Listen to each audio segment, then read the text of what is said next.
They threw me to an ad. I threw myself to an ad. Okay, all right, we're live. Okay, good. I had a poll all set up, but I've refreshed my screen so many times it's gone forever. Hi! I don't know how long I wasn't live for, but I've been talking. So, hi everybody to Monday morning or late Sunday night, depending on, I suppose, who you are and where you are. Well, actually, you know what? It's not Monday morning, it's Monday afternoon. It's Monday, right? Hi everybody. Good. Oh, see, like, yeah, 2:30 in South Australia. So like that's a good time of day to be tuning into a nice cruisy stream, I would like to think.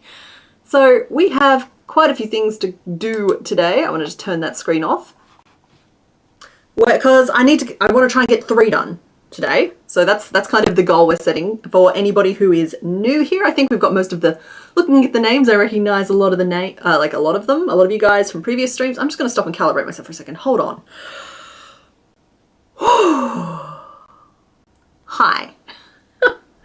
It's Monday afternoon for me. I understand it's not for some of you. Today we are going to be working on our crochet Pokédex. We have made 25 from Gen 1 so far. I would like to make 3 today. Hello to the Philippines. Hello to Texas. I saw a bunch of Oklahoma in the mix there. 6 a.m. Monday morning there in the UK. Hello to the UK and hello to the Netherlands. Hello. Yeah, so yeah, I recognize a lot of the names. For anyone who's new here, we are crocheting our way through the entirety of Gen 1.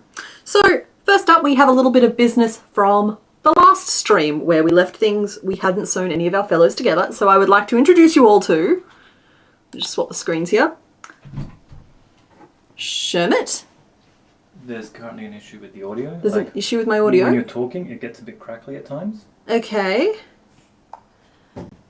I'll sneak it down a little bit. Sorry guys, Mr. Bones is just letting me know that we are having an issue with the audio. I've just turned down the mic a little bit, so it's... just see if that fixes things. But we'll just carry on for now, and if it doesn't correct itself, we'll try something a little bit more drastic. There's no loud music or sound effects on this particular stream, so if you do need to turn up your YouTube player louder than normal, you should be okay. Like, this is the volume level we're at. So, we have Shermit finished from last stream here. Hello. He's our little Shermit crab. And, of course, the other one that we're working on is Benedict. And I did try really hard to give him lots of different little faces. I think this one here is my favorite. This one here is just such a fun object to hold, I have to say. Like, he is fantastic. So those are the 2 that we managed to do last week. We only got 2 done. But I do think we're going to carry on in this kind of style where we do the crochet and the design part on stream. We pin them together and then you guys leave me to sew them together as my homework. Just I feel like it makes a little bit more sense. So we'll just squish those in to our backdrop. And so of course we need to update our Pokédex. So that's our old one on the screen now, and then I updated it to the new one. So we got Parasect and we have Execute added. So today you guys are going to get to choose again, but this time we're not going to play the yarn game. We are going to be picking some squares from the Pokédex itself. However, okay, so what I've done is I've selected a selection, like a grab of this grid. So you might be able to guess what the numbers mean, or you might not. And either way it might be fun. So let's turn off the Pokédex. Like so, there we go. So those are our numbers. Hi Darcy. That's all right. I'll catch you later. And I'm just going to start a poll here real quick. So square, and we can only have 4 options in the poll, but I have put 5 different squares available, and that's because we're going to do more than one poll. So you'll have an option between 1, 2, 3, and 4 for this first one, and then you'll have an option between the remaining 3 and number 5 for the next one. I only tenuously remember who is behind each of these squares. So that should be fun. Eggs. Yeah, so let me just pull this up so I can reveal the square when necessary. Hello, hello, hello. So I will give you guys a couple of minutes, or well, at least a hot second to vote. And in the meantime, let's catch up with the chat a little bit because I have been remiss. Puppy Mint Mocha, thank you very much. I was quite pleased with how they turned out. A little bit of crackling still on the audio, but not too bad. Okay, I'm going to guess that we've got like a loose cable somewhere. If it starts to become like a real serious problem, you guys just all need to shout at me through the comments. Good morning, Henriette. Hello, Virginia. Welcome to your first stream. All right, we have the votes coming in. It looks like number 2 is the current winner. Who was number 2? I'm seeing number 4 a few times in the comments, but it doesn't count unless it's in the poll. Let's see. Hi, Crystal Rose. Oven eaten Doritos. That sounds like a fun choice. Oh, happy birthday, Tiana. Hello to India. Hello to Canada. And to Denmark. Hello to everybody. I love the cross section that we get here. It's so much fun. Okay, so we have had. Oh, we still have a couple of votes coming in. I'll hold off a little bit longer. Looks like number 2 has a third of the votes, so I don't think that's going to get beaten. So I'm going to do a 5-second countdown, but I suppose it's a 1-minute delay, so it doesn't really help you guys. I won't do a countdown. I'm just going to close the poll. Ready? And the poll is closed. Oh, someone managed to sneak their vote in at the last moment. So the winner of the poll was...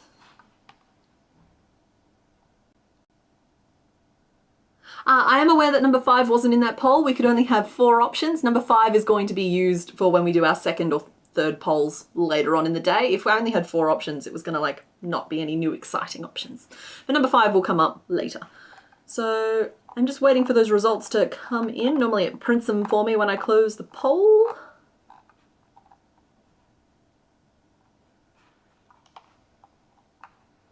Yeah, 12 midnight in the US. Yeah, I am aware of that. I'm sorry. Next week, I think I'm going to move the stream from a Monday to either the Saturday or the Sunday to let anybody who wants to stay up all night and watch have a chance to stay up all night and watch. Whew, okay. Oh wow, I'm pulling some faces, aren't I? Watching myself on delay is interesting. Knitting a stuffed olive beanie inspired by the scene from Angus Songs and Perfect Snogging. Well, that sounds fun. Good morning to Germany. Just greeting all the countries.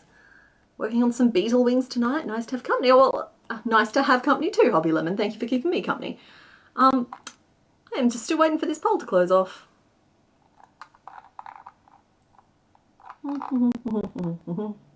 It's kind of left us hanging a little bit. Maybe I have to close it off from here. Did that work this time? I'm a professional, this is what I do for a living, right? There we go. Okay, so the results were number 2 with 33% of the vote, closely followed by number 4, but no one's interested in number 1 for now, so I suspect that people might know what number 1 is. But in any case, it is time to reveal who is behind square number 2. Ready? It's this one here. Okay, I'm just gonna I do like to do a little sneaky reveal. I don't remember who's behind these. So I don't remember where the revealing points might be. Oh, we got a little something there. What do you reckon that is? Oh. We are making a little octopus friend first up. So you guys picked Tentacle. Right, that means that we need to reset our screen here. And we're going to turn on our Tentacle sprite, who is there. Fun fact about Tentacle, he was actually, possibly, there's like 2 options for who might have been my first shiny. One was like a Drudigon, who was like yellow and green. And the other one was Tentacle, who was silver with green gems in his head. And like that was exciting because it was a full odds shiny and that had never happened to me before and still hasn't really since. Yeah, Tentacle time. That's right. So I have my sprite up on the screen. Now I'm pretty sure he doesn't have anything fancy going on his booty. So I should be able to get by with just the face. this time around. Now we have started a new page today because the previous one only had like a small corner left on it, and so I was just like, okay, let's start a new one today. So gotta do a little sketch of our umbrella boy. This is gonna be fun because he's got some nice inset gems, and so like I have a few tricks that I use to like make things look inset without having to actually inset them. So he's got, they're not quite as big as that. We'll knock him down a notch. You've got this. So that. Now I don't know if we're going to be able to capture all of the magnificent wrinkles he has going on in his face, but we will do our best. Because his eyes are kind of like below, and then he's got like beak. You know me, I'm a big fan of a beak. So I was watching Meg 2, the movie, the big shark movie, and spoiler alert, I got really excited at one point because beak. Anyone who's seen it might know what I'm talking about. Anybody who hasn't won't be overly spoiled by that. So I'm pretty good, pretty pleased with that one there. And then he's got this like little capey skirt thing, which I'm assuming like sticks out the front and then like swooshes around the back, sticks out the other side, which is blue on one side and black on the other, which is going to have a surprisingly dramatic effect on what size we can use today. Sam, I forgive the caps. It's just like, I know zero about Pokemon. It's like, that's okay. It's okay. Then we got some little like tentacle-y bits, which have opinions. In my experience, tentacles always have opinions. Okay, so breaking this fellow down a little further. Oh no, you know what? Let's outline him first. Let's give him the VIP treatment, even though he's just a little squid. At least I'm assuming he's a squid because he doesn't have like 8 tentacles. He just has the 2 like crackety ones. And so like I'm going to assume the rest are all like tucked up inside somewhere. There we go. Whew. There.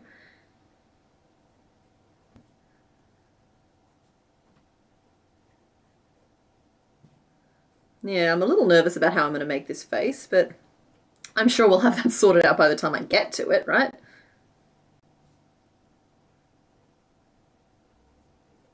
Might use safety eyes today, so those pupils will be huge. Maybe he's been licking toadstools again. That's the name of the walking one, right? That's like a tentacle on land.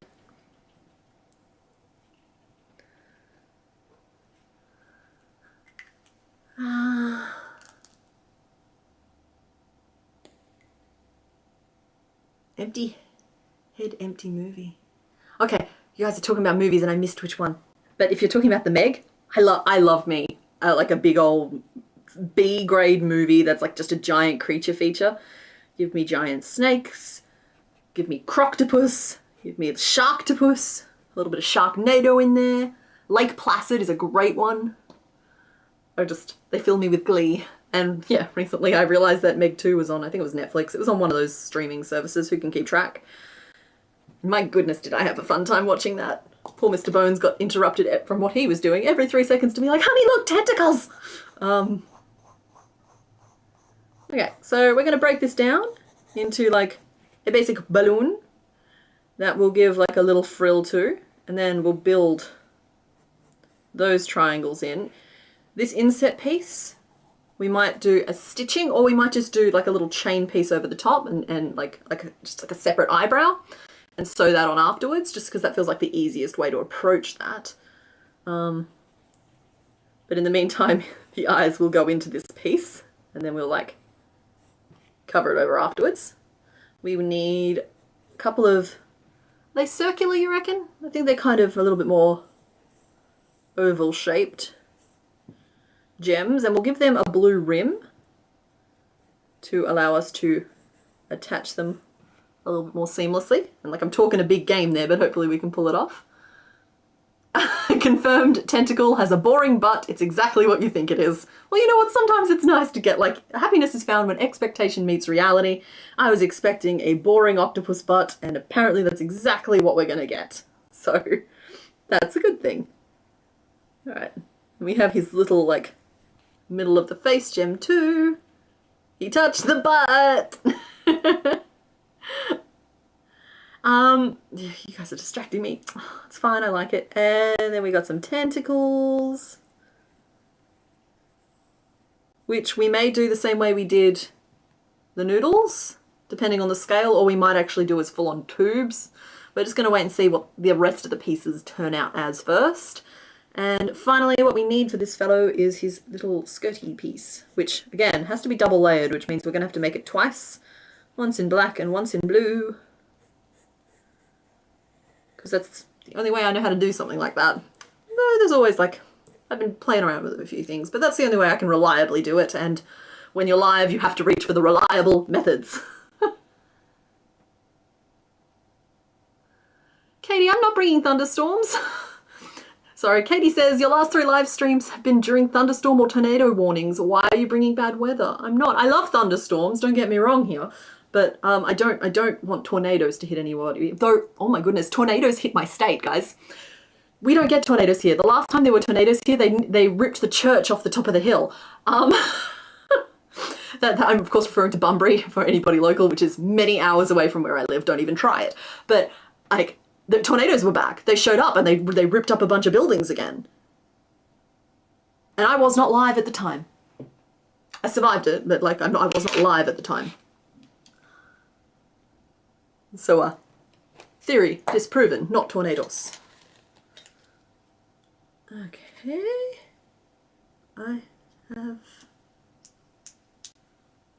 I've picked up a bunch of things. I'm going to put them down. And we're going to pick out our yarn. So I have a pile of different colours sitting next to me because I do like to try and be a little prepared, but some of them impact the colour of what you'll see on camera. So this colour is a little bit, like I get that he's sort of a pale blue, but this is the closest I could get in tone. Sorry, it's better if you look at like this camera here, than this camera here for the colour matching, because I think that's as close as I can get. I had another one, but it was like too bright of a blue, and then like knit around feels too pale to me. So we're going with that blue. And then for his gems, they look very berry pink there, whereas I always thought they were red. Hi, Beatrice. One more row energy. Yeah. Well, I mean, the lightning is just from how much like static electricity I'm producing working in acrylic, right? I don't have the right berry colour prepped and ready to go, and that is throwing me off my game a little bit. We're gonna have to like rub the shelves behind me here. I'm thinking this one, which I believe is light fuchsia. Eventually you'll learn the names of all of them. This one doesn't have a name on it actually, so I'll keep the tag so I remember to put it into my inventory. I keep an inventory so I know what to replace.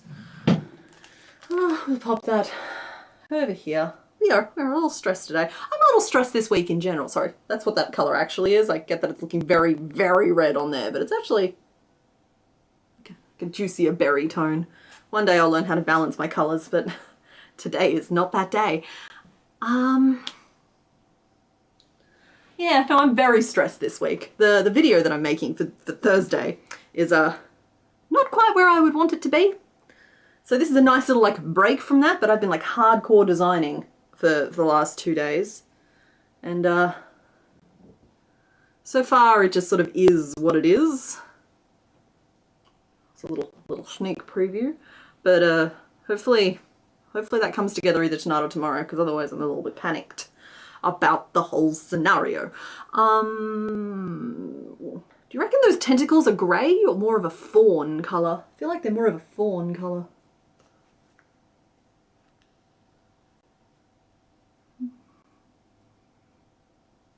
That looks pretty right to me. But I think they might be supposed to be grey. No, we're going to use this. We are using this, and that is another ball of yarn without their actual name on it. That's helpful. It does have the colour number on there though, so. Well, Nikki, I'm glad that Thursday is your favourite day of the week. I'm quite fond of it too, because Friday's my day off. Also, it's just nice to reach that, like, that moment when the video goes live and everything, and like all the hard work is paid off, and I'm looking at the finished thing and I'm watching me stress out on the video and just know that everything's gonna be okay. Well, I'm seeing some opinions that it should be grey, but I don't know if that's before or after I've picked out this kind of beige colour.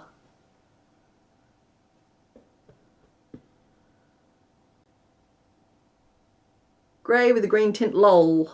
Okay, cool. So people are agreeing with me, and my choice is also an important one, so we're going to go with that. So I think I'm going to start by making his main balloon. I'm going to start by just putting these off to one side carefully. Where's my bag of eyes? There they are. So I don't know if I'll end up using these, but I want them on hand ready to go in case I decide to, because for the last few we've been a little bit stingy with using the safety eyes, which is good because I don't have 151 pairs of safety eyes for this project. But it'd be nice to use, like, I feel like consistency is king, and I feel like when I use the safety eyes, they all look a little bit more like they're from the same series. Okay, I'm seeing a lot of love for the beige. So good. No sad beige children here, but beige. So this is real easy. We're going to work it up as though it was like circle.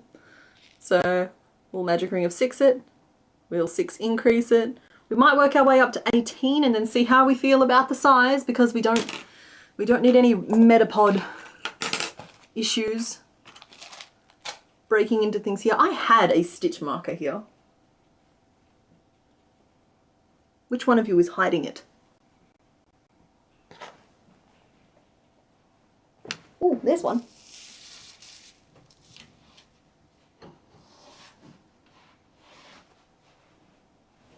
Haha! Sorry guys, I'm sorry. We'll get into the swing of it and everything will just chill out a little bit more, I think. Alrighty, here we go.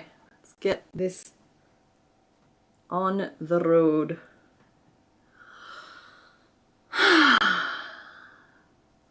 So, how's everybody's week's been going? Alright, Night Faith, thanks for hanging out.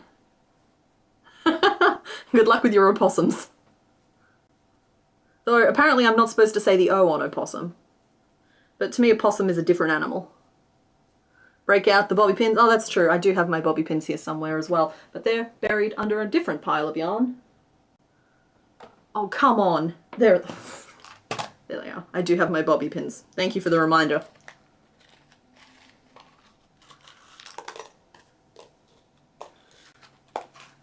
Okay, we're good. We're in control. We're doing fantastic.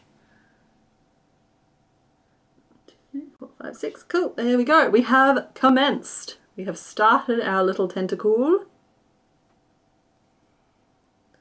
It's funny, I feel like tentacles are the Zubats of the sea. Like swimming, I feel like you used to like run into one every 2 seconds.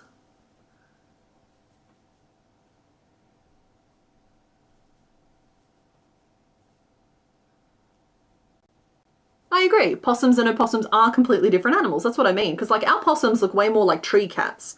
And like your opossums, don't get me wrong, I still think that they are incredibly spunky. I think that they have a lot of attitude and I think they're really fun.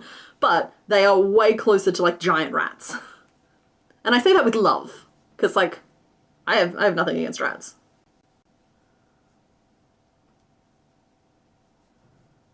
Yeah. Okay, cool. That one artist is agreeing with me. Like they also say opossum with an O. It's like pterodactyl, you know? If they didn't want you to say it, they shouldn't put the letter there. 2, 3, 4, 5, 6, 7, 8, 9, 10, 11, 12. We are doing fantastic already. Look at me. I am staying on track somehow. Today's stream is going to probably be like a little bit of organized chaos as we just sort of like happen to achieve some things along the way. And they probably won't all be intentional. Yep, hydrate or dihydrate. I will do that in just a moment. Thank you. We've got to finish my row. I love how invested y'all are in my hydration status. I've been swigging water all day, I promise.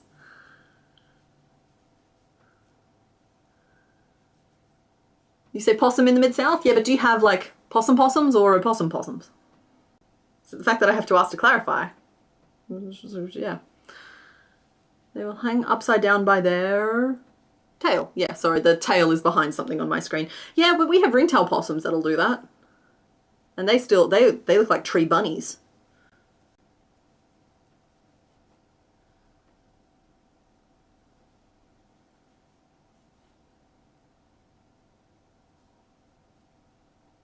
Yeah, that's fine. Sorry, I've just seen that most Americans still say possum for theirs. It's just like, I think it's fine if they want to say it that way. If all of them know what they're meaning, then communication has been achieved. So no worries here. So we're up to 18, and I don't think we're going to go straight to 24 because I feel like that's going to give us a very, very bulbous tentacle. But I might start, instead of increasing in lots of 6, I might increase in lots of 3 for 2 rows to get us a slightly more smooth transition, which will still give us... So yeah, for the first time ever, I'm worried I'm going too small. Do I go 24 and then up to 30? No, we're going to keep it small. We're going to keep it reasonable. We're going to start increasing by 3s this round. So there is 18 stitches in our round, and we want to put 3 increases in. So we divide 18 by 3, which gives us 6, which means we have 5 single crochet and an increase to get us up to 21 stitches. My apologies to anybody trying to count for their own work.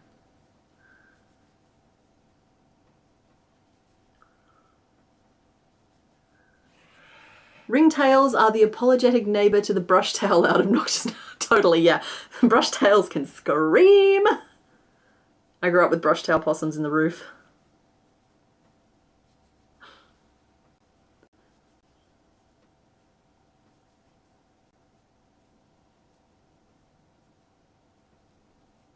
Yep, cool. I agree. We're keeping it small. I feel like we can achieve more success in getting through them. Like, because there are a few that I want to make huge, right? You can't tell me that I'm not going to spend way too long making Gyarados and honestly any of the dragon types from any of the generations, because I love them. And some of them need to be big just for the sake of like being able to actually make them. I need to go slightly too big for them, because otherwise they're just going to be blobs. We're not in the business of blobs here. No sad potatoes on this channel. There we are. We've got our little dome happening, our very little dome happening. But we're not in focus if I hold it up there, so you'll just have to look at it from a distance. The yarn is on the ground, but sometimes that's just the most effective way to do this. So the next row we have 21 stitches, and we want to put 3 increases in again, so we're going to divide by 3, and this time that gives us 7. We knock one off for the increase, which gives us 6, and so we can split it. 3 single crochet, an increase, and then 3 single crochet to get us up to 24. Rapid fire mental math, except out loud.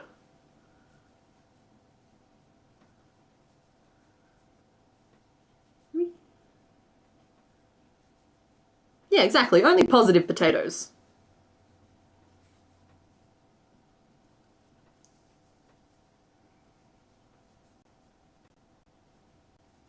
And let it be known, you can take sad potatoes and make them positive potatoes. Like, we do not just throw away the sad potatoes, but in the meantime, we also don't really need them today. 1, 2, 3, 4, 5, 6. She can count, everybody. We are staggering these increases again just to make our tentacle a little bit rounder. No, it's not something that I tend to like overly worry about, depending on the scale of things. Doesn't tend to be something that's always relevant. Bye, Angela! Oh, wait, or are you saying bye to Starlight Crochet? Well, bye to whoever is leaving. Thank you for hanging out. 1, 2, 3, 4, 5, 6. We are counting like experts.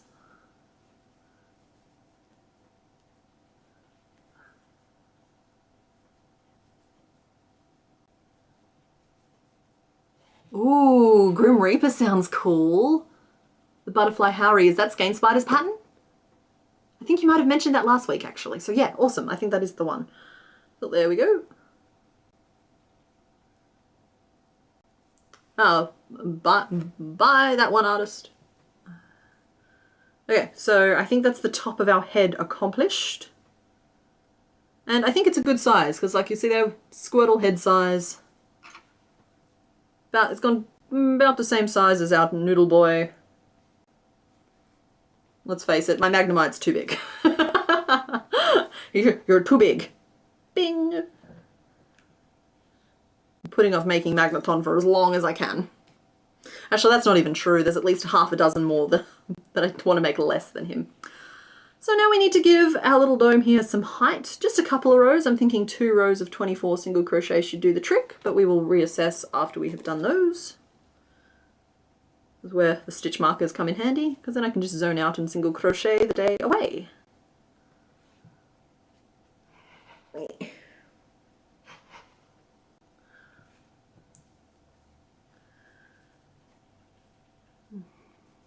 Oh, advert time. Yep, let me know if the ads get too annoying.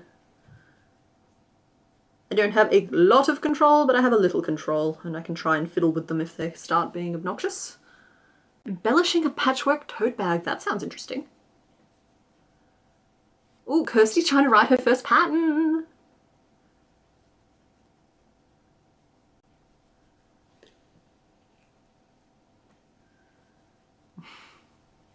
I'm jealous of you guys. I grew up rural, feral, as I call it. And now I'm all cityfied. And all I want is to go back. Good morning to Real Dreams in France. You should get yourself a cup of coffee while you listen. That's my recommendation. When is there going to be a vid where I teach Mr. Bones to crochet?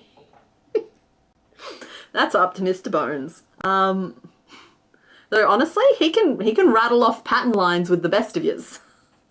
It's just he doesn't then know what actions to associate with them, but he knows how to make flat discs, and he knows his multiples of 6, and he knows that everything starts with a magic ring of 6. He just doesn't know how to make a magic ring of 6. So, ooh, Kelpie, that's the river horses, right?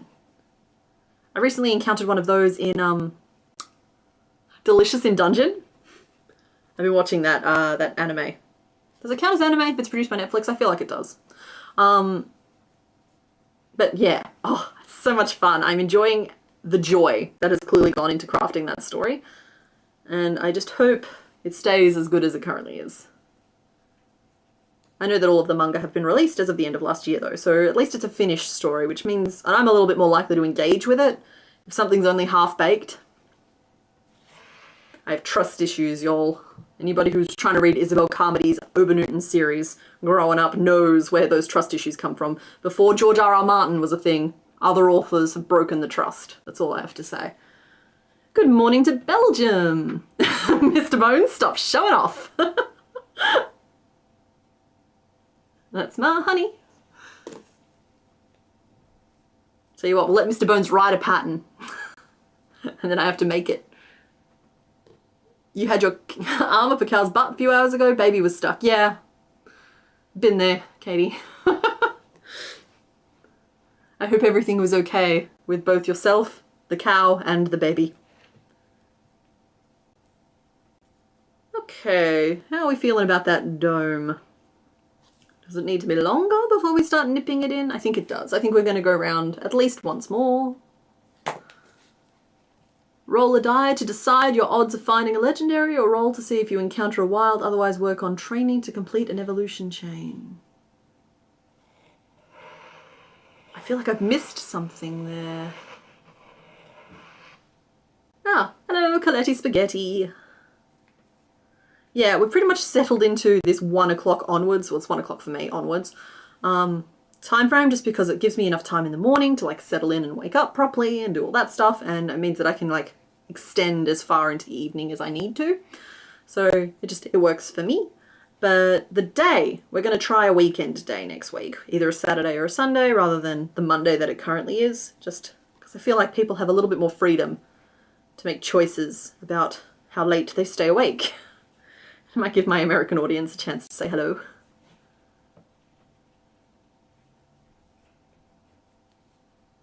Yeah, Nikki, that's what I'm thinking. I'll talk to Mr. Bones off stream because we don't peer pressure people into doing things. But if he's comfortable, he can write the pattern and we'll make it. We'll see what comes of it.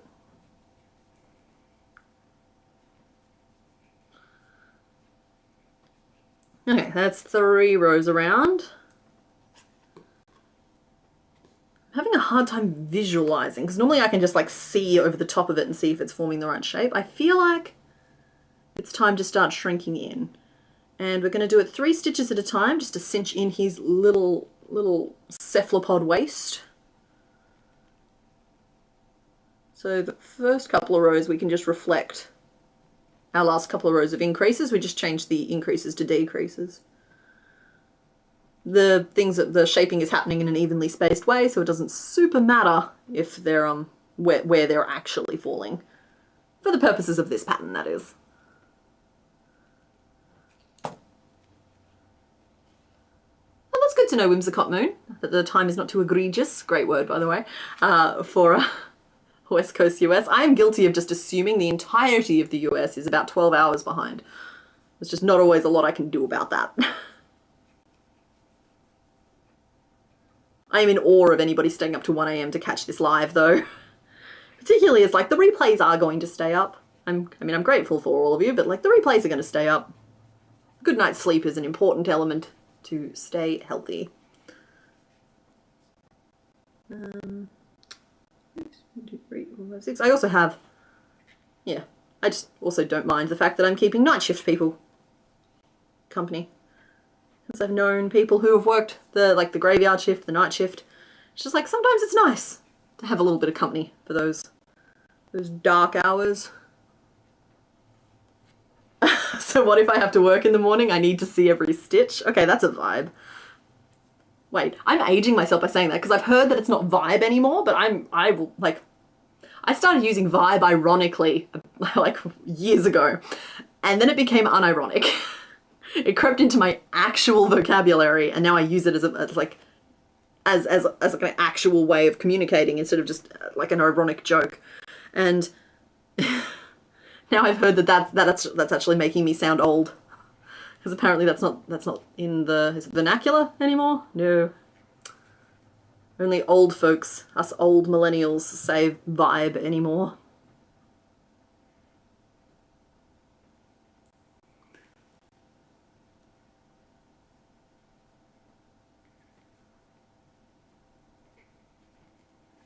I think it's type beat, or at least that's what I heard from a news article, but let's face it, that news article definitely harvested its information from some like TikTok or Reddit thread or something. So like, I like vibe. I think vibe is, mood was what it was before it was vibe, if I remember correctly. Time moved differently, because like where I grew up, I think it only has just recently hit the 2000s now, but I grew up there. Technically it was in the 90s and 2000s, but like in terms of technology and trends and everything else, it was closer to the 80s and 90s. Like it was a couple of decades behind everything. So it's not always easy to tell. Angela, I do read. Much. Thank you for that asterisk. I don't read as much as I would like to, and when I read these days it tends to be stories that I've already read in general, with a few notable exceptions, because I like to know, like if I'm going to put that time into something, I like to know that I'm going to get a consistent experience, because I've tried reading a very popular series that came out that everyone was raving about, and I like sci-fi, I like fantasy. This series was just boring. It was just boring. But I don't want to like, that's a really harsh take to have about a popular series, and so I don't talk about it. Yeah, it's just like I've read better.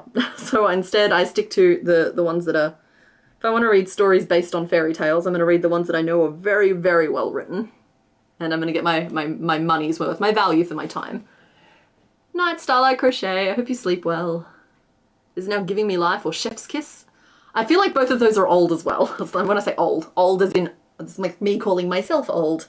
Because like, yeah, I Chef's Kiss, and I don't know if I Give Me Life anymore, but honestly it wouldn't surprise me if it slipped out. Oh, that's cool, Nix Hicks. I enjoy a bit of fantasy. 1, 2, 3, 4, 5.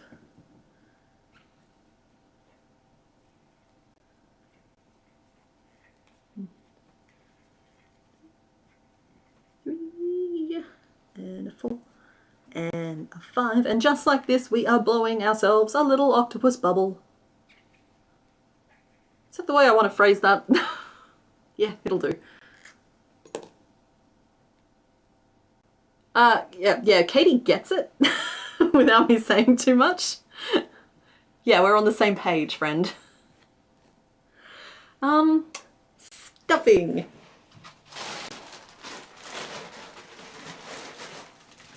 That said, if anybody does enjoy fantasy stories, right?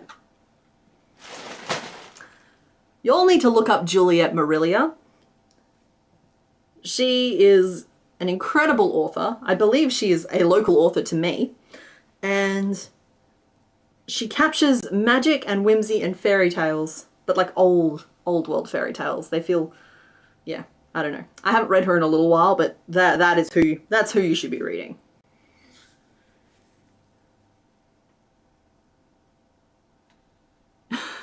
Jar says, I hate this channel. I went out and spent so much money on crochet yarn and other materials because I make it look so easy, and here I am 10 hours in and 1 Pikachu leg. It takes practice, friend.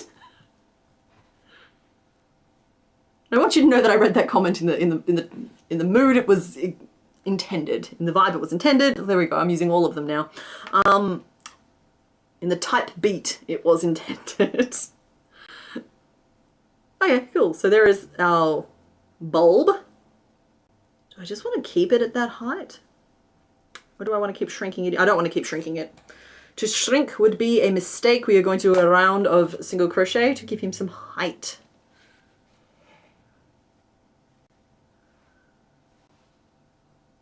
UFO Crochet, if that's the author. If I remember, I will.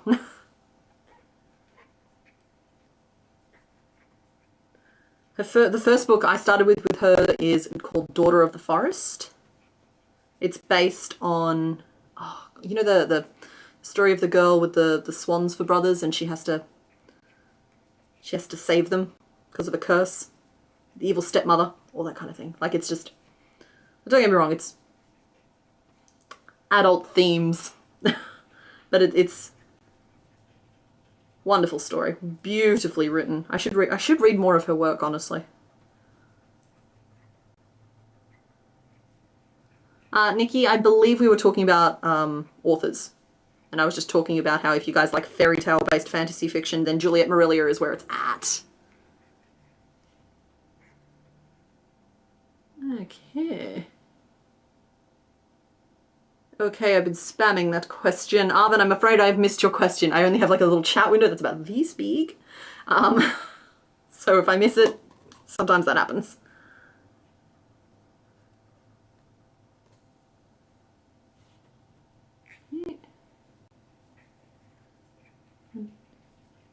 And we're going to just be counting for a second.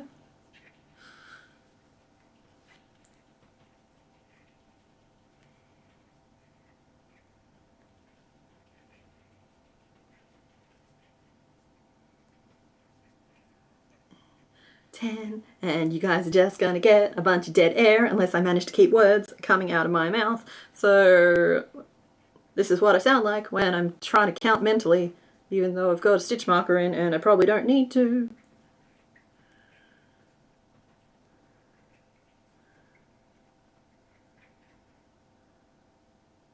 I'm sorry.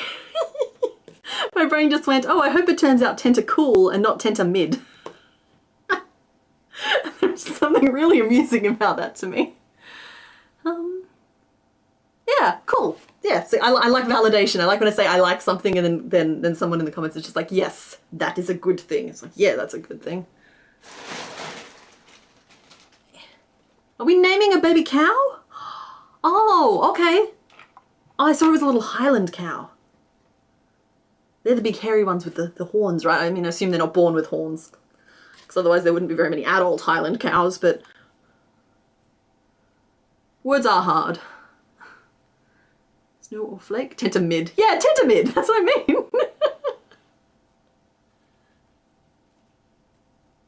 Oh yeah, I feel like that's... What do you guys reckon? I feel like we're like here on him. So we just need to like flare out, at least at the front, we'll keep building him straight at the back. We'll do a little flare out at the front, and we want it to be specifically, let's see how many stitches we have. We're 18 around, so we have kind of 9 to play with a little bit of leeway as to up to 11. 4, 5, 6, 7, 8, 9. And so like 1, 2, 3, 4, that's our middle stitch. So that's where we need his long beakiness to be beaking. And then we kind of want to be a little bit on either side as well. So these ones here will just be single crochet, that's no worries. Then I don't know if we're going to go with just like a double just to make it longer, or if I'm going to go double and then like a picot and then a double, or if we're just going to picot, go for like a more subtle beak. We're going to find out together.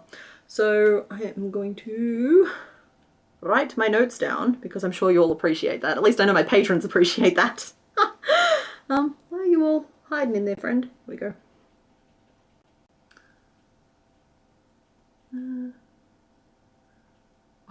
Wait, okay, what are we named?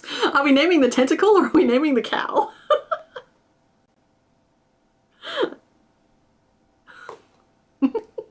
Mr. Bones, 11-ticle.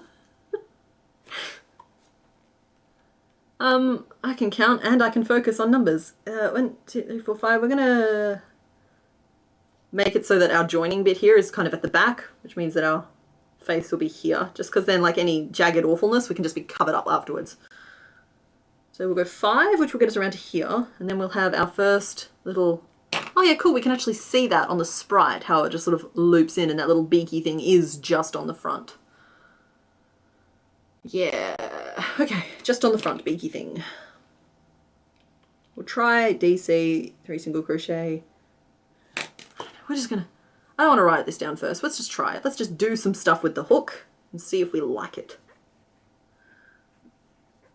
2, 3, 4, and 5. Oh, I have an idea. How about we work all this in the back loop. Oh, sorry, we work all this in the front loop, not the back loop, and then we can join our black in the back loop and just build the rest of the inside layer of the skirt straight onto it. Am I being too tricky? I'm being too tricky. I shouldn't do that. I shouldn't do that.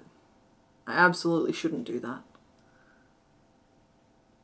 Maybe I do that though. Maybe I work this in the back loops and the front loops are free to just attach the skirt to when I'm sewing it on, so it's even.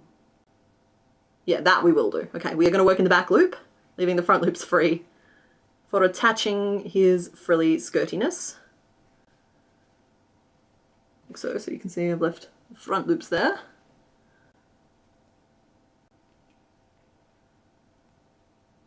Okay. And then we have, let's do, we're actually going to do 6. We're going to push it around and compress the face down into 7 stitches, just because those 7 sit more prominently at the front of the face, and looking at the sprite, that piece is more prominently at the front of the face. So I'm just going to try a straight up picot first. It's the smallest size, and that was the correct answer when we were making the eggs last week. Eggs. So I don't want to rule them out too early. I don't know if they're large enough. 1, 2, 3, and 4.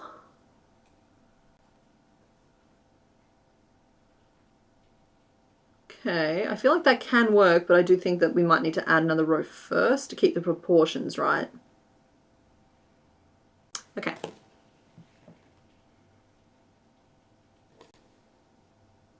I do have a plan. I'm so sorry, guys. So much of this is happening in my brain instead of out loud. So what I'm doing is I'm using another row of 18 single crochet around to add a little bit of extra height, but I'm working in the back loops to leave the front loops free so I know where to attach the skirt. It's just a nice detail so that I can keep it even and I know the height to attach it at. It'll also make sewing slightly easier, but I want the face to be slightly further down as well. So it'll just be single crochet across the front, and then we'll use picots to form like the beak and the corners of that detail piece. So like there's like a lot of things kind of happening all at the same time. I'm storing them all in my brain. Then we'll do 7 single crochet across the front, then 7 plus 6 is 13, and we have 18, so we need 5 single crochet back in the back loop. Okay. Whew. Is there smoke coming out of my ears? I feel like there might be. Hydrate or dihydrate? Thank you, Angela.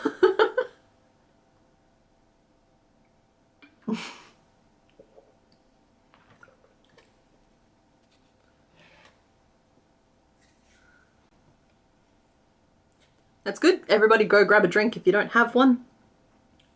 We are hydrate or dihydrate around here. Too many of us neglect our bodily needs when we are crocheting because we feel like we can go just one more row. It's like, no, you can stop mid-row like I did just then. Have a swig of water. Go and stretch your legs. 4, 5. 5? 5? That's supposed to be 6. For goodness sake, use the bathroom. Like, particularly, okay, this message isn't really appropriate this time of year, but as we approach to Christmas, I'm watching y'all. I know what it's like. Those marathons of gift creation. Forgetting to eat. The basics of human life. Oh,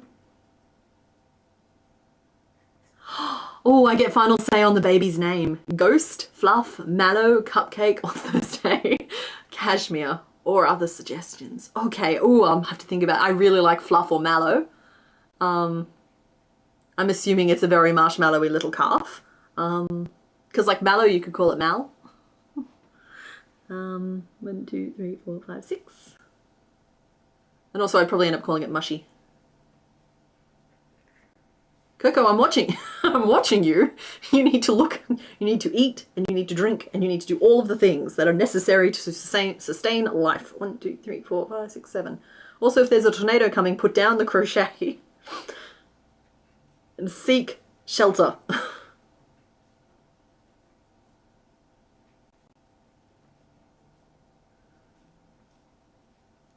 Okay, I finally made it around that row of basic single crochet, and so now we're going to have another go at building the face, just because it's going to be slightly lower this time. Yeah. We're going to do it. So it's 6 single crochet, and then we're going to picot. The picot goes like, well, I don't want to use blue pen on this page, but like there. And then it's 1, 2, 3, 4.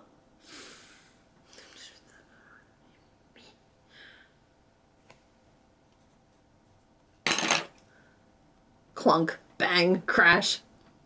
That's what we call a stationary tantrum. Makes me feel better. Just throw my pen around. And a picot, and then we try and count and even up the maths. That's 14, so then it'd be 4 to finish. And we're just going to see if that turns out straight. But it's so fun to watch the tornado from the porch. Bad September.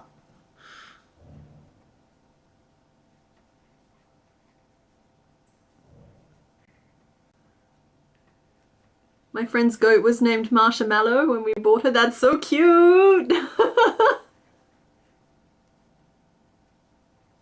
Oh no, Sam, the fact that you just said still awake at 7 AM worries me a little bit. That said, I am nobody's mother.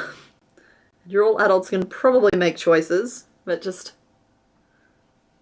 life is easier when you've had enough sleep and you're hydrated, and that's all I'm going to say about that. Okay, we're going to picot our little tentacle's face. So that's his like chin spike. Do I want to go down to slip stitches just to like really emphasize this? Let's see. Oh, I might want to go down to slip stitches to emphasize this. Slip stitch and then single crochet. Those too close together? That's slightly too close together. We're going to do 2 slip stitches in between. Ooh, there was a weird energy change. I reckon we're going to get some rain here. I'm pretty excited for it. It has been a long, very dry summer here. And I am ready to crawl into my hoodies and my jumpers and my sweaters and hibernate. Well, not hibernate, but like crochet-binate.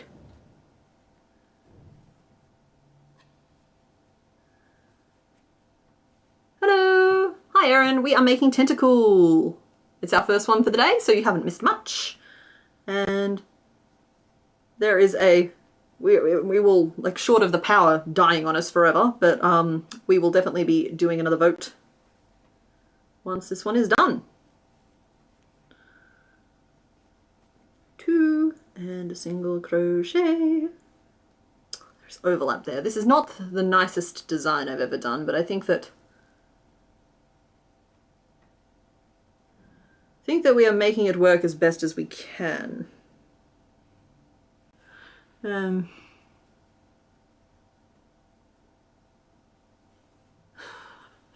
just being real blasé about tornadoes.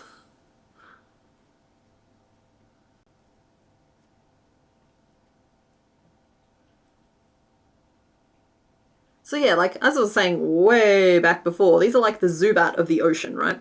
And I just got the vibe that like when surfing along on the back of a Pokemon, you must literally just be going through like a sea of like tentacle heads. They like bob there, like the little jellyfish that they be. Is that one? It's a little hard to tell. I think that belongs to the one in front, but then that means that I have lost nothing. 4 single crochet to finish. There we go. And we just need to update our notes a little bit because I changed a couple of things on the fly there. And I always regret it if I don't stop and make notes straight away. There we go.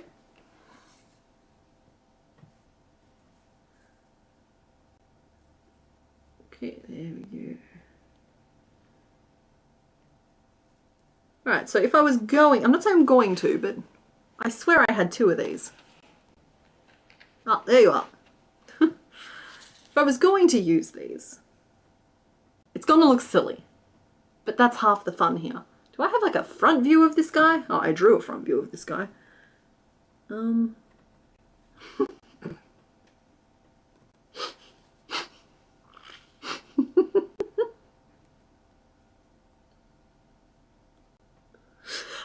Okay, before I show you this, I swear we're going to do stuff to it to fix it, okay? Boing, boing, boing, boing, boing, boing, boing. It's like a brain sucker. Hang on. Nom, nom, nom, nom, nom. I'm so sorry. Squirtle's face just like, ah!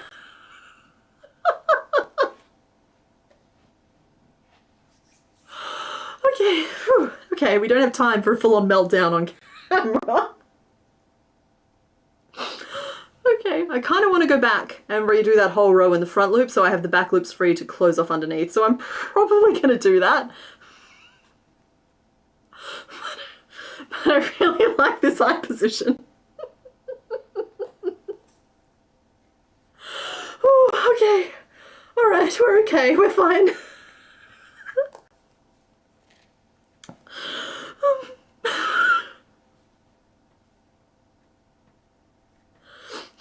Okay, this is the dangers of crochet. It's just the dangers. You never know what's going to send you tipping off the deep end. Okay, we're back up to where we attached our first picot. And we're going to change all that to front looping this. Where? Flew. And do it again. So, yeah. Yeah.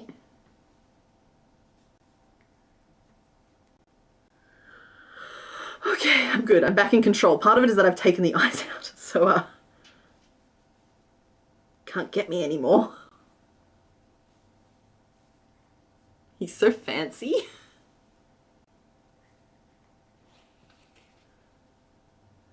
Question, do I ever do the thing where I wear the piece I'm working on as a hat every so often? Because, oh yeah, of course, Coletti Spaghetti, if some things are hats.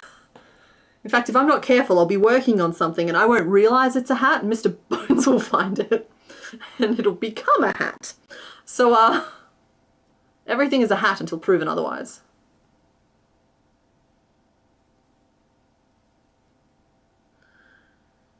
Here we go. Oh, no, front loops.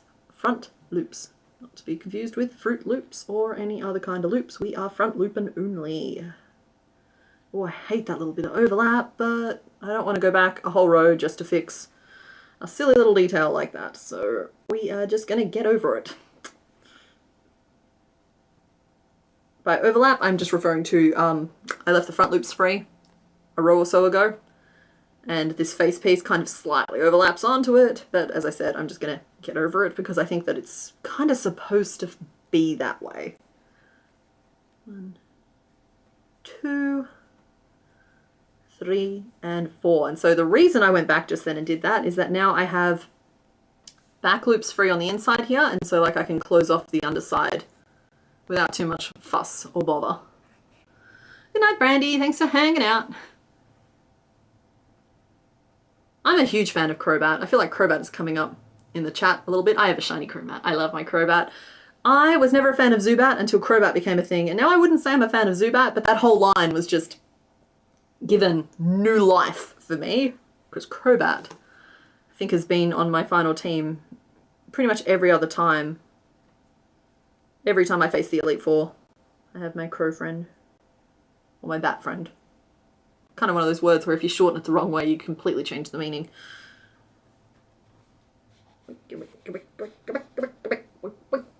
Okay, so we are going to close off the underside here. We're going to do that as basically as possible. There should be 18 stitches around, and if there's not, we'll find them. And so that's just a matter of 6 repeats of a single crochet and a decrease to get us down to 12, and then 6 decreases down to 6, and then we're done. So cool, we have just cruised past the hour point. I do think it took us a hot second to get started, so I actually think we're making pretty good time here. I'm going to work this one row, then I'll snap the backs onto the eyes. Don't let me forget to snap the backs onto the eyes. It's just messy when I forget. And 2. Now we need to go under the face flaps.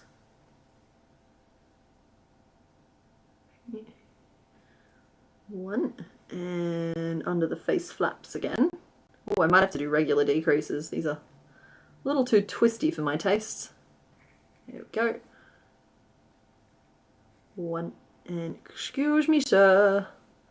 Mind the snot. The look he's giving me, you guys. He's just like, eh. Stop it.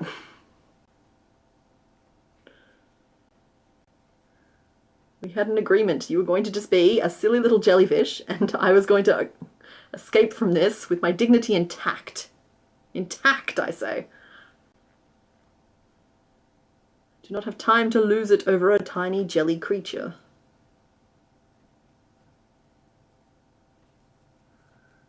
Okay.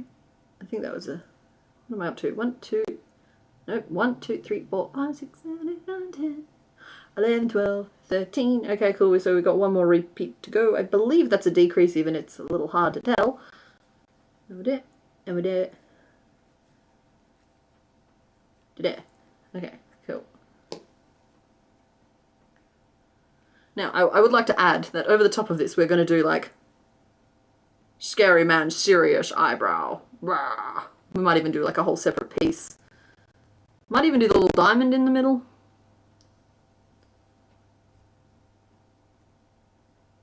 I don't know if I'm really nailing this, but he's a cute little creature, regardless. Yeah.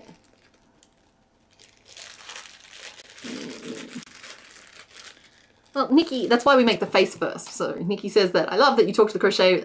She thought she was the only one. No, it's just like, if it's got a face, I can't help myself. I've been training myself too long in the arts of when it's my turn to speak.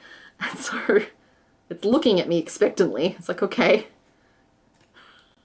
Besides, it's like the treatment I wish I got, you know, like from the dentist or the doctor, whatever. I'd love a heads up before they start doing things. So like, okay, mate, we're going to snap your back of your eyes on now. It's like, cool, that'd be great to know before you started doing it. Thanks. Oh, wow, I just really just went ahead and snapped those eyes in right where... Like, oh, look at his stupid little face. I need you to tone it down like 3 notches, okay? Just... Look, pretty. He's happy to see us. No, we're holding it together. We are. I don't need to be wheeze laughing and desperately seeking our aspirin inhaler on stream. It's just not how it goes. Deep, soothing breath for everyone involved, and we just won't make eye contact and it's going to be fine.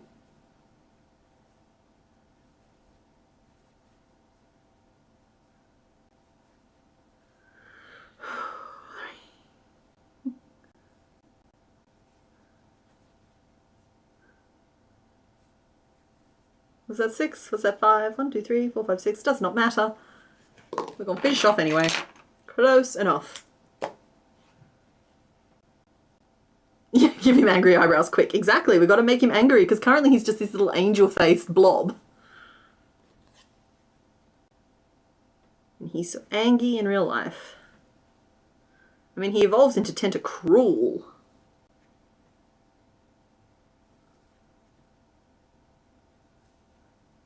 Right, do we have name suggestions happening for him yet? What are we reckoning for this guy? Morning, Flushed Phoenix.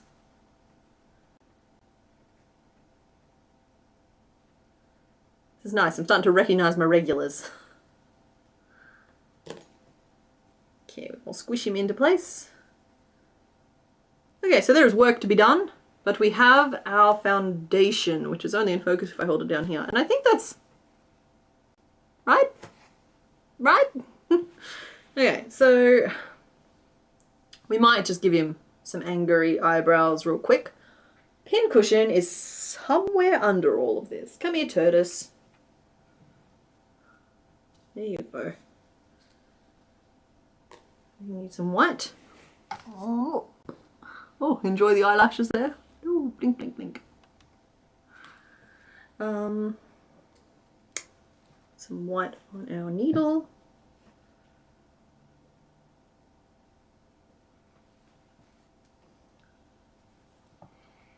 Yeah, because he normally has quite a significant white presence around these eyes. And currently he's looking, as I said, like he's been licking toads. Very dilated. Start there. Oh my goodness, baby. I know I'm doing this to myself, but we're staying... I'm calm. That's good. I feel like I'm in control. He's just a little guy.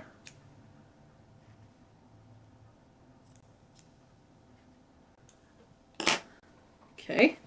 And we'll rethread with some blue.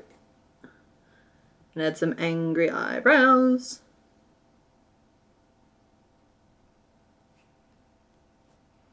And I feel like this is necessary, though of course we will not be doing all of our assembly on stream today. We will just be making our pieces and pinning them together, and then there'll be a reveal next week. Just because I feel like you guys don't really want to see me spend an hour sewing just bits on. It's not the most interesting thing. How angry do we want to go? He's more bored than angry in the pictures. Oh yeah. Oh yeah.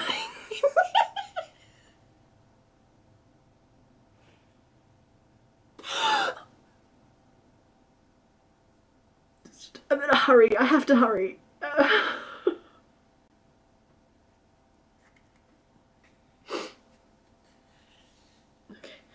Okay. Okay.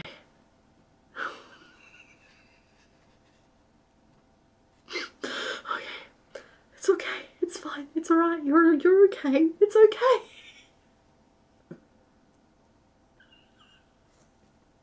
It's just he's so cute and he has such a WTF expression on his face.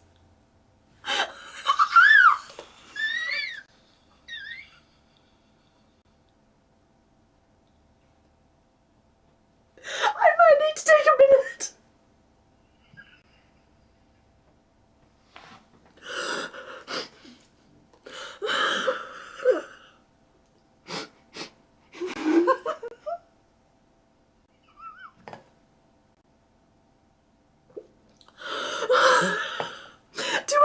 Do I just leave it like that? Gotta get this sentence out. Do I just leave his face like that?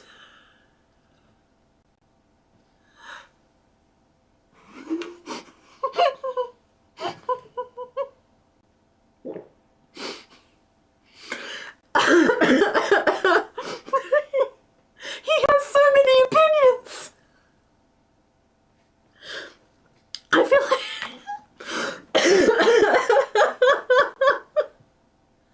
I feel like it's not as bad if I just finish it off and do the other way.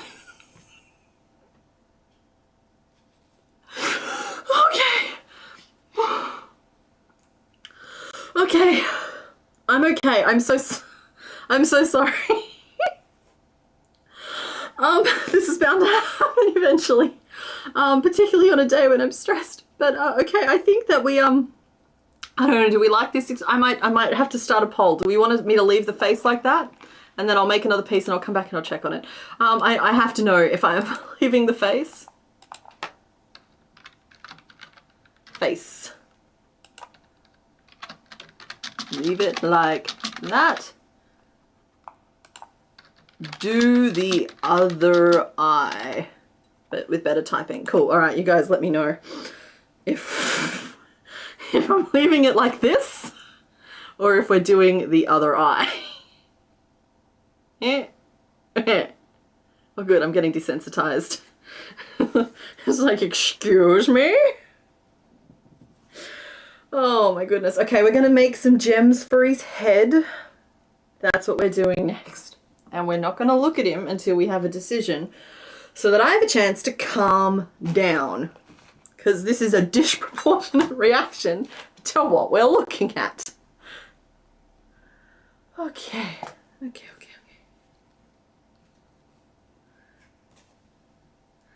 I will go with whatever chat says. So you guys make your decision. I'm just gonna make some gems. We're just gonna make some happy little circles.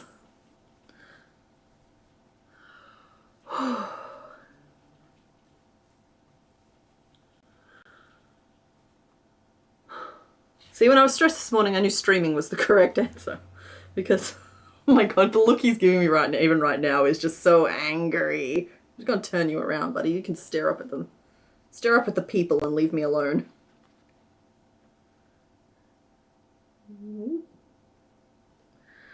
Okay. Okay, that's the right size for his smallest gem.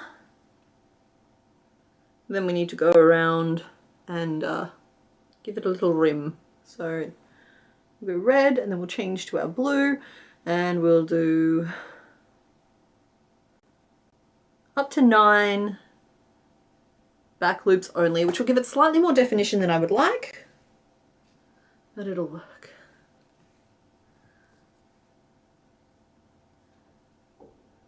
Oh, I'm seeing Dwayne. Are we naming him Dwayne? Is that because he's gone down the Dwayne and that's how he ended up in the ocean?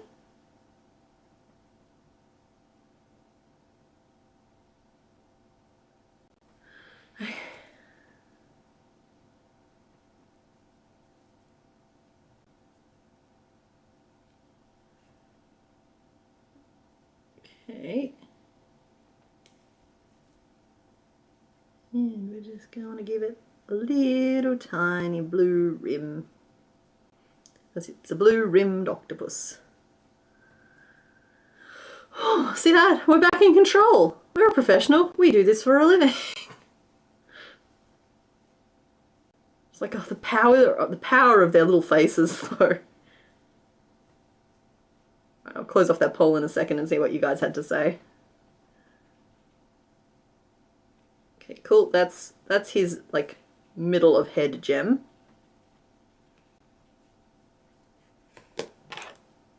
Whipped up in 3 seconds flat, because we're just that good. With a lot of extra tails. This is a luscious colour. And it's not necessarily luscious on that camera, but look at how beautiful that colour is. Ooh, so juicy, so nice. That's what his little head gem looks like. Sir, please don't hurt me. Okay, that goes in the center of the forehead.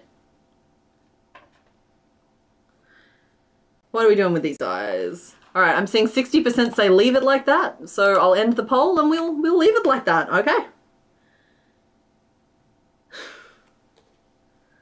Just, he is an octopus with opinions.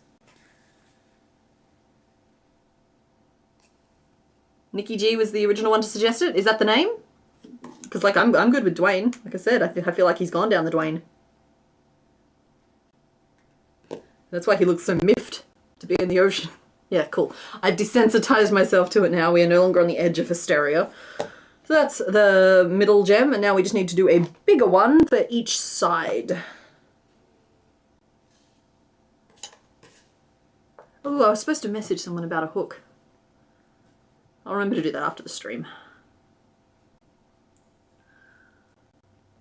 Fushi. Oh, Fushi, like, I like that Fushi means angry apparently, but it also sounds like sushi.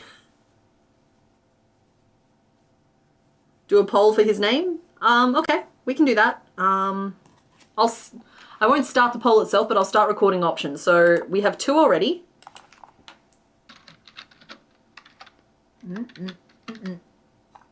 Ugh, my caps lock is on. I can't find the button, so we'll just have to put up with it.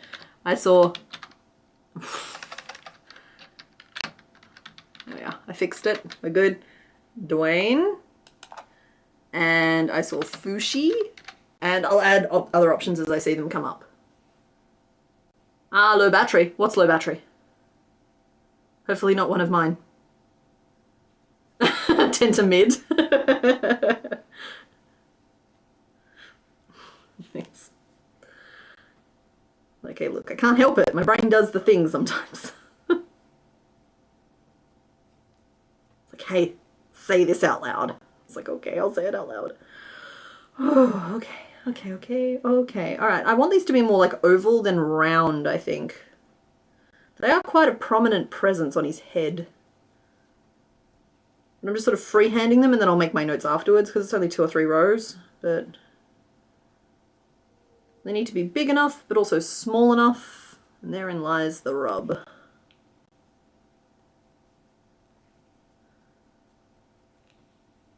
So that's, give me a, what do we reckon? I feel like they need to be bigger, but they might seem bigger if I just make them taller, as in like pop them out a little bit.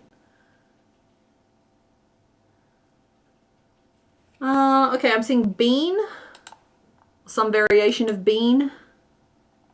I'm gonna put, I know cool bean was a suggestion earlier, and I know, and like baby bean is just like either way we'd call him bean. So all right, bean, cool bean is in the thing, and we need one more. Squidward, warthead. Warthead's not very nice. Yep, I've seen Dwayne. Dwayne is on my list. Bigger. Okay, cool. Thank you. 2 ink and then a single crochet, and so now we will go 2 single crochet, 2 ink, 2 single crochet, and just see if we like that bigger. Aw, green bean's a great name for a kitten though.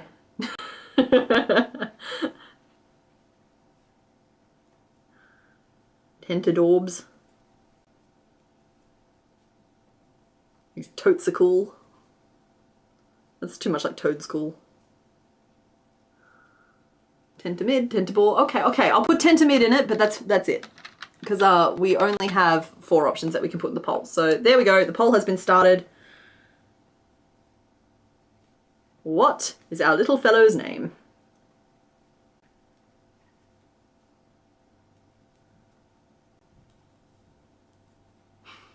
Yeah, I thought Dwayne was a foregone conclusion a little bit, but still, democracy.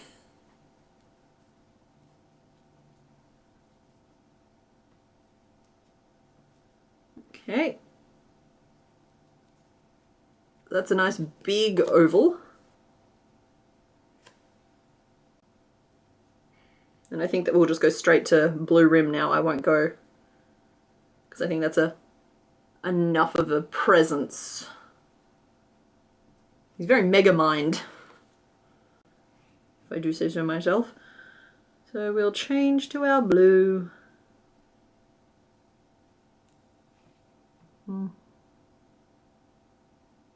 Weighing up options at the moment for how to attach my blue. I actually think what I'm going to do is a row. Look, how many stitches do we have? 1, 2, 3, 4, 5, 6, 7, 14. So I think I'm going to do a row of 14, and then I'll change to my blue and use front post stitching just so that I get that really nice inset appearance. So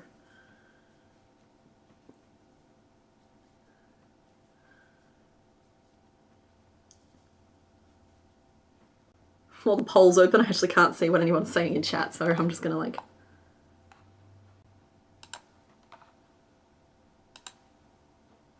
no! It's logged me out. So I can't see anything. So bear with me, guys.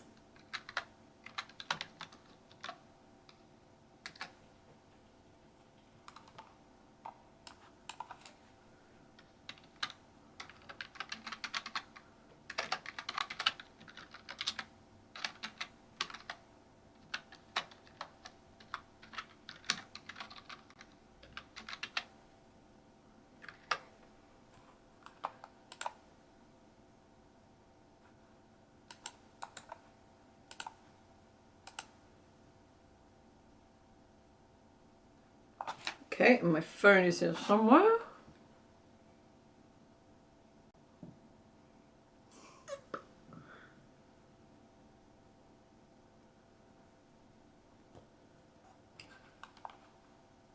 And hopefully my chat is back. Oh no. Why are you like this? Just take me back to my chat.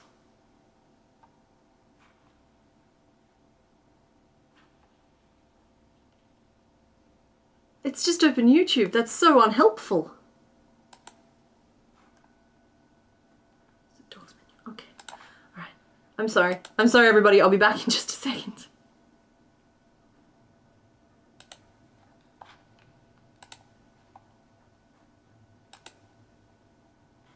Hopefully my chat's back in a second. All right, I'm going to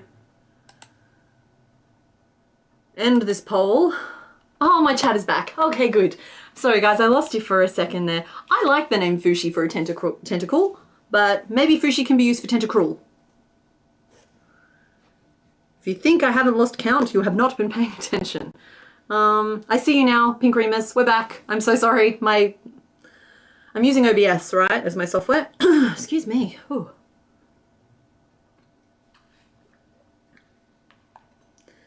Yeah, and it decided that my chat panel specifically needed to be logged out of Facebook. So, not Facebook, jeepers, YouTube.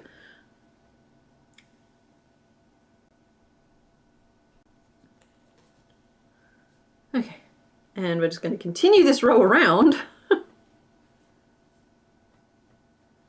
which is going to make it look too big, but then most of it will be covered by blue. Which is good. It's a good thing.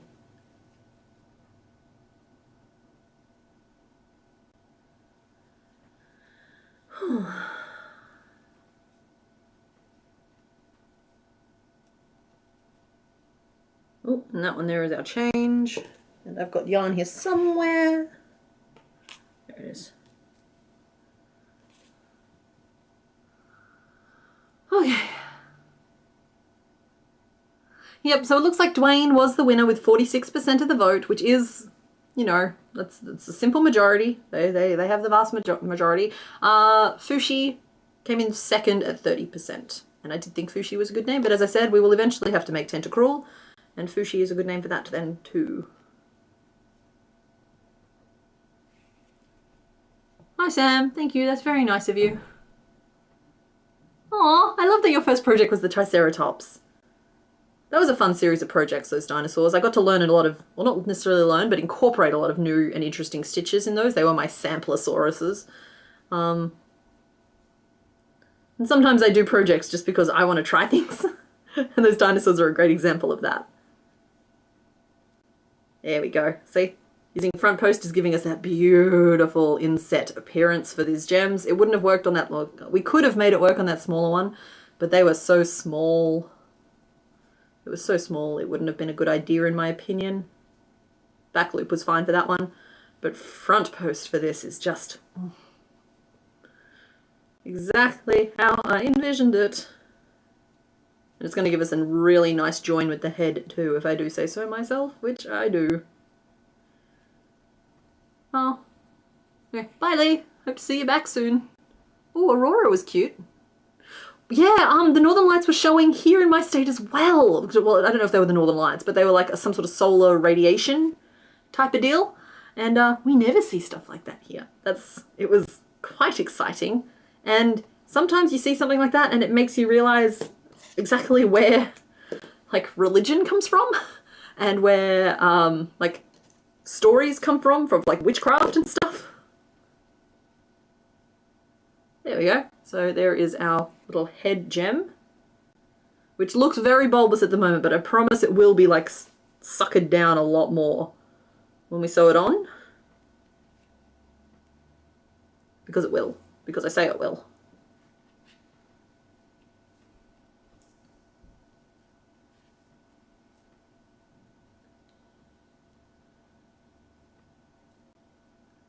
Yeah, it will. It will sit flatter than this.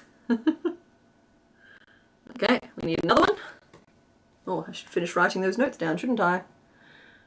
Well, yes, it is my job. Front post single crochet and a finish off. Then we have, what, a little skirt and 2 little tubey bits to go. So, wow, first project was Cerberus, Pat. That is ambitious. Do you mean your first one of my patterns, or not your first crochet project, surely?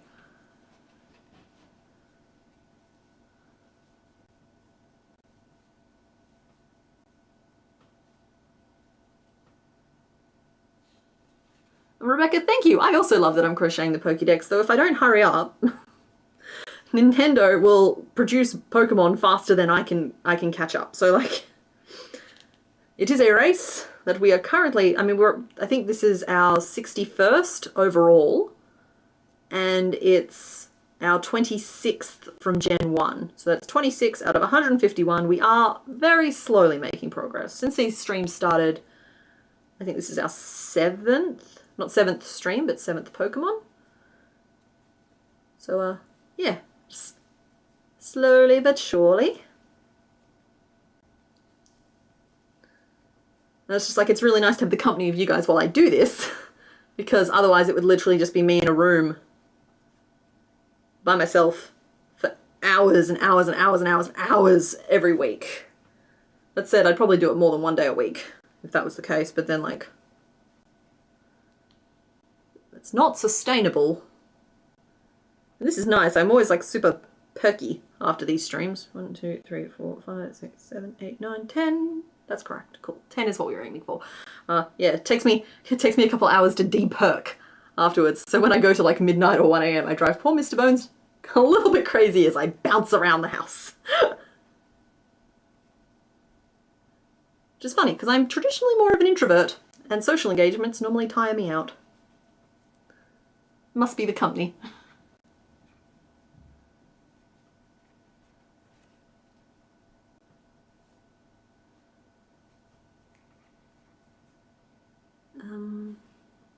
Wow, Pat, so Cerberus was your first amigurumi. That is incredible. But it does, sorry, I have to take a moment and shine a spotlight here. That is exactly what I mean when I say I would never tell beginners to not try one of my patterns just because it's not beginner friendly. It's like, I've seen people take on the most ridiculous first projects. It's just they know that they may not understand everything right away, or they just have to go slightly slower, or they're learning as they go. It's like, some of my patterns are hard and some of them are simpler, but there's no such thing as not for beginners. Not really. 2, 3, 4, 5, 6, 7, 8, 9, 10, 11, 12, 13, 14. People like Pat prove it. Chill says, will you crochet the alternate Pokemon variants after I finish the Crochetdex? Hypothetically. Hypothetically. It's like, Pokemon is such a good source of content because it's pretty much, it may as well be a renewable resource, first of all. But also, yeah. Okay, so let's say hypothetically I finish all 1,000 and whatever and they haven't made more.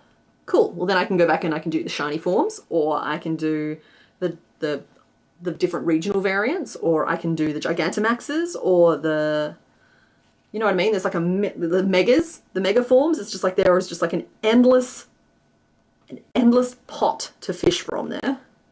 That was a mixed metaphor at its finest. But I think you know what I mean. It's just like, yeah, I'm never going to run out of Pokemon to make.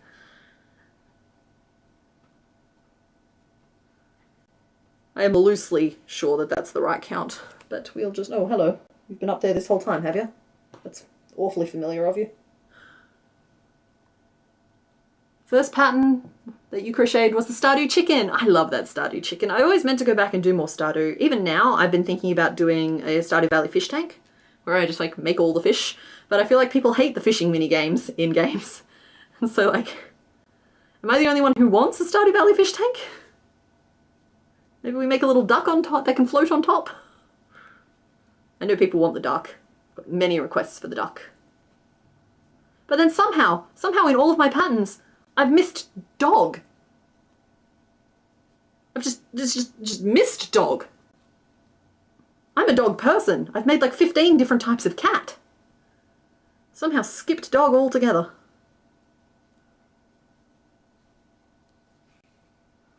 I should do a challenge where I replicate subscriber drawings or designs in crochet. Yeah, that could be fun. We could run it through the Discord. I suggest we do have a video ideas channel or video ideas brainstorm channel over on the Discord if you ever do have ideas for stuff you'd like to see. I read it pretty frequently, and I slowly kind of work out what will and won't work, and just because I have something's been there for a while doesn't mean that I'm not actively thinking about it, because I'm making a video this week, or I'm working slowly on a video this week that has been a premise that I've been working on for a while, and I'm just trying it this week, or I'm hoping to. As I mentioned at the start of the stream, I wish I was a little further along with it.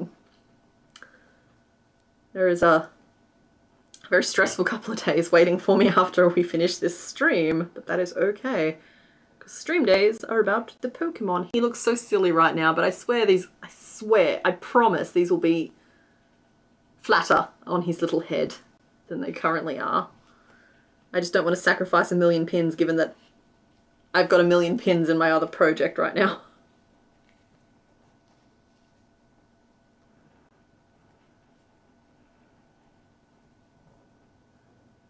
Okay, there we go.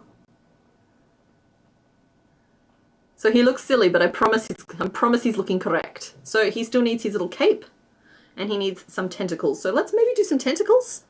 I don't know, we're feeling tentacular? Why are we all tied in a knot, huh? Betrayal.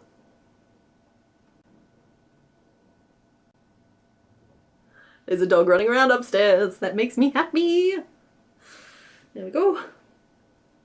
Just pop you out the way. The blue. Let's get you off the ground.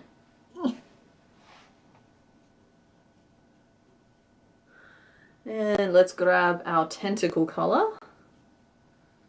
And I think I'm going to give these slightly wider ends, and then we'll work to like a narrower tube. Oh, I suppose we could just do them like this. He's small enough that that would work. I feel like we might have to do them like that. Okay, so we're going to work over a long tail.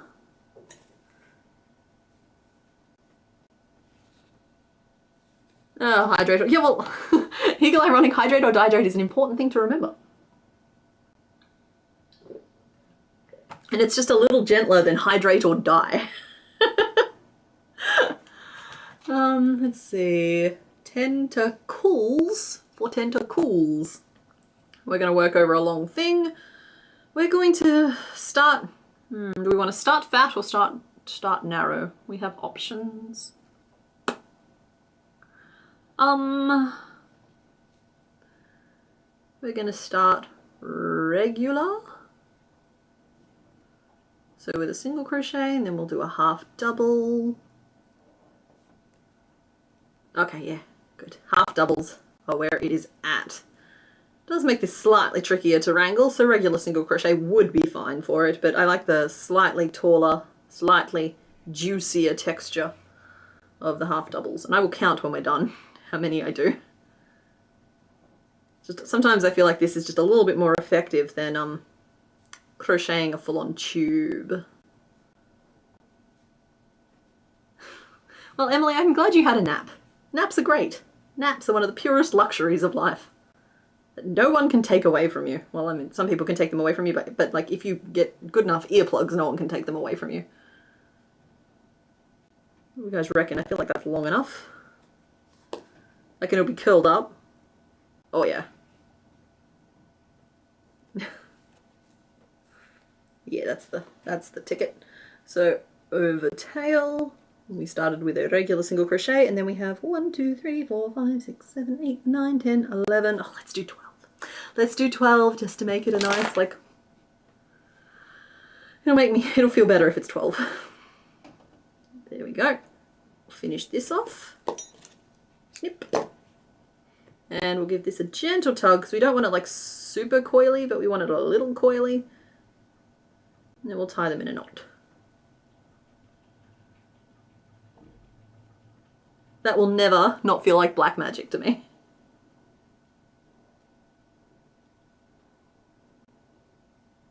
There we go.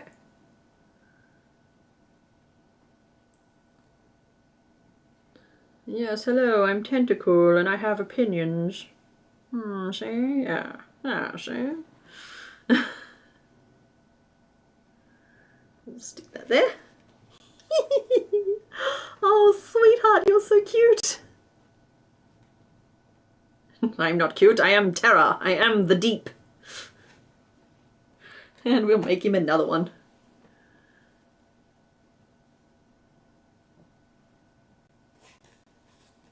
That's true, he doesn't get 10 tickles, but he does get 2 tickles. I didn't realise how funny that was going to be, how fun that was going to be to say until I said it out loud, but yes, we are making his 2 tickles. Oh, see, I had no idea that this was going to be as much. This is the Carnivine effect in full blast. It's like, you look at it at first and you're just like, meh. Like I said, 10 to mid.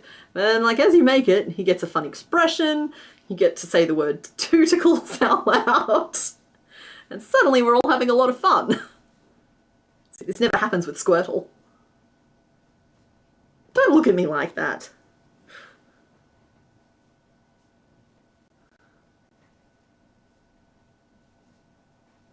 You need to watch me do that again? Oh, is it the curling of the tentacle?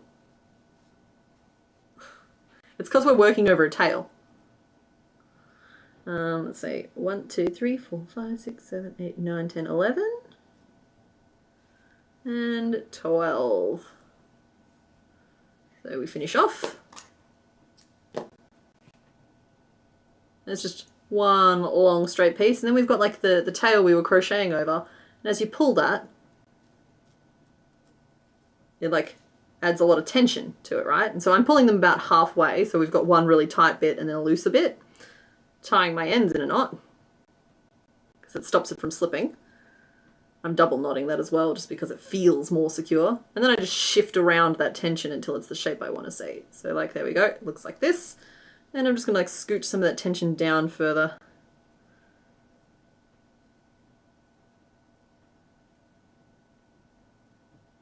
So.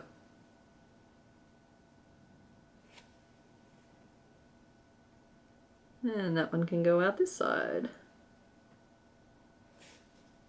He has a bonnet, he has opinions, he has tuticles. Now all he needs is a cape, because he does not subscribe to Edna mode and does not understand no capes.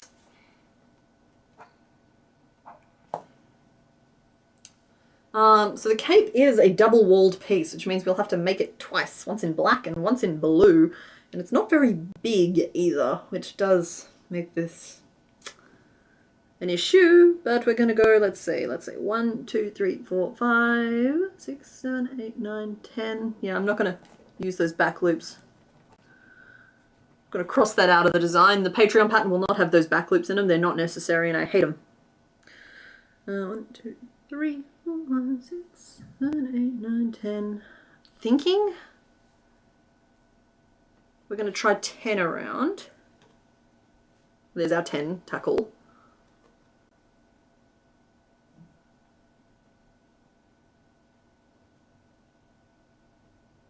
Alright, what's happening in the chat here? I still don't understand how to single crochet over the tail. Kind of the same way you do over a magic ring. Okay, chill. We're gonna do another one.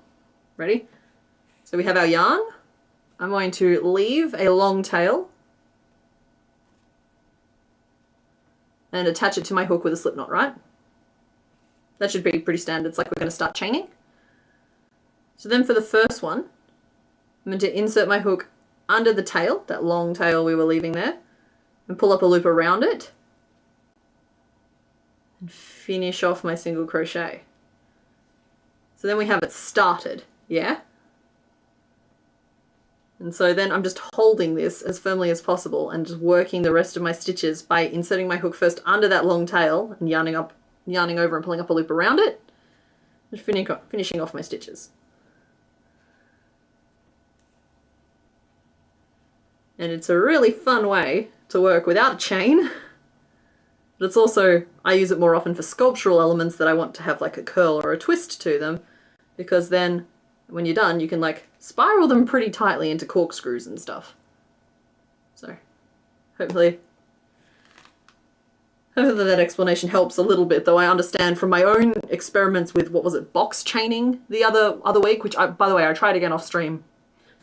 Just cannot seem to get my fingers to do it. I can do I-cord, however, which I don't think is the same thing, but it's a helpful thing. It's something that I was able to do and make myself feel better in that I can learn new things. So in any case, we're going to be making our little skirt. I'm going to start by just chaining 10 and seeing how far around that goes. Because like I instinctively want to go 12, but it's like when you're pouring water into a glass. Just because you want to pour what's left in the jug into the cup doesn't mean it fits in the cup. 3, 4, 5, 6, 7, 8, 9, 10. So that's 10 chains. It's blackest black. And we'll wrap around. Yeah, and I think 10 is a good place to start. And we'll work back, so that's 9 single crochet back because that 10th chain was our turning chain.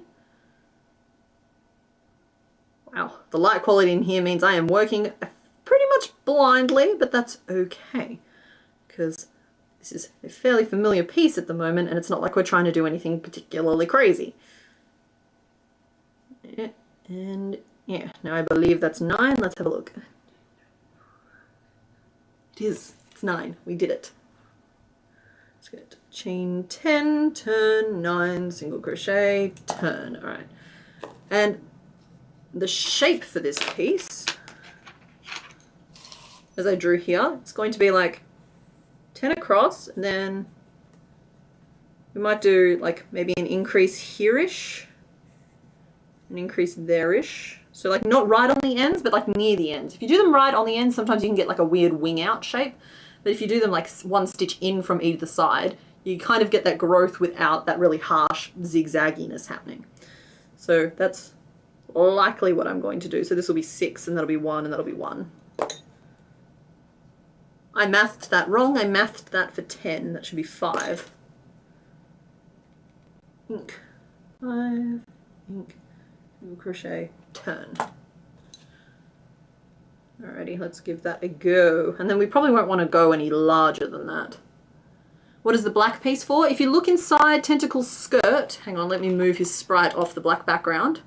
Wait, who did I pick up just then? Oh, I picked up a sneaky one. There we go, this is better. If you look under his skirt, see how it's black on the inside there? Ooh. I am terror, I am the deep. Yeah, so he's black inside the skirt, and so it's a double-walled piece. I want to make sure that it's black on the inside.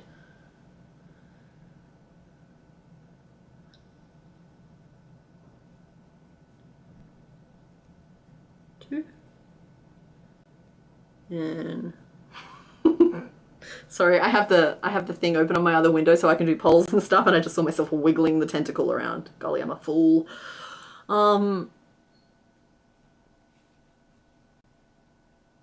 Yeah, this is the inside of the skirt. Basically, I'm going to make the same piece twice.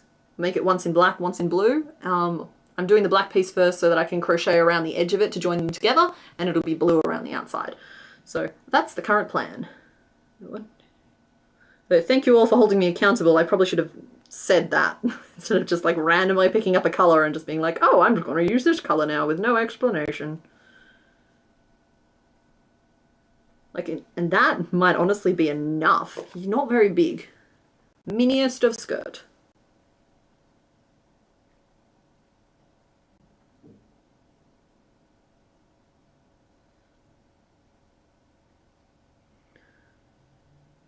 Yeah, so the blue piece on the outside will add both width and like a little bit of length to this, so I think that's actually where we're going to stop with that piece. Black. And then in blue we will do that again and then carry on. So let's finish off this piece.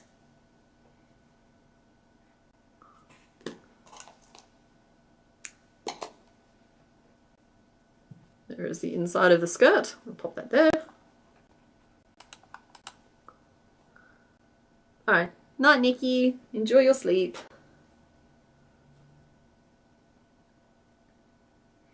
And we'll do the same thing again in blue and then work out how to attach them together.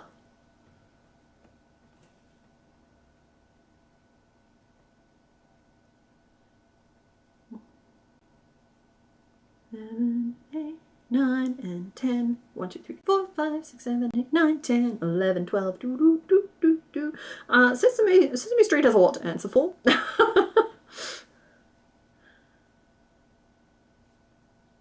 5. Well, I will say that I know it's 8 ply, but that black yarn feels like a 12 ply. It always feels so much thicker than any of the other colours, and I'm wondering, I don't know if that's something to do with how they dye it or something. Also, that looks a lot smaller. 1, 2, 3, 4, 5, 6, 7, 8, 9. It's an optical illusion, though. It's an optical illusion.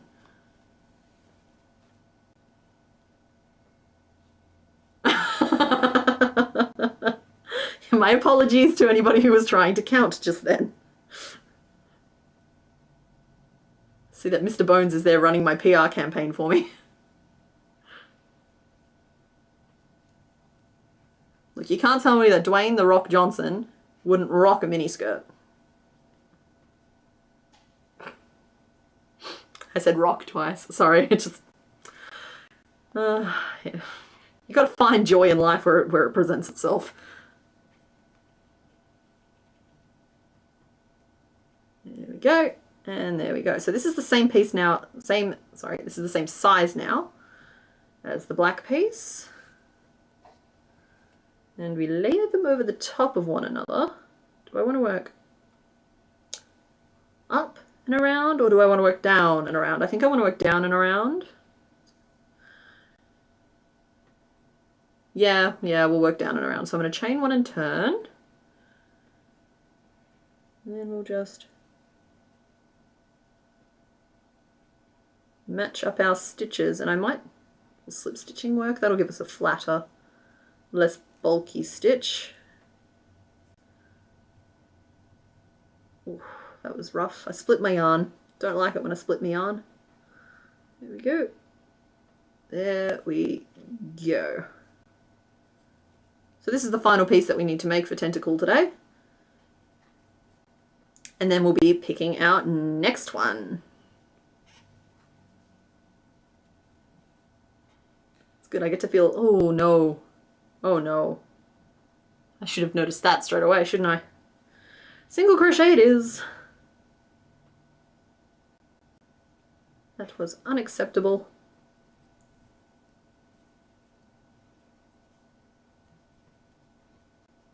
That's better.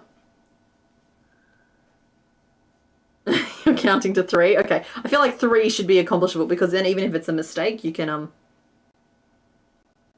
easily like re-find your count. Not that yeah, I'm sorry, this is a counting stream. I tried really hard that other time to not count out loud, and I just, sorry. It's a necessary part of the process. Even if I'm sitting here quietly whispering, just like,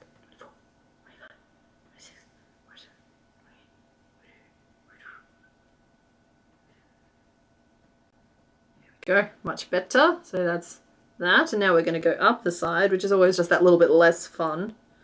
It was 1, 2, 3, 4, 5, 6, 7, 8, 9, 10, 11. Yes, no, 11 is correct, which is supposed to be 11. 11 single crochet through both along bottom. Then that's going to be 2 up side. Yeah, top, and then 2 side. Sometimes it's easier to just break it down into aspects of geometry than it is to just say, do around the outside. There we go. Now it should be 9 across the top.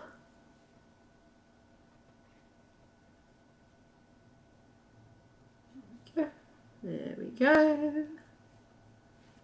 Hydrate, thank you very much.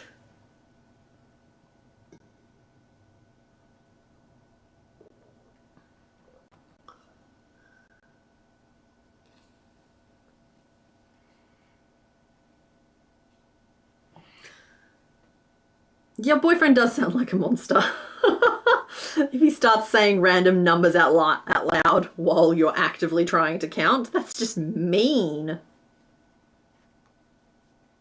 you what, next time he's, I don't know, what's important to him. Find what's no, that's petty. Okay, this is not relationship advice because relationships don't do that to each other. But if you have one of those relationships where the love is made up of about 30% irritation, next time he's watching sports ball or playing a video game. Okay, video game, first of all, download something, particularly if it's an online one. It'll make a little bit of lag. And if it's sports ball, start vacuuming or something. Just loud enough. But let it be known that Mr. Bones would never count while I was counting. Anymore.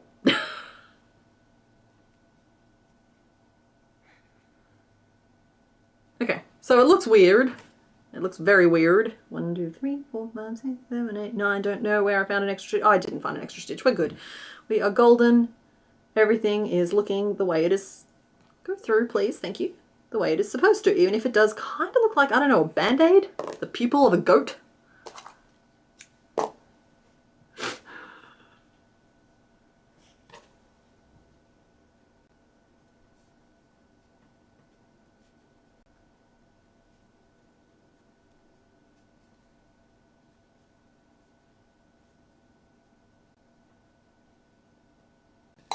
There we go.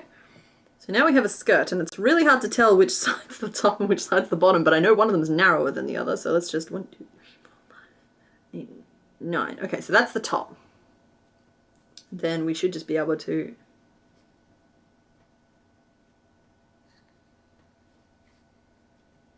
doesn't have as much flair or as much swing as I was expecting / hoping for, but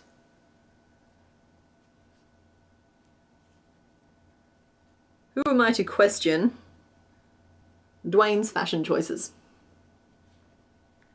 Oh, his leg fell off. Yeah, bud. There we go. That's the little skirt. There's a lot of yarn tails flying around, but those are all of our pieces. I'll show him up here as well. Woohoo! So, as mentioned, rather than sew them together today, we are going to pop that all to one side and we're going to pick our next one. You can stay there and judge me as much as you like, little dude.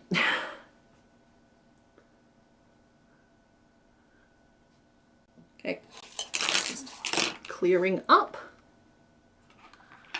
Katie, I would love to, but I don't know if I can pick 20 numbers. It's like I keep wanting to go picking a couple of numbers, but 20 is a lot to ask for.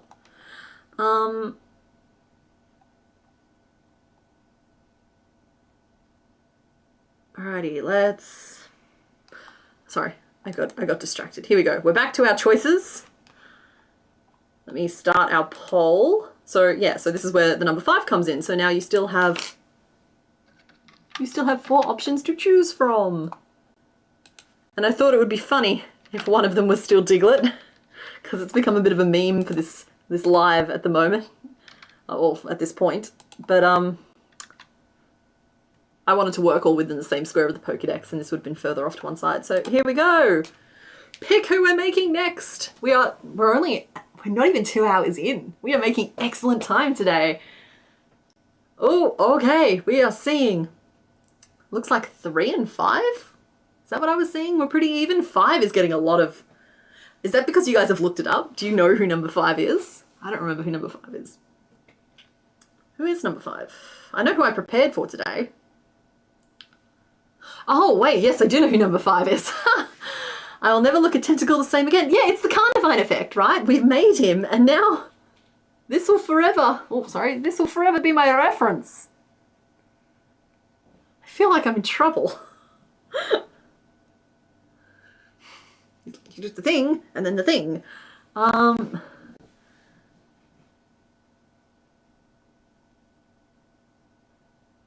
Okay, alright, so quality is good right now. Okay, so I'm seeing a little bit of quality drop. I am connected directly to my modem, and my internet's pretty good. So hopefully that's okay, all okay. I could like upgrade the connector between my webcam and my computer, which is kind of on the next on the to-do list, but that shouldn't be impacting quality like that. How about just 6 numbers? Okay, 6 numbers, it's between 1 and 84. While we wait for this vote to finish, I'm going to rattle off some numbers. So let's say 17. 32, 21, 65. How many is that? Is that 4? 65, that's 71, and let's finish it off with 84.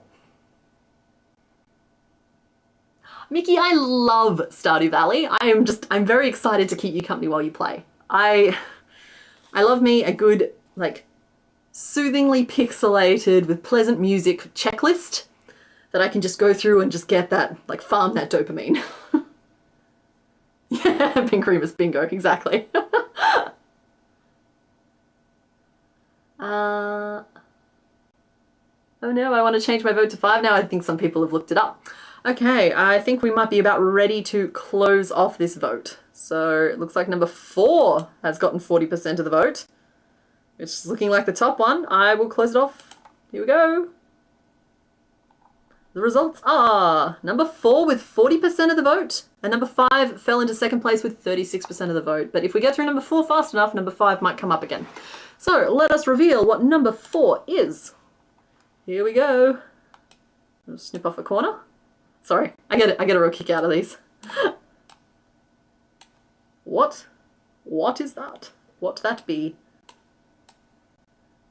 Is it what you're expecting?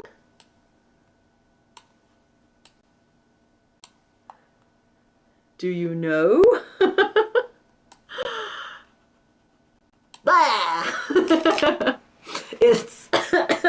It's Shelda.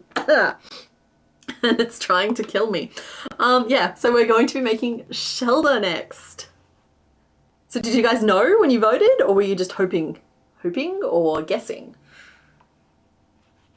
So let us go back to our making screen. Is my camera slipped or have I?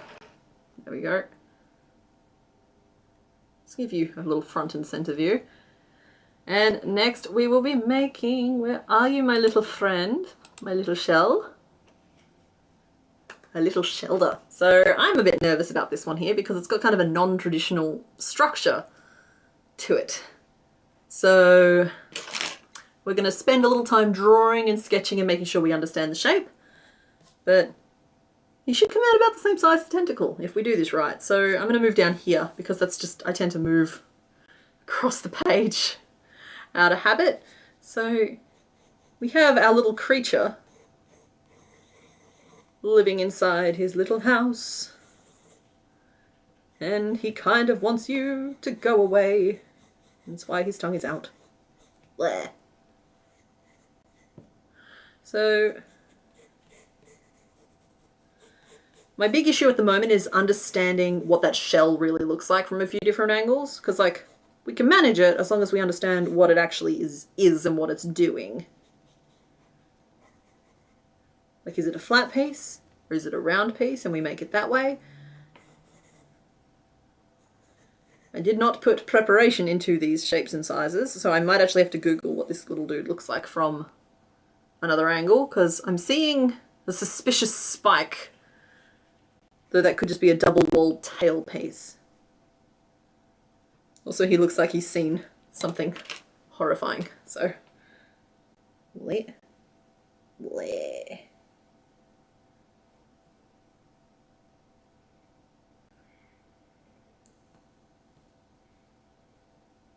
So we could do this guy with like stitched on pupils and go for trauma, or we could use our safety eyes and go full on derp. So we have options.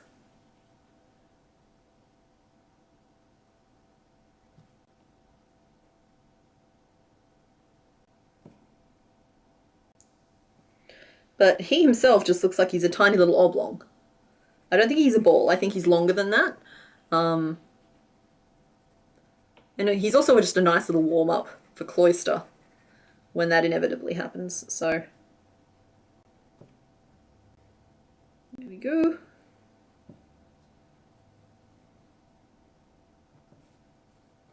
Got a couple of little points. Got some segments to his shell, which we may or may not ignore for convenience sake. He's got a frilly thing at the back. Looks like he's got some more points down there as well. And he's got, I believe, a double tail to his shell. So, oh, okay. The numbers are in from the numbers I picked for that. Well, those colours all sound very pretty, Katie, so I hope they look nice in your quilt. I say 2 bra cups around a bouncy ball with a ruffle in the back, then the tongue and the spikes. Yeah, you know what, Tara? That sounds exactly like what we're going to do, but I am just going to Google Shelda's butt. But I won't do it on stream because I have more sense than that, because, I'm sorry, y'all, Pokemon has been violated by image search. Shelda butt. Images. Ah, I'm not immediately met with anything rude. That's refreshing. I'm also not met with anything helpful though. So, Shelda. Okay, I found a little picture of his butt. As well as one of him clamped over Psyduck's head, which is really fun. Okay. Okay, it's tiny, but he's like, is it bivalve? Is bivalve the correct term for it? But his back kind of has like 1 shell and then 2 shells. So I'll probably make the same piece for the top and the bottom. Looking at this, it's the same on top as it is underneath. So there's not that many pieces to him, but that shell does have some complexities to it. Night, just some art student. Sleep well, thank you for hanging out. Oh, well, you're very welcome, Tara. I second-guessed myself. But glad to know that I nailed it.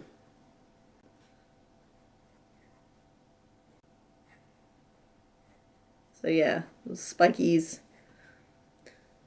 Depends on how big this fella goes. Those spikies might just be like, we chain and then we slip stitch down as part of, as we're working, or there might just be like little nubs that we sew on afterwards, which might be the way we go. So, how long are you, my little dude? Okay, you have some decent length to you. So as suspected, he's not a ball. He is a little bit more tot. Small tot, but tot. And then we have tongue. It's a pretty self-explanatory piece. And then with the shells, I have to decide how I want to build them, because they do have just a few features to them. So what I'm thinking, controversial take here, I think I'm going to create the top and bottom shell as separate pieces. Duh. But then I think I'm going to create the little tail piece at the back, which is technically part of the shell, as just something in the round, like a little balloon shape. And we'll do the top and bottom on the same piece and just attach it on the back. Because that's going to dramatically simplify how we approach this thing. Because then we can approach the shell in rows, working from one side to the other, do a little rim on it, create a few little points, wrap this whole thing up. For the eyes, we are going to need some eye pieces as well in our white. Again, with either trauma pupil or, I don't know, the opposite of trauma pupil, the panic pupil, the pupil of judgment. It's one of these two things.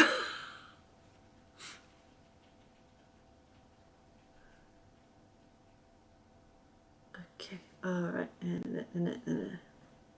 Little water loaf, exactly. Okay, so we're going to start. I'm going to get my notebook sorted out. Just tentacle notes. Ooh, enjoy. It's a handy little pause for anybody who wants to try and interpret that scribble. Shelder, not to be confused with murder. We're going to start by making his little top body, which is working in black, which is always ever so much fun, but we will make it work. We're going to make it work. It's going to be great. We're going to have the best time ever. Just getting ahead of myself with my notes a little bit, because like at a certain point the basic shapes are the basic shapes. So we'll go from 6 to 10. Then I'm trying to decide if I want to build him as like a proper oblong, like a little vaguely rectangular shape, or if I want to go full round, but I think I'm going to go full round, but we will go up another size from 10 at least. Crochet ink, single crochet ink, single crochet. That should get us up to 14, and then we'll reassess. Yep.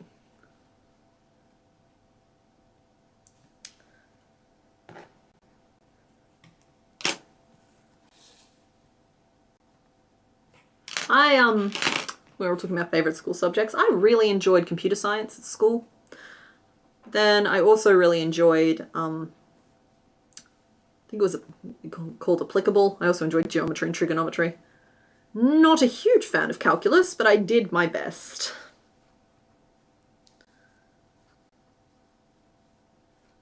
I liked things that just made sense, you know? Things that had rules, and like once you understood why something was the way that it was, that's half the battle. But I feel like that's something that's skipped a lot in schooling. There's a comprehension of why things are the way that they are instead of just being told to know that they are the way that they are. It informs a lot of how I explain things. Because I know I go into probably excessive detail sometimes, but I'm fine with that. Just explaining why things are doing certain things and why certain stitches are doing what they're doing. Or at least explaining why we're doing certain stitches. And it's because, yeah, it's like, I feel like more of that in the classroom would have more people enjoying their subjects.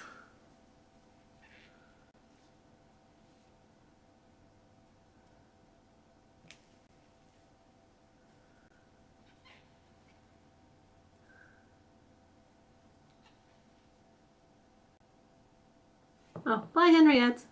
See you later. I sent pictures of Shelda's butt to you. Oh, thank you, Mr. Boats. I'll open Discord, but I did find them on Google. Relatively safe search as well for once. Oh wow, yeah, no, you found some good ones. It is approximately what I suspected though.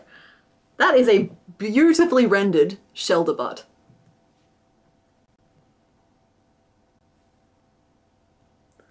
Just like I love, sorry, I've spoken about this before, but I love how no matter what Pokemon you're talking about, there'll be somebody out there who loves it enough to, sorry, I'm like, it's not grotesque, it's not like an actual butt, it's just like somebody clearly loves Shelda because there's no explanation as to why this image of this just beautifully drawn Shelda from different angles exists. It's like somebody loves this little dude.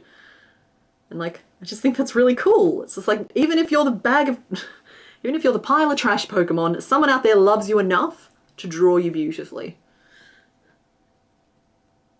Mood.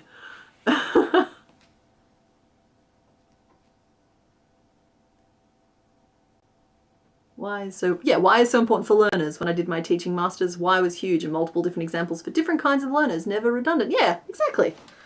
Just like, once you understand why something is the way it is, the rest of it just sort of makes sense. And it's a lot easier than just remembering 15 different rules.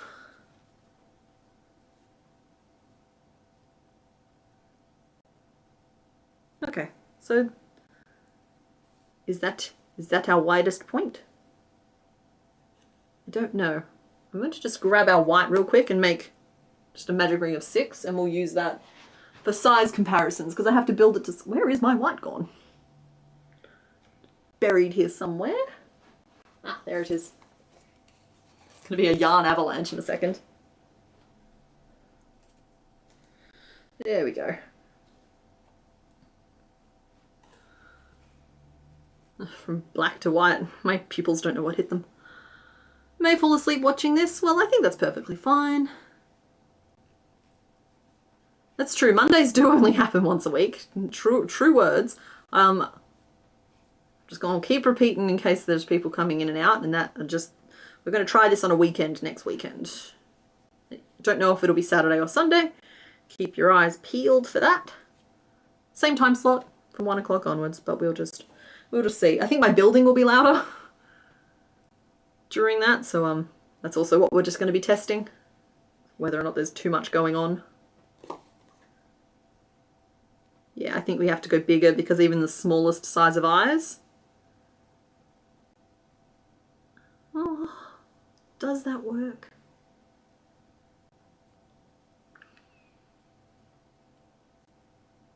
Bigger. We're doing bigger. We're going bigger. We're going to go up to 18 around. I have spoken. And we will make it work. We will make it work. Single crochet goes in there, and then we'll do that. 1, 2, 3, 4, 5, 6, 7, 18. Yeah, and that gets us up to 18, which is just better size. 18 is a good size for things.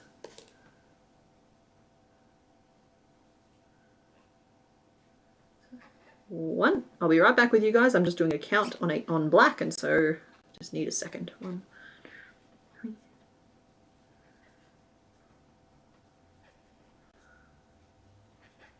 6, 7, 8, and 9, 10,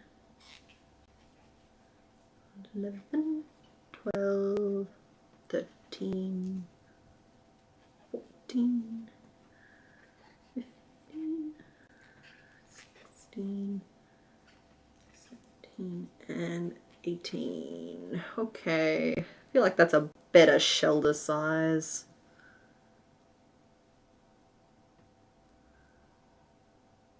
Yeah, I'm much happier with that. But I might just take a 5-minute break at this point, if that's cool with everybody.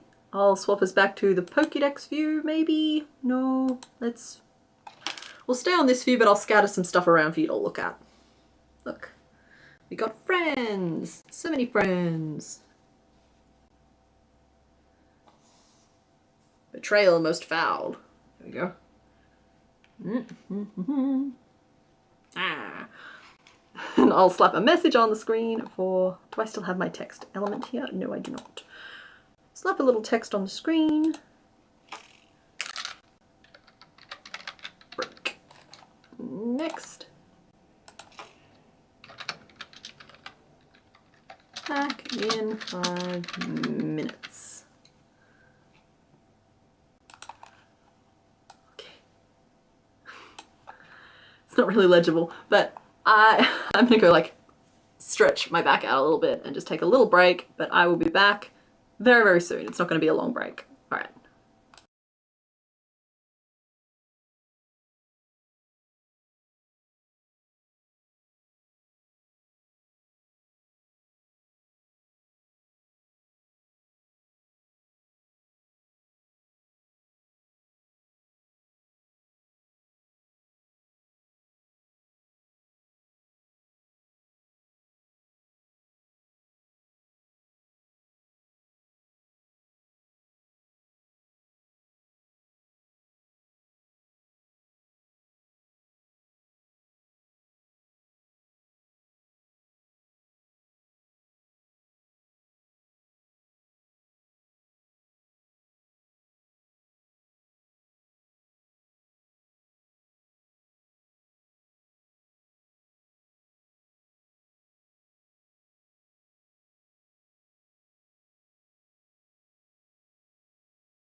Hello, I'm back.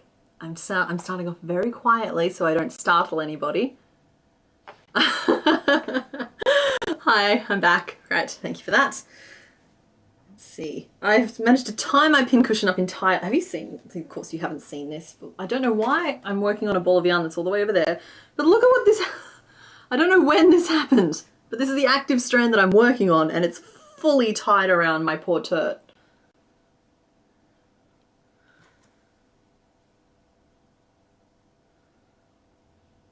There we go. Okay, there we go. Okay, so I'm just going to do a bunch of rows of 18 single crochet to grow our little shoulder nug. There we go. Using a stitch marker, of course. Hello, hello, thank you for the welcomes back.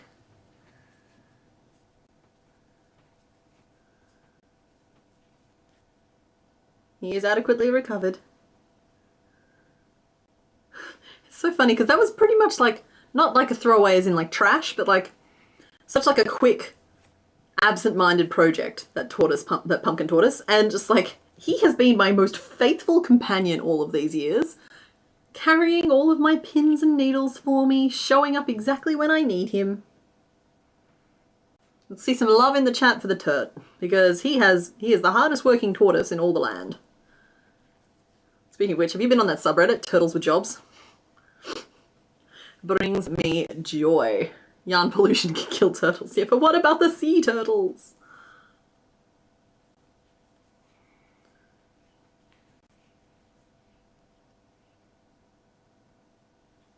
Every so often I'm just going to stop and squint. The look on my face while trying not to startle anyone, I might have to go back and check that. I don't know what my face is doing at any point in time, it's just doing stuff, you know? I basically have a diagnosed case of bendy face. Sometimes I'll be watching myself back and I'm just like, what is that facial expression? Where did that come? Do I look like that when I'm talking to people? But yeah, we got that bendy face, what can I say?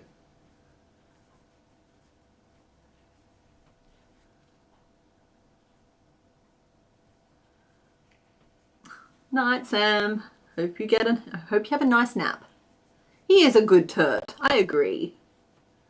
Best turt ever. Oh, thank you. I'm pretty pleased with how we named him Shermit, because he's a mushroom crab, and he's like, that's hermit and mushroom. He's a mushroom hermit crab, like Shermit. Which I'll admit, didn't have, like, I really like the name, but doesn't make me cackle nearly so much as naming the eggs Benedict.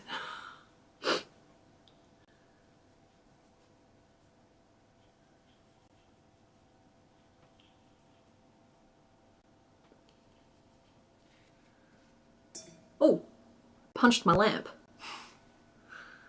We're both okay though. We both survived. Yeah, no, Pumpkin Tortoise does have a pattern here on the channel. It is one of the older ones though. Which, anything over than 12 months at any point in time, approach with caution, because I learn a lot when it comes to teaching and editing and pattern designing over the years. And I say that in current tense, because anything 12 months from now, I'll probably look back at the patterns I'm putting out now and be like, oof, approach those with caution. Whereas right now I'm like, nope, they're the best they've ever been. Okay, so we've got the start of our little lump. We're going to keep going. That's 2 rows now. I'm just going to start a little tally off to the side, because I think I'm going to taper him off slightly so that he's less nugget like this and more of a nugget like this. The nugget who skips leg day. He has no legs, he's allowed.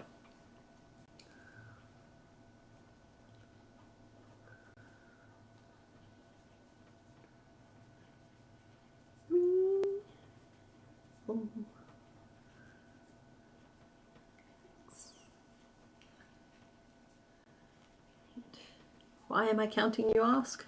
No one's asking that. But if you were asking, I don't know. We've got a stitch marker in. I don't really need to be counting, it's just with black I'm feeling very tense. Anything goes wrong with black, it's super hard to find landmark stitches, and we're already 3 rows deep into just single crocheting around. So if something goes wrong, I'm just going to say like, oh well. Oh well.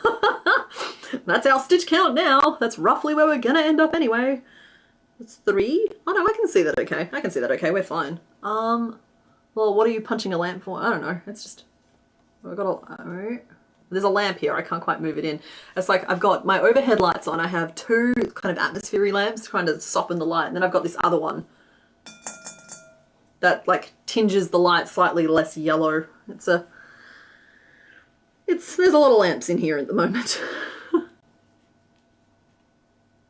Does Broken Benedict have a face? Yes, yes. Okay, Broken Benedict. There we go. Sorry, he doesn't focus properly if I hold it up, but there he is.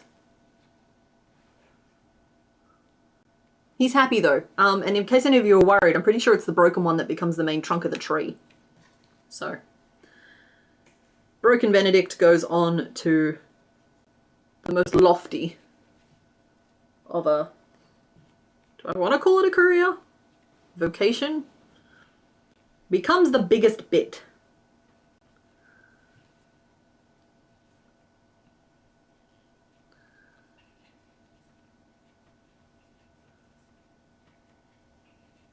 Good morning. What's happening? What are we doing? Something's happening. Now inspired to make a porcupine or a hedgehog for pincushion. That's great. I've also seen cactuses done really well. Cupcakes with pins as sprinkles. Delightful. Like there are so many crochet designers out there just nailing this whole game. A poll? What do we need a poll for? Strawberry. How are we picking the order? They're all so cute. Oh, right. Okay. Sorry. Yeah, there's a thing that I flashed up on the screen that looks like this, where and then like you guys vote for which number you want to make, and that's the one I make. I am selectively and strategically picking which ones we're doing at the moment because, yeah, sometimes I'm just not in the mood to make a full-blown Venusaur, and I think that's okay. I think it's good to recognize our limitations. Plus, if something like that came up chaotically, not only would I not have necessarily the colors ready or the guide ready because it needs to resemble the others in its evolutionary line, but also that's the whole stream in one, which is cool if that's what we're planning, but often I'm trying to like pound out 2 or 3, hopefully 4 sometimes. And yeah, I gotta be careful not to let Gyarados come up at all, because if Gyarados comes up, I'm dropping everything and that's all I'm doing that week.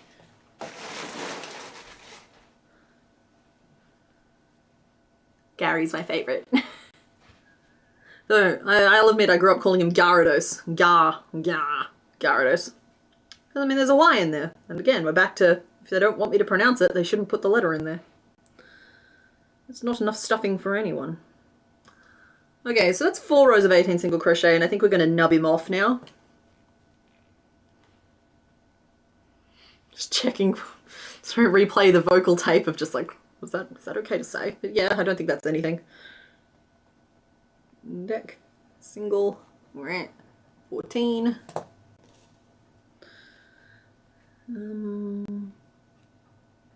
Oh no, we've rotated, so I need to rotate this row as well, so that's now decreasing, that's now 2 at the end, but it's still the same row, just twisted slightly.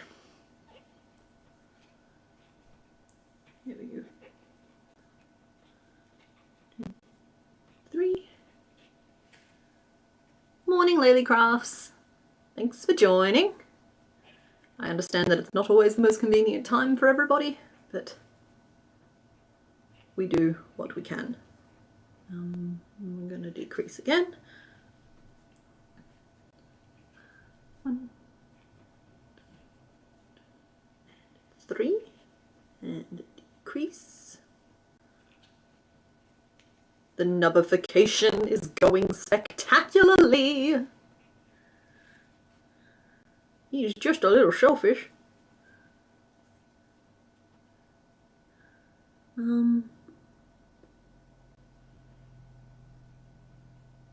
going to decrease again straight away, I think. But I might need to adjust that as well, because that was like that, and then this is like this. This means nothing. I'm so sorry. This is literally just words. Single crochet, then we're going to decrease, and then it's 2 single crochet over there. There we go. Decrease, 1 and a decrease and a 2. I have a Charizard head just sitting in my unfinished or dropped pile that I was making for my hubby because it's his favourite Gen 1. Yeah, I had a Charizard trunk at one point, long predating the channel. Decades ago at this point, and yeah, I'm uncomfortable being up to speak in decades, but it is what it is.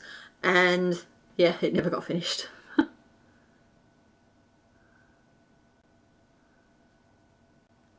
Yeah, I think Charizard's classic. Charizard, I was nearly feeling overly ambitious and nearly made it into the numbers vote today.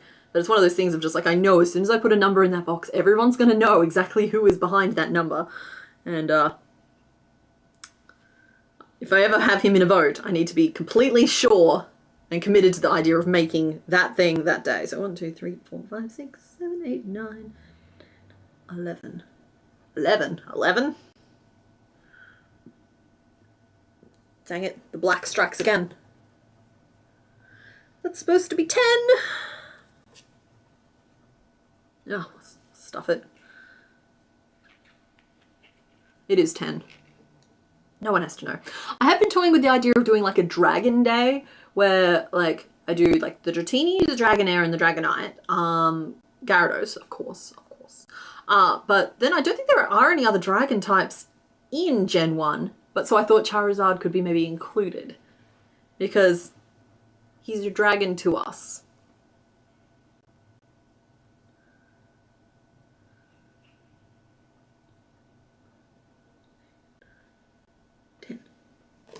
Ten.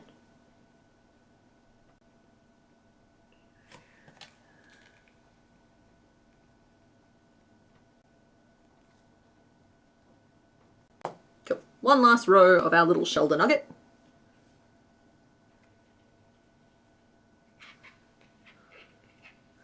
Then we can put the black down and just pretend this whole thing was a bad dream. It's fine. It's fine. It was close enough. That decrease, I either missed it earlier on in the row or I cut my row short. In any case, it's going to have absolutely no bearing on this part of the shape. So 3, 4, 5, 6. Part of working with black yarn is just knowing when to cut your losses and not worry about it too much. Because if you're not having fun, what's even the point? Crocheting the void. Aw, Sheldon's a void puppy. Traumatized void puppy. He just needs to come out of his shell. He's a little clammed up.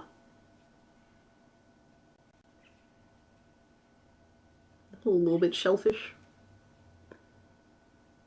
It's only because he saw the seaweed. Oh, he's getting into the seaweed. There we go. Voila! Behold a man! No, that's a philosophy joke. But there is our little Sheldon nub. The eyes. I've made one, so I may as well make the other one now as well. Yeah, Dragon Day. Well, sorry, I say Dragon Day. It's probably more like Dragon Days. There's a lot of dragons. Like, I could probably get the whole Dragonite line done in one stream, but as I keep saying, Gyarados is my favorite. I'm even wearing a little Gyarados earring today, and he's got a lot of details going on, you know what I mean? And so I don't want to shortchange myself or him. He's going to be one of the things that I want to make something I can be really proud of. So he might become a whole thing on his own. I don't know, would you guys watch a whole video just on Gyarados? I suppose you guys aren't probably the best judge for this because you're sitting here for hours watching me make them very slowly. But maybe the internet would watch me spend a whole video making one beautifully rendered Gyarados. I could even probably use some of the shapes for the existing dragons I've done. Because he's also a snaky boy. Oh, night Jessica, thanks for hanging out. 4, 5, 6, close that off. Oh, we like Shelley or Sheldon for the name for this little guy.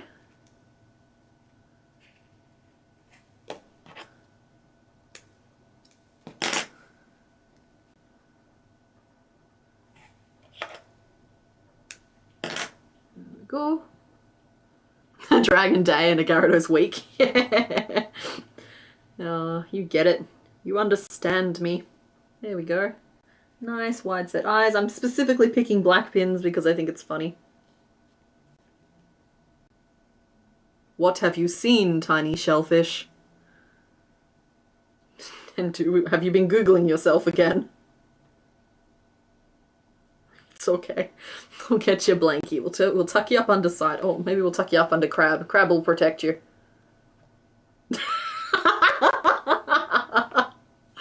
Oh, that made it both better and worse. Let's make a tongue, shall we?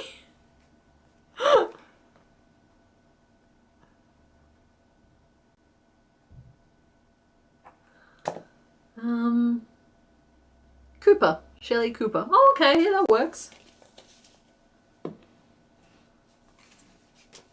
He's a mini Cooper.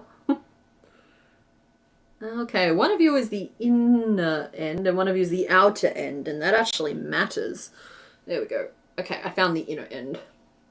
So the tongue is this little, like, bleh piece. It's a tongue. Do I want to make it a tubey tongue or do I want to make it a squarey tongue? I think for the tongue we are going to start at the end and work back this way. Start with a magic ring of 6 and then we'll just do increases of 3. Probably even only 1 on each side, which will give us 2 like distinct edges to work with. So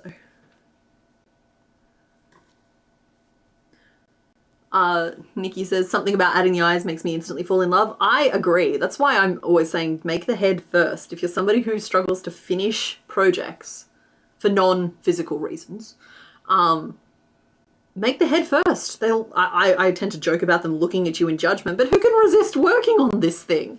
It's so panicked. It's so existential. It just so badly doesn't want to be here. I can't resist. Oh, we could even just make that the tongue. We won't, but like, bleh. Tongue.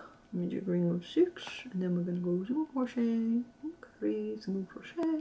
We're going to do it twice, and it's going to get us up to 10 stitches, but it should be a long shape. Wait. Double-walled tongue might be a little bit much for this little dude anyway, so we may have to come back and just do a little flappy flap, but we'll see. He does look like a little soot sprite. Yeah, I see some people talking about Ghibli films. I'm wondering if it's because he looks like a little soot sprite. Yeah, that's true. He's a little ghastly.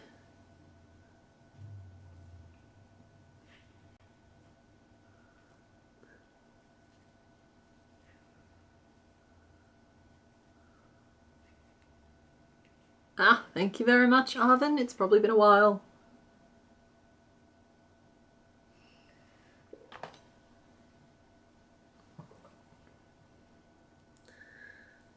You are not... Flush Phoenix, you're not the only one dying to know how I'm going to do the mist on Ghastly. You'll note that they haven't come up in the votes yet. Don't rush me. Okay, I'll work it out and then it'll come up in a vote. I'm thinking brushed fluff, maybe? Good. We'll just cuddle on up there with your crab friend.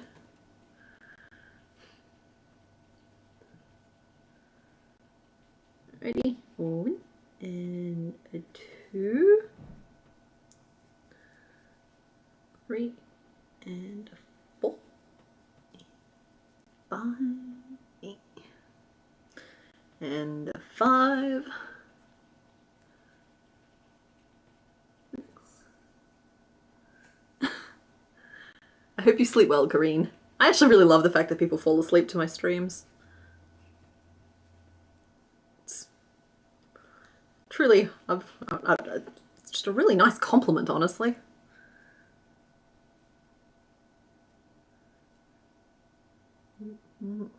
What am I even doing?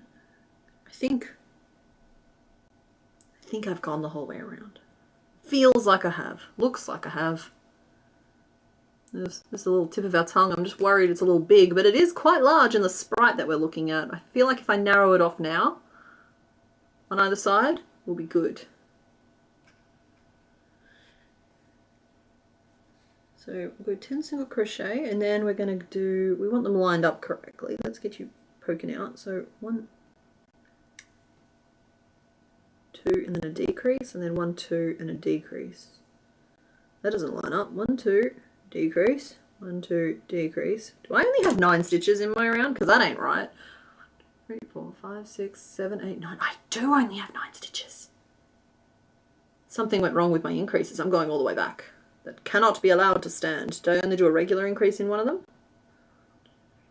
5, 6, 7, 8, 9. Yeah. 1, 2, 3. Okay, I did 3 in the second one, but I must have only done 2 in the first one. I did. 2.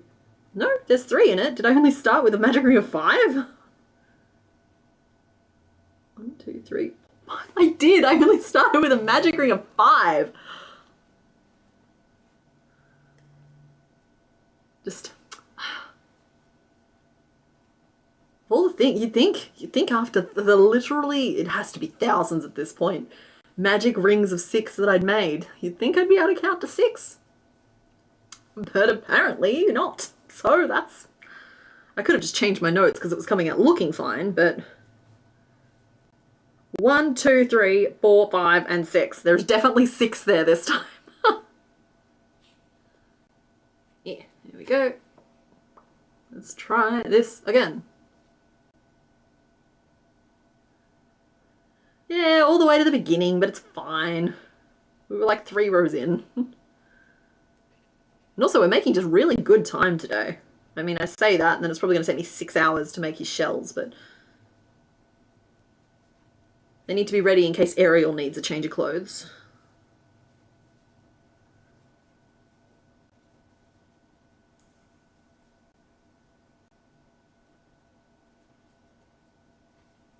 Okay. And see, this all could have been avoided if I'd stopped and counted at any point. But I suppose I did stop and count at a certain point. So, gold star to me. Go. 1, 2, 3, 4, 5, 6, 7, 8, 9, 10. Cool, we're definitely at 10 this time. And so now I can do my round of single crochet. Yep, yep.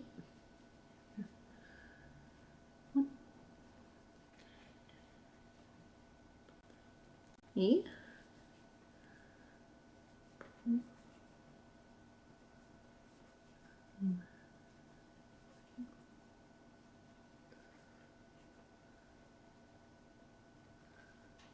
Eight, 9, and 10. Okay. Alright, okay. Oh, what's happened? Ooh, Zach the Sunshine. First of all, hi! Good morning. You're picking up the keys to your new house. That's so exciting. Okay, come here. Right, so I do need to decrease in the next row as I suspected, but he's going to have a nice juicy tongue. What's the lore behind Shelder? Do they use their tongues for anything or just for showing their disdain? Is it like a lure type of thing, like an anglerfish? Or is it purely attitude? Or is it more of a stress response? It doubles them in size. Maybe there's something there. Increase, and then 1, 2, decrease. So we're going to go 2, decrease, 3, decrease.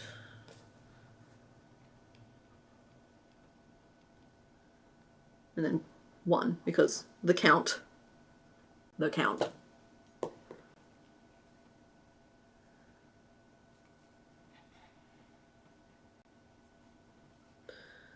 Just remember, if you're moving house, always, I mean, well, once you've already packed, like if you've already packed, it's too late, but pack the things you need to survive that day, all in the same box, first of all.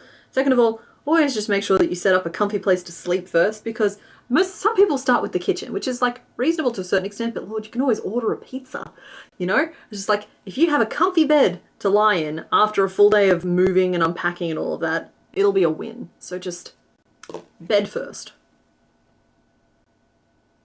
Oh my love, you're coming out so cute. I wish I had a squeaker to give you. Wee, wee. So we're going to finish with a decrease that time, and see, we're going to go 1, 2, decrease, 1, 2, decrease. Do that twice, back down to 6. It's going swimmingly with all of our little fishy Pokemon. Okay, according to Bulbapedia, its enormously long red tongue is used to burrow itself into the sand to sleep overnight and also to lure and capture prey. So yeah, okay, so not just for disdain, has a purpose.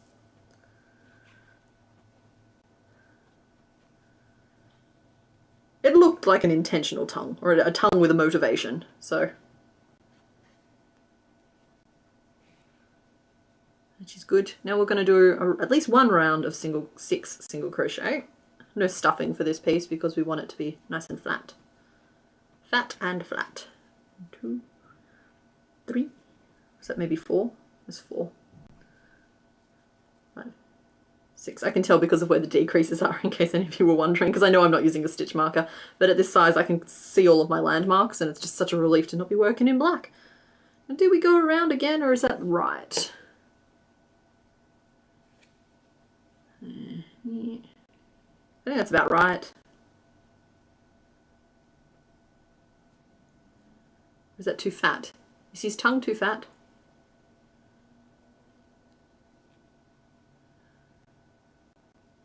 I actually think that's pretty proportional, actually.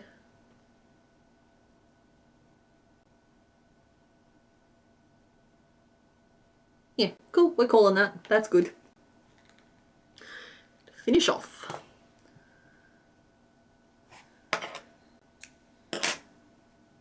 Whoop. It's your tongue, it's your tongue. Want just the shell piece, then we're done. Do, do, do, do, do, do. That's a copyright song, and we're gonna stop.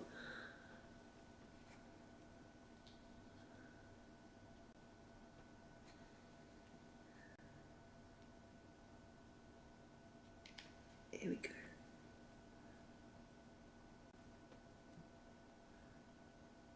And we'll stitch on a little black line there as well, just for details. There we go.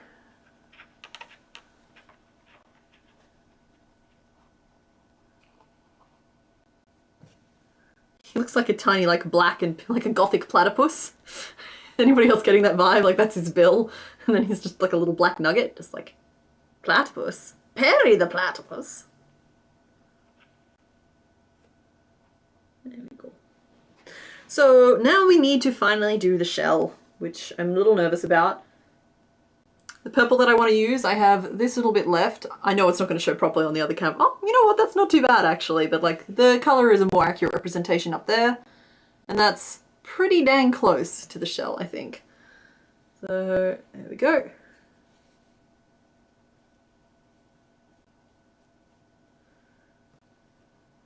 Okay.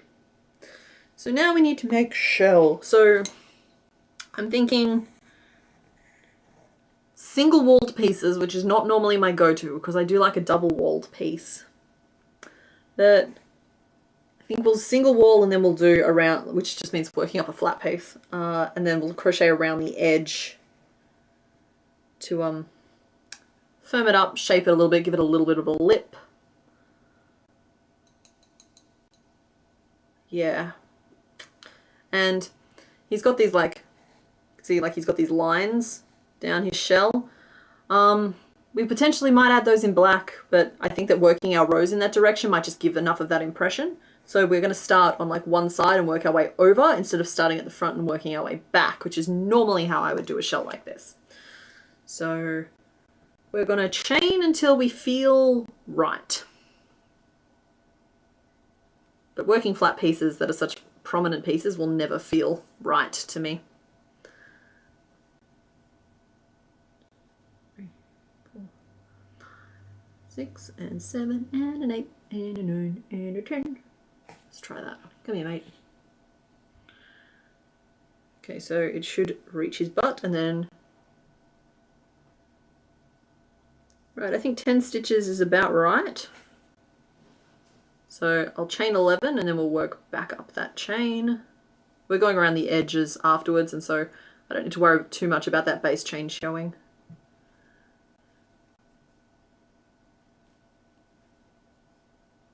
And now it does have a little bit of shaping to it, so we might play around with some stuff. We're making really good time today, so I'm not so worried about like frogging stuff. So I'm thinking I might play around with putting half double crochet on one end and maybe working slip stitches at the other, just to get us that like conch curve. Which, like, basically instead of it coming out like this with these being the rows, it'll come out a little bit more like this, hypothetically. A slight fan array. Named a baby. Who's baby? Oh, baby cow! Well, didn't we name that one Mallow? Or is it a different baby cow?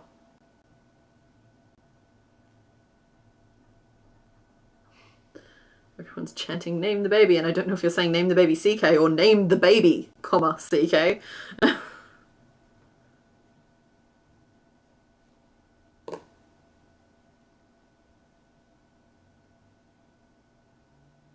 Right, what's happening? Sorry, what's happening? Teal and orange, you've got my attention.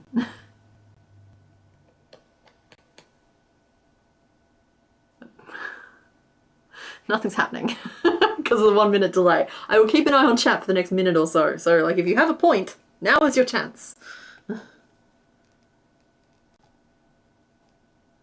CK named a baby moo cow. Didn't I name the baby cow before? Like, were we naming like Fluff or Marshmallow or something like that? Or is there another baby cow?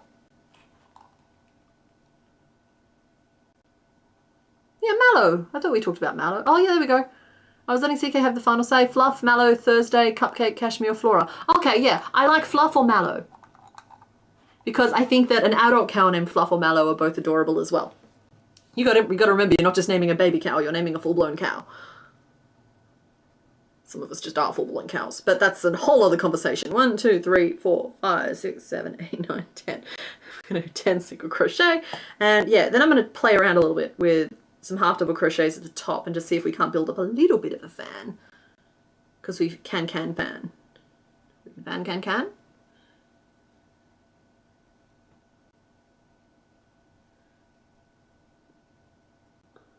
Let's just try it.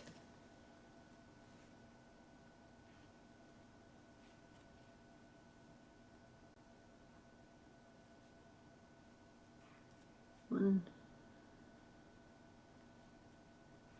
2, 3. And we'll work a couple of single crochet to smooth that transition. And we'll alternate with rows of regular single crochet just to, like, I don't know, completely nullify everything probably, but we'll see. Like, and if we don't try it, how will we know if it'll work or not?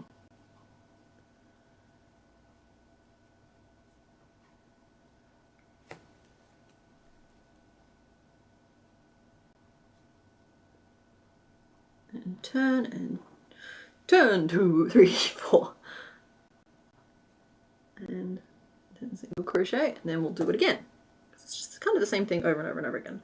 That itchy spot. Okay, then we're going to just work single crochets back. Now because slip stitches don't work over the stitch, they kind of work off to one side of the stitch. That's going to leave like a little bit of a rib detail visible, which could be really cool actually. Might really lend itself to shelliness. Oh, no, Zach, that's not what's happening.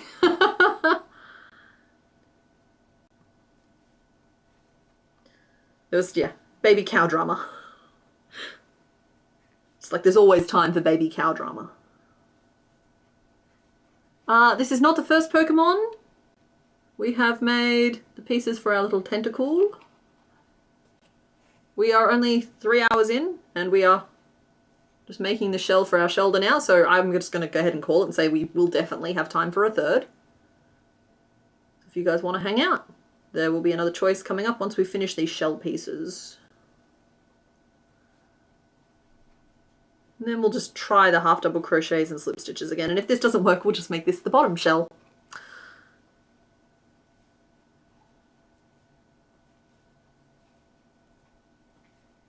Just a lot of rows all doing the same thing though, which is just never very interesting. Somebody tell CK the final name for the moo. I'm signing off to sleep. Okay. I'm sorry guys. I do try and keep an eye on chat. Sometimes it's a bit tricky.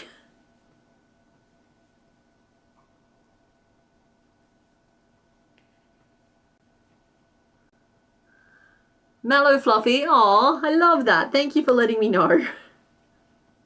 Just I thought they were both really cute names.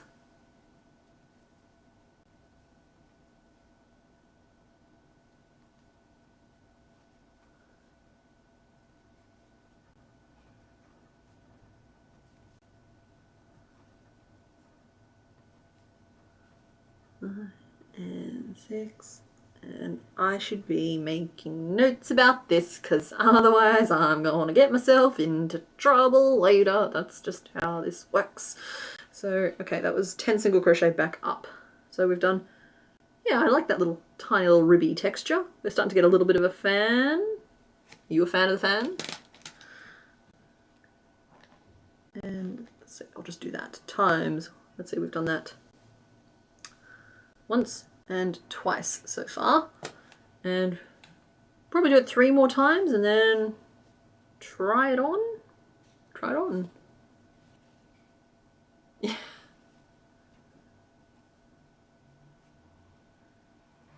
Here we go. 2, 3, and single crochet. And single crochet. This is surprisingly mentally intensive. Probably because we're not just doing basic stitches. Well, I mean, they're basic stitches, but we're doing a kind of odd combo. We're not just single crocheting around or anything like that. So it's just got me a little bit more absorbed in what we're doing.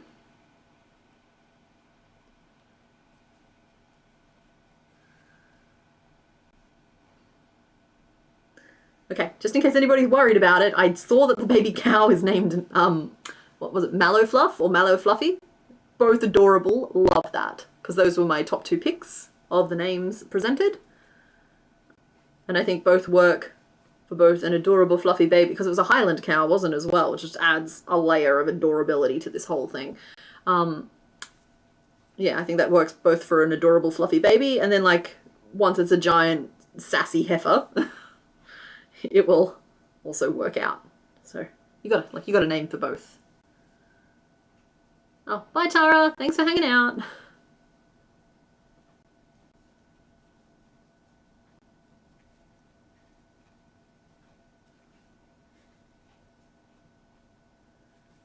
Oh, I'm gonna have to find another ball of this color, I think. We're playing yarn chicken, but is it chicken or fish? We'll find out. I suppose I should have expected Shelder would be a bit of a yarn hog. He's a little shellfish like that. I know that's like the 4th time I've used that pun, but it's a good one. So you all just have to get over it. I've already chained and turned. You can tell because I turned the work.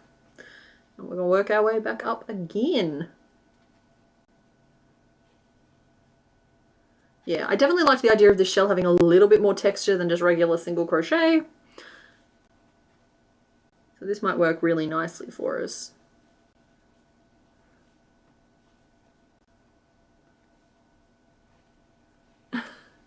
Thanks, Danny. I'm also a big fan of the anglerfish. You can see him behind me there, or her behind me there. We literally were just talking about how it's definitely female, because male anglerfish, they get a rough life.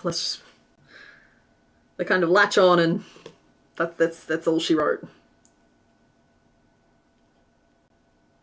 You're just a little Shelder in a little bonnet. The shell will be a little bit wider around when we go around the edge, but I'm just trying it on for width. That's 4, and so yeah, about 5, maybe 6 is correct. And yeah, I'm actually really liking how this like little slight fan is turning out. I'm a fan. Again, like 3rd time I've used that pun. I still think it's funny. It's one of those things where like I have to repeat it until somebody laughs, but I'm all alone in a room.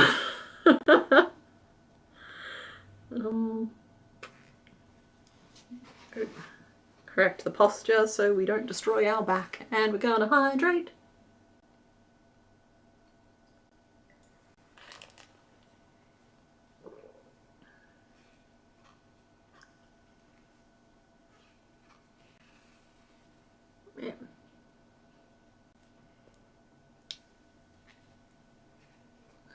me just switch tabs here for a second. Hey, cool. 1, 2, 3, 4, 5, 6, 7. No, no, no, no, no, no, no, no, no. There we go. 6. Sorry, guys. Itchy nose. Eventually, the yarn fluffies get me. Normally, I make it until about hour 4 before they set in, but we've just taken over hour 3 and they've got me.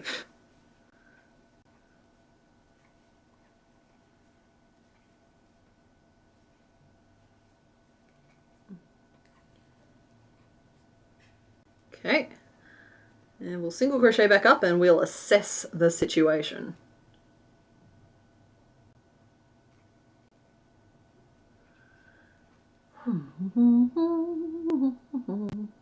Ooh, Yellow Submarine, that's a fun new one.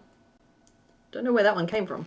Songs stuck in my head for anybody not currently inside my brain. Must be all the sea creatures. So we are definitely feeling fishy today.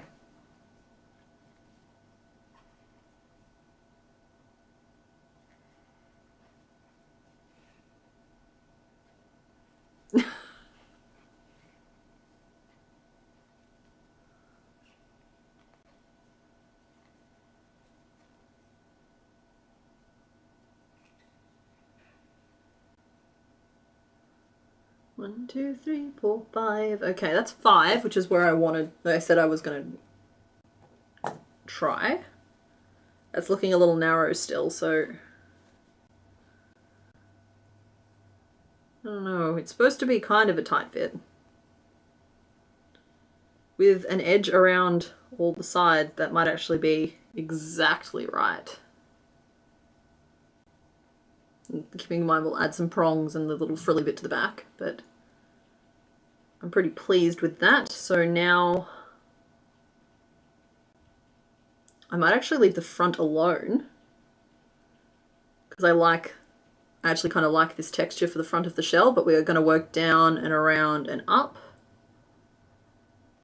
which will give it a little bit of width. And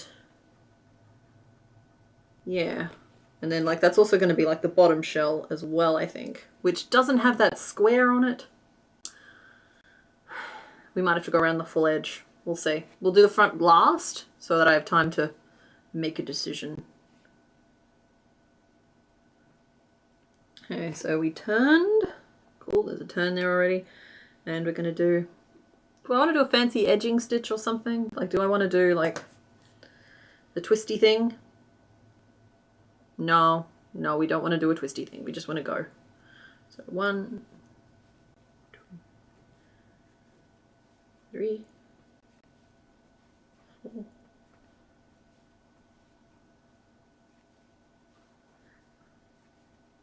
7, 8, 9, and 10. Oh, I think I did, sorry.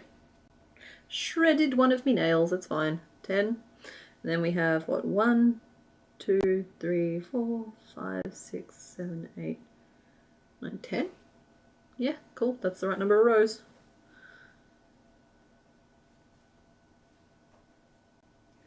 And we'll have the little tail bit covering the butt. Oh, I skipped a bunch of stitches there because of how the slip stitches have worked. That's interesting. Oh, I don't want to stretch them out though. That makes this interesting.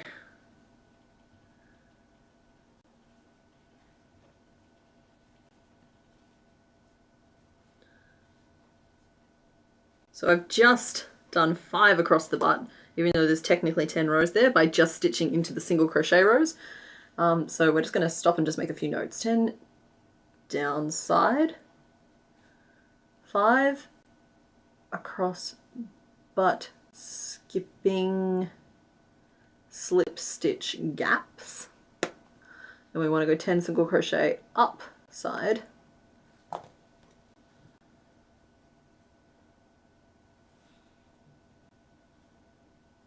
which will cover up that foundation chain, because nobody likes a visible foundation chain.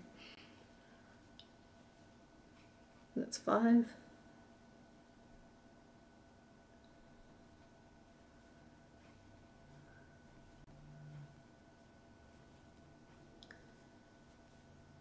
Nine, and one last little 10 on the corner.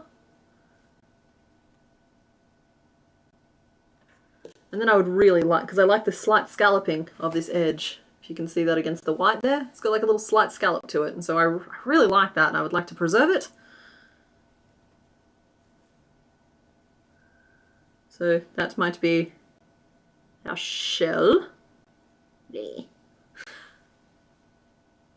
Calling myself old too. Sorry, Zach, I'm pretty sure it's one of the early internet art. What are we talking about? What are we talking about? I'm old. Damn, Mr. Bones, badger. Oh, mushroom. That's Weevil stuff. It's a deep cut. It's Weevil stuff, right? It's okay. Anybody feeling old? We're all old here. Though somebody did comment on my video that with that cropped hoodie that I made recently. Somebody was like, oh, when you put it on, it's like 13 versus 30 or something. I'm just like, I'm taking that as a compliment. Damn these giant anime eyes. Yeah, just putting your little jacket on, friend. Yeah, and see, by skipping every second row for that butt, it's just cinched it in that little bit more, so it gets to get all clammy while maintaining our pretty little scallop. I'm so pleased with how that's turned out, actually. It's just like, he's just the cutest little shell. It's battle for the ages. Alright, do we think I have enough yarn here to make the other half of the shell? That's the real question here.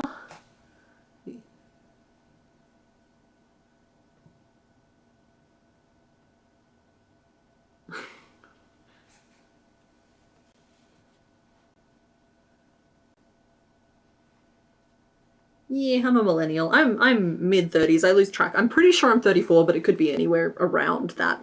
I feel like at a certain point you do stop keeping track, or at least I did. Which was funny because I remember Gwendolyn Christie saying something like that way back during the height of Game of Thrones. Somebody was asking her how old she was, and she was like, I don't know, you lose track. I'm just like, that's so silly. Nobody loses track. You lose track. You do. 2, 3, 4, 5, 6, 7... What am I counting to? 8, 9, 10, maybe? 11. We're counting to 11. I don't think this is enough yarn to do this other piece. Ah. 2, 3, and 4, 5, 6. Actually, I might just ask that we put a stop to the age thing. I shouldn't have gotten involved with it, just in case there is anybody underage here in the chat. It's a safety thing. If we can just nix the ages, that'd be great.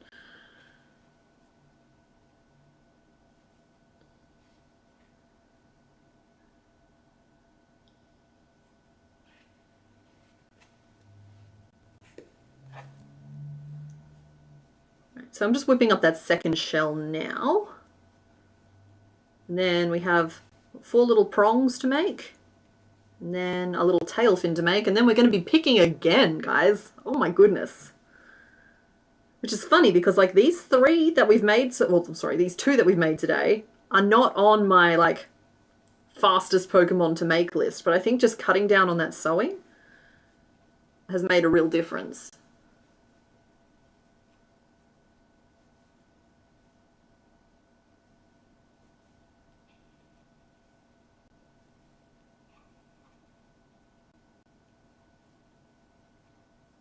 Go, like just in terms of the amount of time spent on things. So that's our first one, and we're going to work our way back up.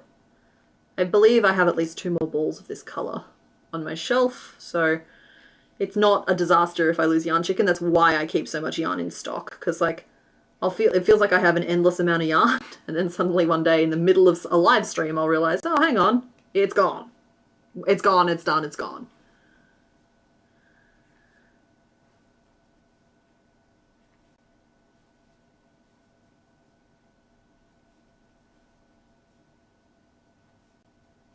That did not feel like enough stitches. We're going to stop and count at the end of this row. 9, 10. Oh, we're just going to join it on and it's going to be fine, I'm sure. Half double crochet back down.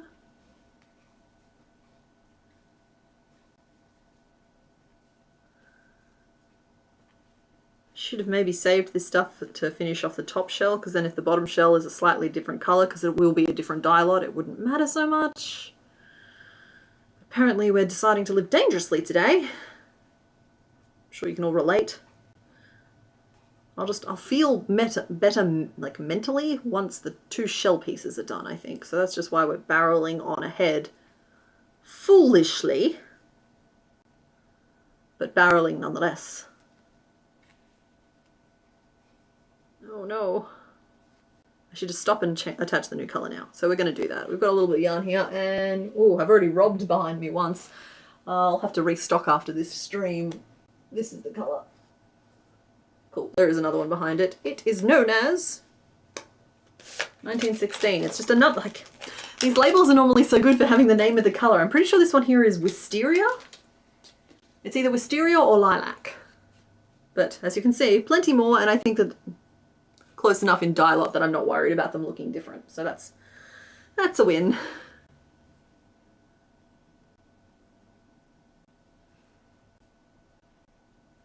There we go.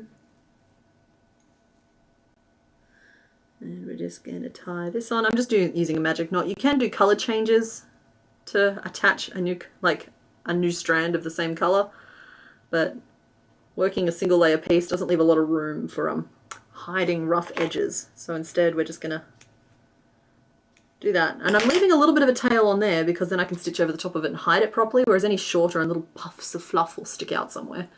I might have even left them longer than that normally. There we go, single crocheting. Whoop. There we go, there's the knot sitting in the middle of that stitch being super obnoxious. Just working over the top of it to tuck it all in. And go to sleep. And it's gone. And our new strand, well, it's a little fluffy on the inside, but it is what it is. We did our best. And we're stitching back down, 2, 3. What has happened there? Is that where the knot went? I think that's where the knot was. It's like I poke it with the hook twice and it doesn't go in. I'm just like, Got a project I'm working on, purchase the entire dollar, but I think I'm going to run out before I finish the sleeves. No, Frankie, that's the worst. I have to say though, with that hoodie project, I checked on the label and they were all from the same dye lot and the colours were still substantially different on one of the balls, and I should have been able to spot it in store, but like, I was overwhelmed by just the yarniness of it all. And okay, it doesn't bother me super much just because I know that it's something that I'm just going to wear around the house, but like, I feel like you should be guaranteed, if it's within the same dye lot, that it's at least the same shade, whereas like one is distinctly yellower, which tells me that it's not the same dye lot, or that something else has happened, and I just don't understand the process. It would have been a pretty enough colour if I hadn't had 4 balls of it. By the way, in case anyone's wondering, I am going to use the excess yarn I have and lengthen that a little bit. Maybe add some ribbing around the bottom, particularly at the front. But it needs to wait until I'm not quite so sick of working on that particular project. It's the seasonal nature of the work, you know. See, I love a hexagon cardigan. Oh, and you can't finish it? That's awful. You vote Shelley? Oh, good night, Rougie. Rougie Vengeance. Thanks for hanging out. Sleep well.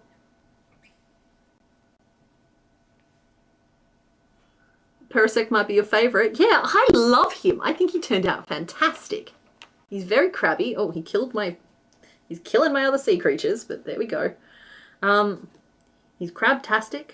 He doesn't leave much room for the competition. He's a fun guy. But yeah, he started crab rave in the chat.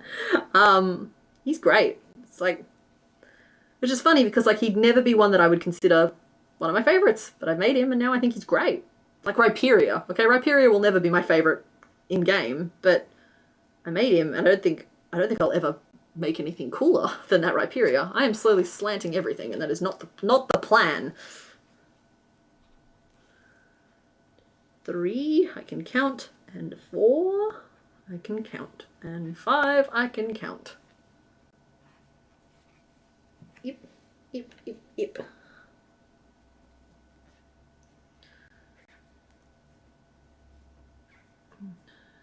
Nine and 10. And turn. And I think this is the last one. 1, 2, 3, 4. Yep. Last one, and then we do our edge pieces. Sorry, I've reached a point where I don't care where the yarn is as long as it's not tangled.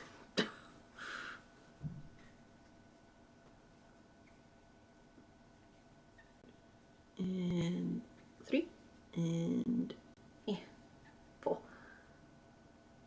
Cool.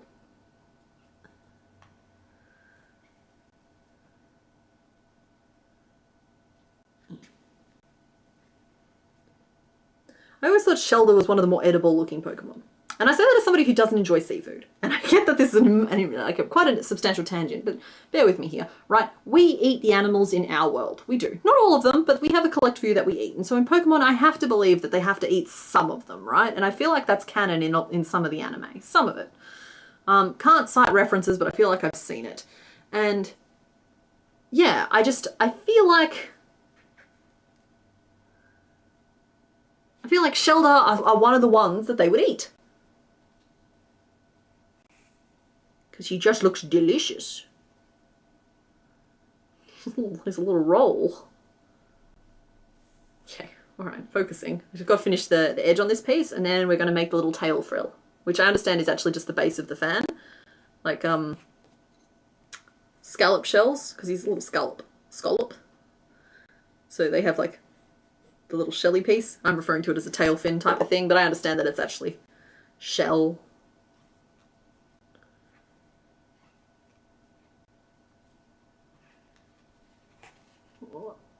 Yeah.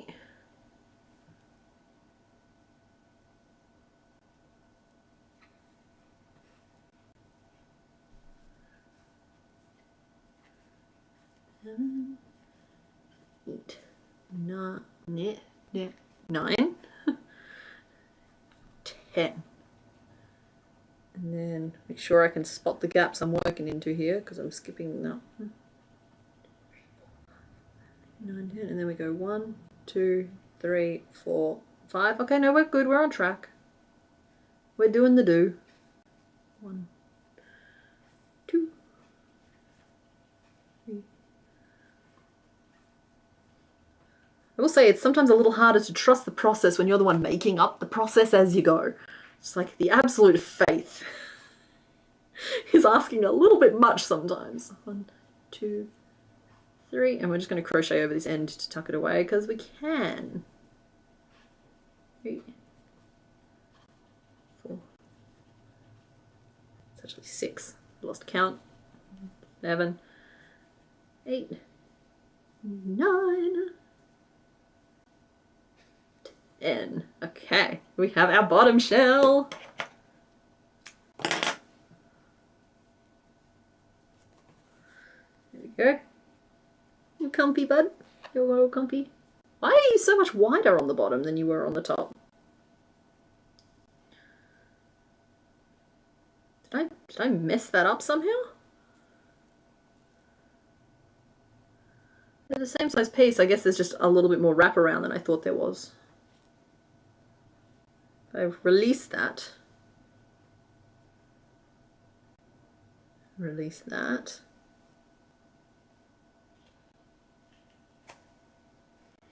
And grab another pin.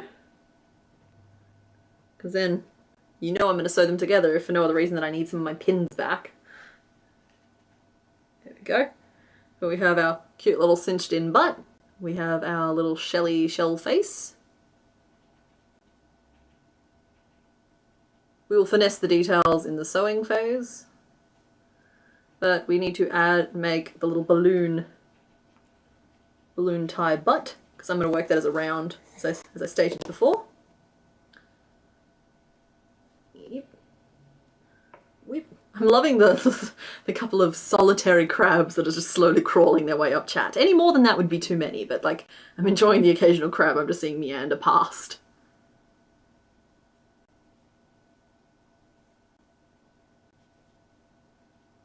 Sorry, I just have to mention Mr. Bones' comment. I also agree, I don't think it's okay to eat machoke.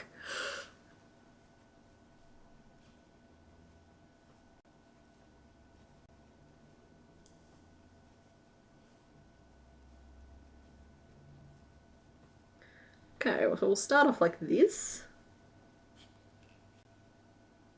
Little tie, and then we'll go up to 12 stitches, because that gives us a lot of really decent real estate to work with, because with 12 we have 6 on top. Little circle diagram time, guys. I know you live for these moments. 6 on top, 6 on the bottom, and then we just need like 3 little fan stitches. So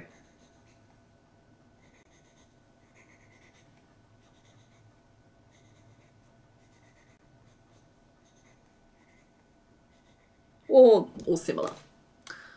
So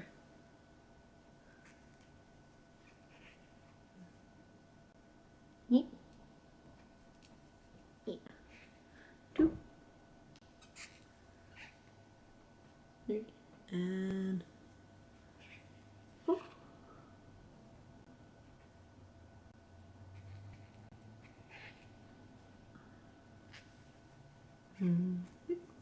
hello, Shannon. Thanks for joining. It's cool that you made one.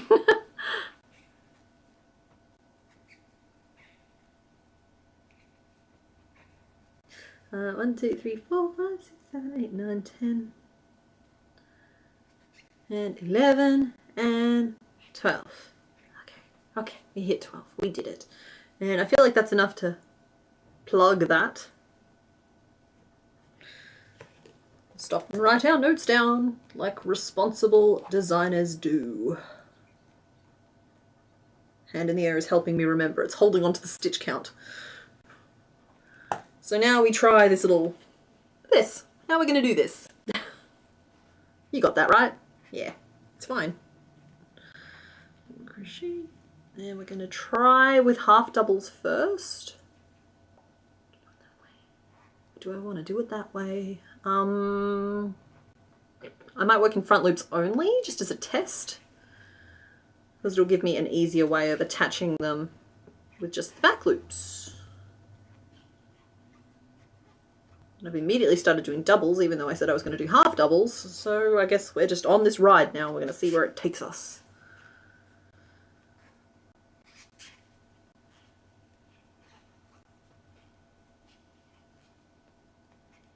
Two and 3. And I feel like we need to have at least 3 of them to get a real feel for what this looks like. I'm just slip stitching in between to anchor them down. Yeah. Oh, that was surprisingly hard on the hands. Okay, yeah, okay. Okay, if you don't love that, you're wrong. Look at that. It's perfect. It's magnifique. It's le poisson. I believe that was my attempt at saying it is the fish. So my apologies to anyone who actually speaks French. Yeah, no, I love that. I think that worked out fantastic. So that's front loops only, alternating between slip stitches and 3 DC in 1. It's beautiful. So frilly and cute.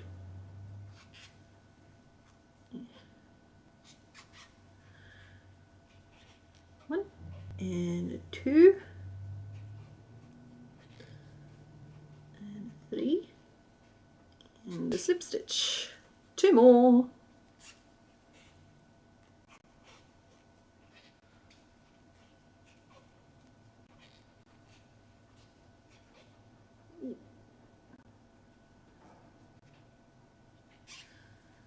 Whew, last one.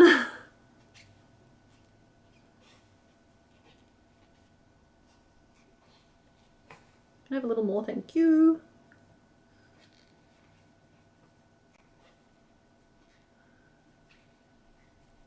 There we go, and finish off. Clam butt. So I can fold that in half if I want to, or sew it on round if I want to, but in any case, it's going on the boot. That shoulder booty though. I love it when shapes just work the way you want them to. Here we go. So we have most of our little shelly pieces.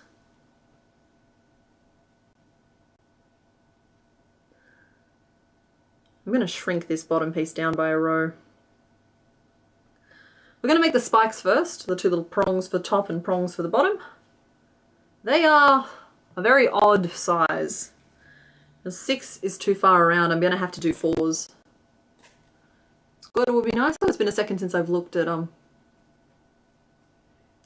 chat. What have you missed so far? Okay, Shannon, we have so far made a judgmental tentacle. And we are working our way through shoulder. And then we'll be picking another one probably within about half an hour. Trying to nail 3 today, because we've done 3 before.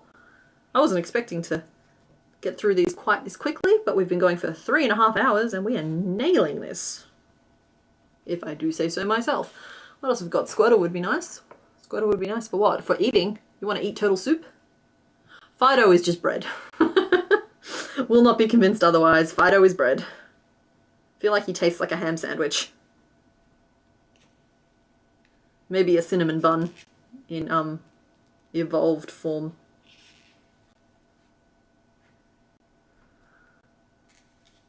Yeah, that's true. You've been talking about. Yeah, well, Magikarp sushi I think is a given. Because you have to eat him before he gets big enough to eat you. That's just a straight up kill or be killed type scenario.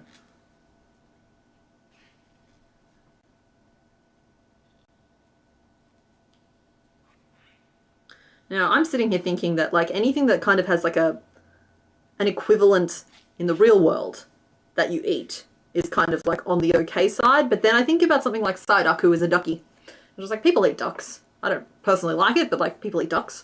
And I don't think a Psyduck is on the edible list. I don't know why Psyduck is getting a pass, but Psyduck just does not feel edible to me.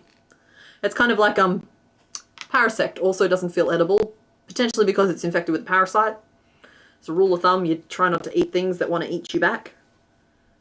What do we reckon? I think just little nubs might be cute for him. I don't even know how many stitches around I did. I think I did 2 rows. Maybe I'll do a 3rd row and just see how we feel about it. 1 and a 2. 3 and 4. And the finish off. No. Yeah, Golduck is definitely too humanoid, and maybe that's why I don't think Psyduck is edible, because like, I mean, I don't want to make a baby and an adult human analogy there, but like I think you get what I'm flipping what I'm not frying, so to speak. It's kind of like you definitely wouldn't eat like Machoke or Machamp, and so you definitely shouldn't eat Machop.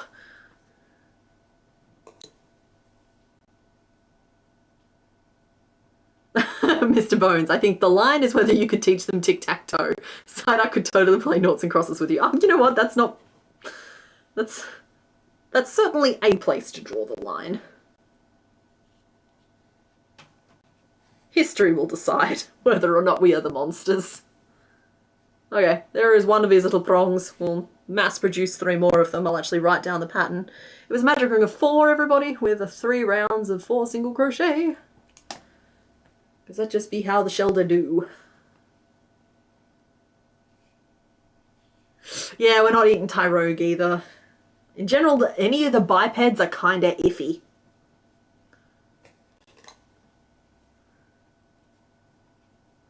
I'm sitting here eyeing off Benedict, just being like, they're eggs. Does that make it okay? But they're also kind of seeds, but also we eat seeds. So, like, There's just a lot of faces there, which means that there's a lot of little faces. 2, 3, 4. How do you vote? We're not quite up to voting for the next one yet. I'll put that up on the screen when we get there. Ditto feels like he tastes like Jello. And has, yeah. Or like a gummy bear. Ditto is totally, like, I can see taking like a little bag of like Dittos into the movie theater.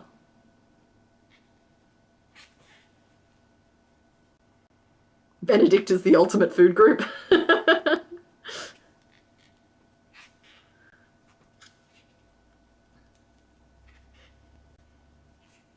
I really dislike working at this scale.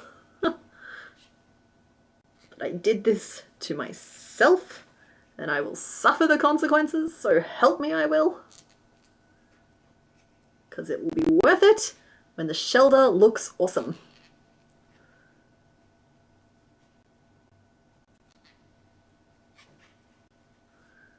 Alrighty, for anybody who has just popped in, I know I've repeated this a couple of times. I just want to remind everyone that I do the sewing off stream because nobody needs to see me stab something that many times. But I don't know if I made that the same height or not. So that means that once these 4 prongs are made and pinned on, we'll be moving on to the next one. You won't need to. That's why we've got a pinned but not sewn tentacle, and a pinned but not sewn shoulder, and then the reveal happens next stream at the start, which is where Benedict and Shermit were revealed this stream. We add them to our Pokédex. This is number, I don't know, I don't remember. I think we were at 26, and so this would be 27? I think it might be 61 overall, but 27 of the original 151. So we're making slow but sure progress. There we are, two nubs, and then I think I'm going to make the bottom nubs 1 row shorter, just because I feel like they're more for stability, whereas the top ones are more for finding lady shoulders. Wouldn't eat dragon types? Yeah, I'd probably agree with you on that one.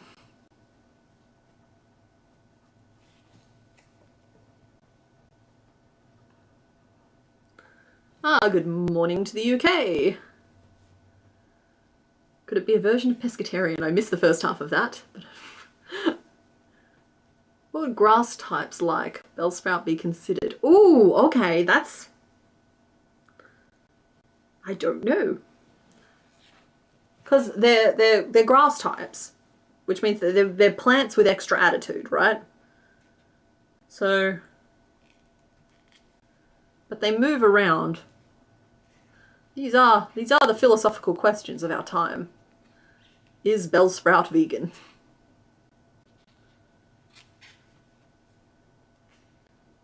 We pray we never have to find out. But then I suppose that the follow-on from this question is, if there's Pokemon out there that we would eat, there has to be Pokemon out there that would eat us. It's like, that's just the animal kingdom. We don't have a lot of natural defenses to us. There's a number of Pokemon that look like giant bears. Okay, so that's 1 row shorter for the bottom nubs. And yeah, I think I like that. Are they meant to be like at the front, like a little kickstand, or at the back? I like them at the back, personally. And I think with a shell, something like a shell, there'd be enough variation in the species that I can take a few artistic liberties with it.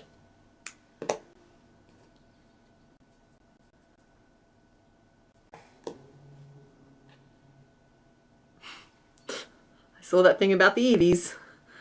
And I see you're one of the types who want to turn all Eevees into ghost types.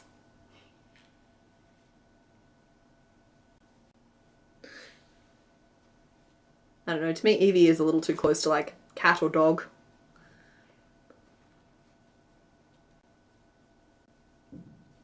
It's the final nobbling. Doo-doo-doo-doo. Did that crackle, that audio crackle disappear? I haven't heard any comments about it for the last 3 hours, so I'm assuming it just nicked off, but the mic, I guess, was just turned up too high. Mr. Mime would not be crispy. And, just jail. Jail. 10 years dungeon for you.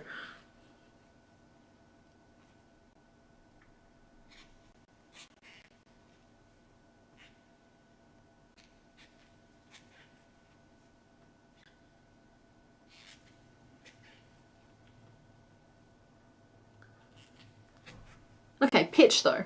All Pokemon hatch from eggs, right? Or most of them do. I know there's a few exceptions. If most of them hatch from eggs, they all taste like chicken. Pokemon are chicken.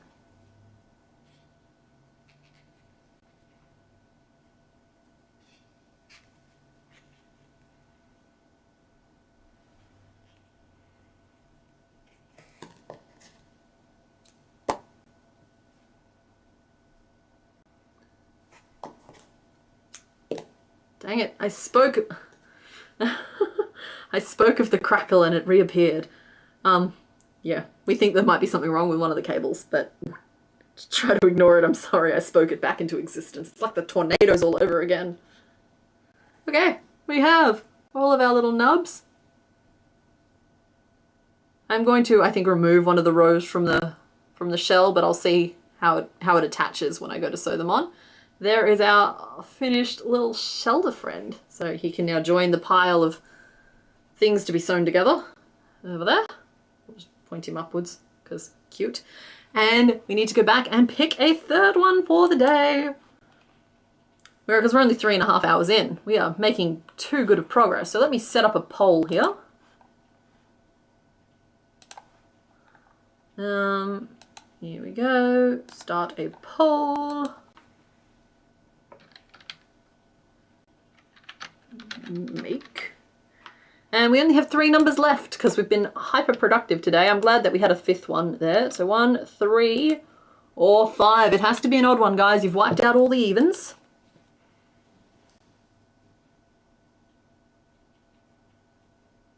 Shroomish is edible, but I think he complains the whole time. Good morning to Texas. All right, I'm gonna hydrate. I'm gonna go stretch my legs out again. So I'm going to chuck my back in 5 message up, but you guys can continue voting in the meantime.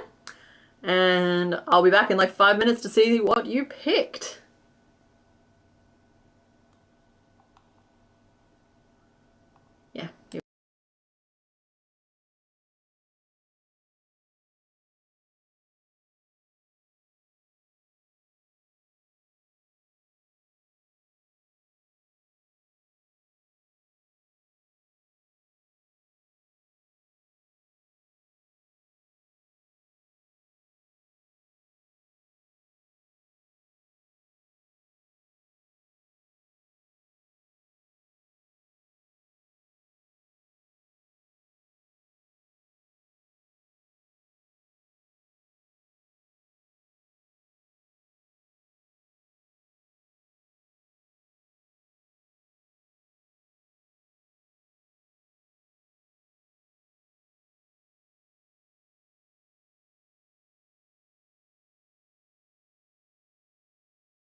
Diglett would totally taste like a witchetty grub.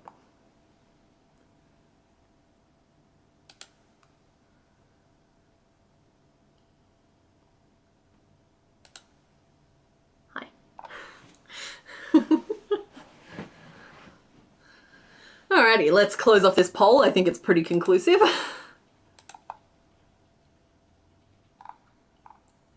There we go.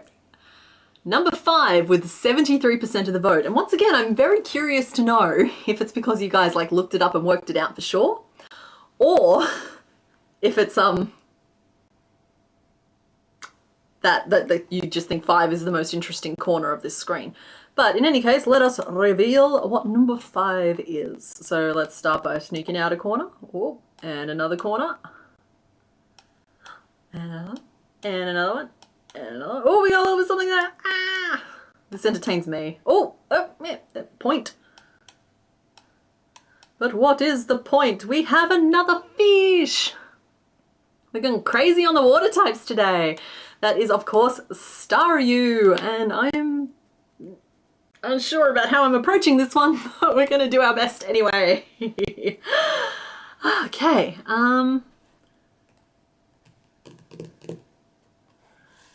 Okay, alrighty, we're going to draw us a Staryu. Let me swap my screens here.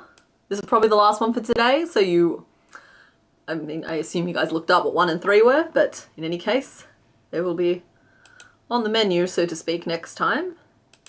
Here we go.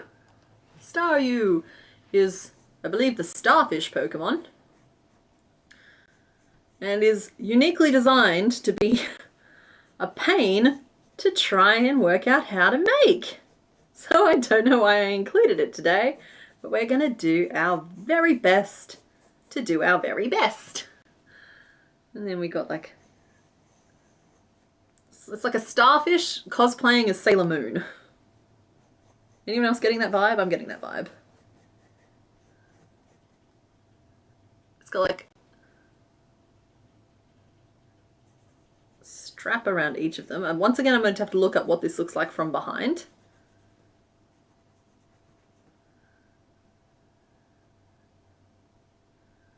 It's got, what, 1, 2, 3, 4, 5, 6 things coming off it. The top 2 come off it at the top.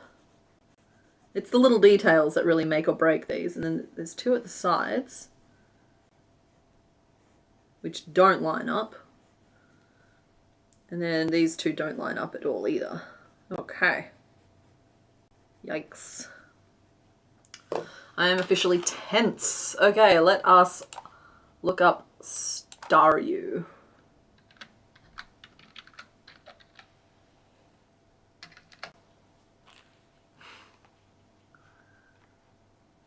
Okay. Staryu from behind just has one little garter on it, so maybe these straps don't actually go all the way around. So there's not one there, there's just one here. And then from behind, if you excuse my star work here, it just has one little strap. It's like a thigh holster. Okay, it's not cosplaying as Sailor Moon, it's cosplaying as Tomb Raider.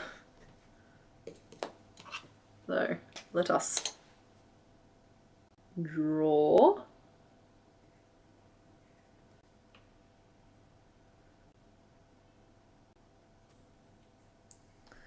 So I'm forming rapidly some thoughts on how to approach this. Yeah, aim. Apologies there. Yeah, it's only 2 of those go around. You are correct. So yeah, I'm rapidly forming thoughts on how to approach this one. It's a nice, interesting one to do on stream actually, because it is a little bit different. And it's nice to do things that are a little bit different publicly for the first time, so that you can share the joy and the stress with everybody who's watching you at the moment. There we go, that strap goes the whole way around. And the little crotch strap goes the whole way around.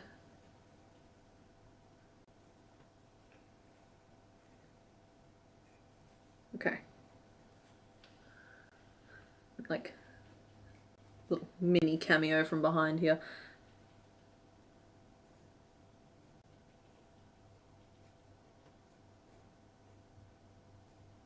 Like all of these rigidity lines aren't gonna be a thing, but we should be able to get an approximation of what this guy is working. So we have drawn it. That's also their butt, lol.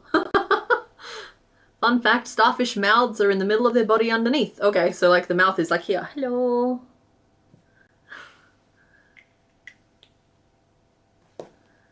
Okay, and the way I think I'm gonna have to approach this is from each of these points working inwards. So we make 5 points, because what's the point? Like little cones, right? Right, you're with me so far, hopefully. And then we make this centerpiece working up in layers, so from the middle and then out. If I'm paying enough attention, I should be able to leave loops free, and we'll be able to form these ones here using like stitches that like connect from that one of those outer rows to the inner row. I think is going to be the only way to do it at this scale. Yep. And then we can attach those in as we go, and then the back has been specifically designed to annoy me because if it also had like a yellow something on the back there, we could have just like covered it up, but because that's all one continuous piece, that makes this a little bit harder. And so now I'm wondering if I should start at the back and work this up as 5 distinct points and then work back towards the front, but I really don't want the butthole, so to speak, in the middle of the face. But I suppose we could cover it up with this piece then, if we did it that way. So we have options here, and I'm going to have to work out which way we want to do this, because I thought I was onto something. Now I'm not so sure. Okay, so practically speaking, if we made it as spokes and then that, it would end up with a gap at the back. That would be relatively obvious, which is a bad thing, but we would be able to make a patch and just sew it in. It's kind of helpful to have a hatch.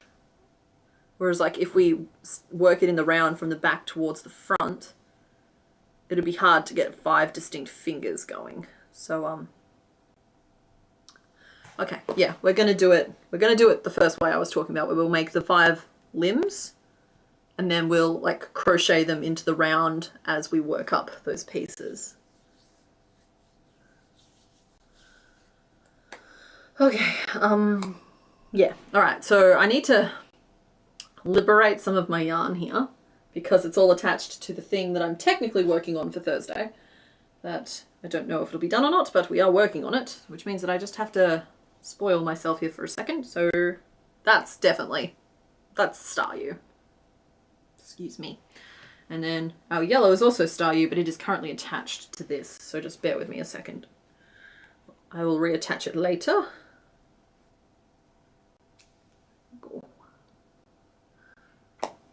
So, Star U. We've got like a gemmy thing.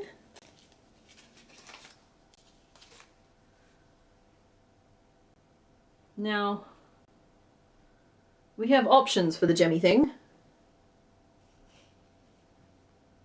This color is just not reading on any, oh my goodness. Okay, so let's just go ahead and say I can't work with that color just because it's defying all efforts for that camera to pick it up. That's ridiculous. All right. Hi, Wolf Squish. I feel like the American crowd is starting to like wake up proper. I'm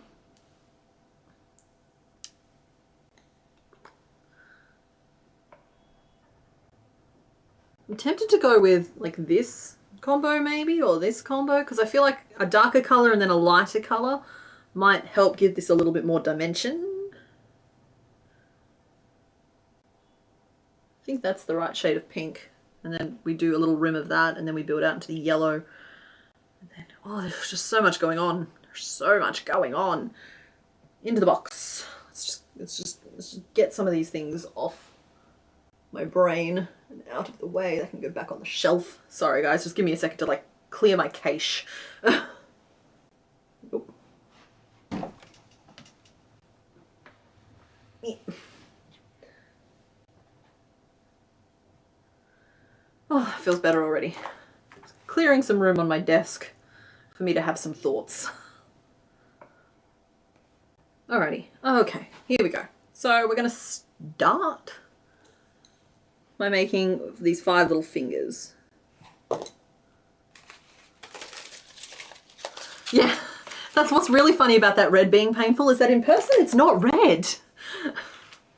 Like, I would call it like a neon watermelon, but it's not red. In fact, it's more orange than pink even. All right, let's draw that off.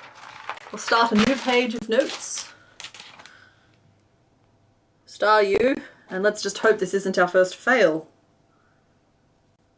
Because Onion Boy doesn't count. Onion Boy was a long time ago, and Onion Boy can't hurt us anymore. So, magic ring of 4. Then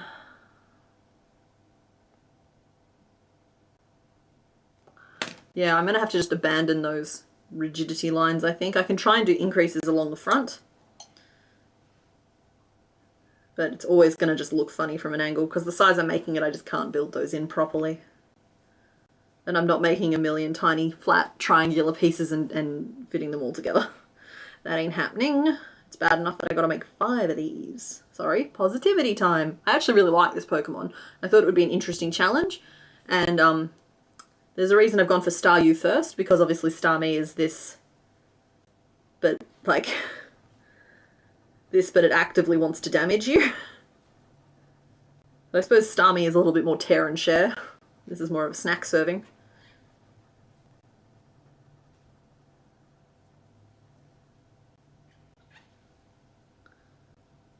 There we go. So it's our first little nub. Yes. Okay, so we did that and then we did that. Now I think we're just going to have to grow 1 increase at a time.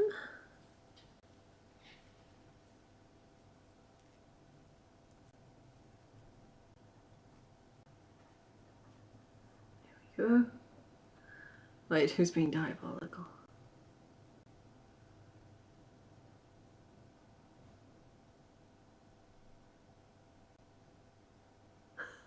Star U isn't. Yeah, I saw the spike stitches thing. I saw it. Don't know. Don't know if that's how I would do it, but like, yeah, you've got the right vibe. Basically, I'm going to leave loops free and I'm going to like work down across the rows, but I'll do them with like, depending on the size we end up. So yeah, spike stitches is the right kind of idea, but not quite the tool I'm going to use for this particular job. That said, I do think they'd work fine if it was something you were going to try. Okay, all right, we got the start of our nub. This first one's going to be the hardest. So that was increase and then 3. So now we're up to 5. Increase and then 3 to get us up to 6. I suppose I should really put some thought in here with oh, I'm rolling around a little bit, sorry. The panic rolls. So if it's by 5, then ideally each of these would be 6, meaning we want each of these cones to be 12 around the bottom. Now my logic there is that if I can get this pentagonal piece in the middle, if I want it to fit properly, ideally it'll be a multiple of 6, right? So then we can just like work it relatively evenly up from the middle out. And so that would mean 30 is the easiest one to do it, because for the 5-sided shape, 5 times 6 is 30. It all makes sense to me. I'm so sorry. That was probably the most garbled explanation I've ever given for anything.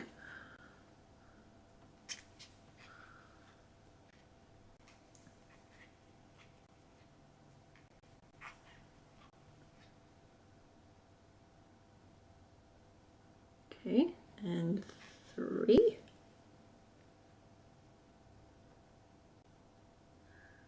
Alright, that's that. That's too pointy. I think I need to do at least 2 increases per row.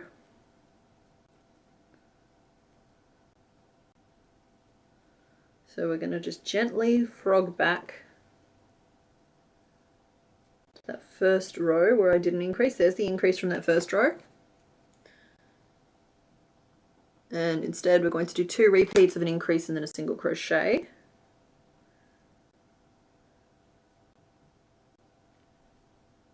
couple strands of that yarn there. It's not behaving. Tiny pieces. So,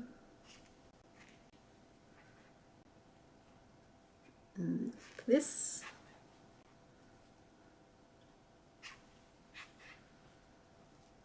All right, instantly we're getting a better angle on this leg. I'm basically making it to scale here. So yeah, we're going to keep doing that now. So it's 2 increases per row. So it'll go 8, 10, and then 12, which will get us up to the point of the finished leg. Hello. Themed street food stand around this concept. We're writing gold. I assume we're still talking about eating the Pokemon, and that's fine.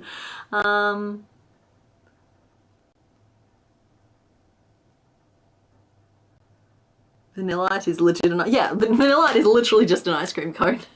And you could make all your garbage bags for your food truck have the little Trubbish face on them.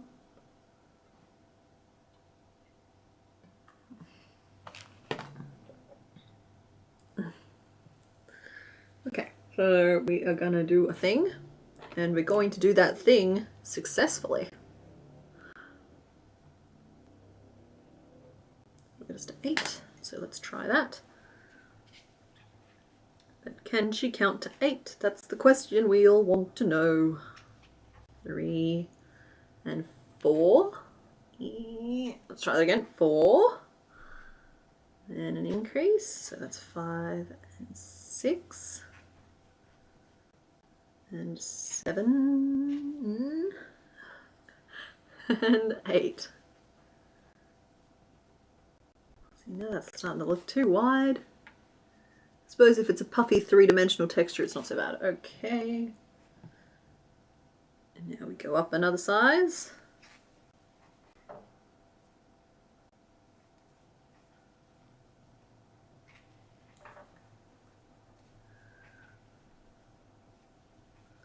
Five.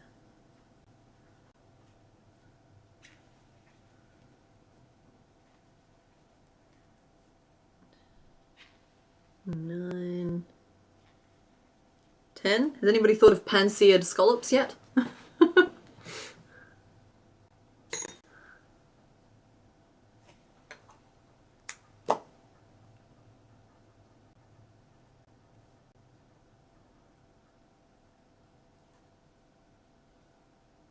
Oh, might be a little chubby. Not that chubby's a bad thing, it's just chubby. But we'll keep going. We'll forge bravely on. Oh, that should be an increase first. And 2. 3, 4, 5, 6, 7, and 8. 9, 10, 11, and 12. Okay. Okay. So, how are we feeling about our little star?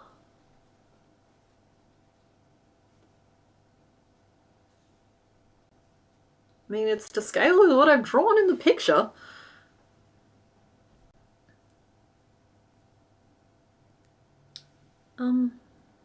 Yeah.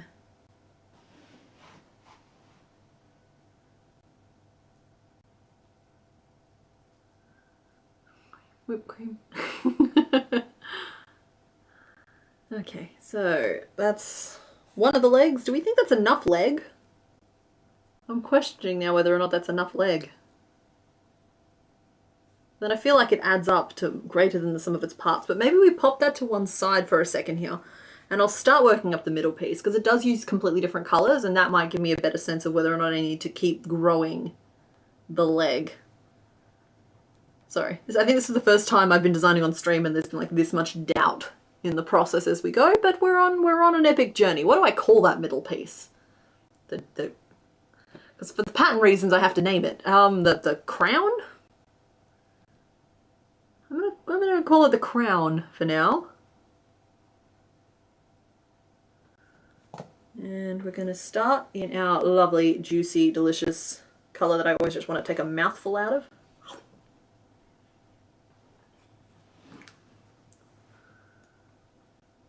And just do a little magic ring of 6.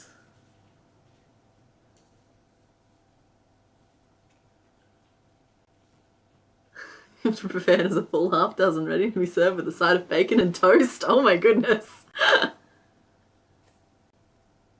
Oh, medallion? Medallion I like. Yeah, red gem will dictate the size. That's just, thank you, that's confirming what I was saying. And hopefully what I was trying to say. It was definitely what I was thinking. 1, 2, 3, 4, 5, and 6. So that's the smallest possible little center gem, which I've drawn perfectly to scale here, if these legs are to be believed. It does not leave a lot of room for anything here. We might have to bump it up a notch.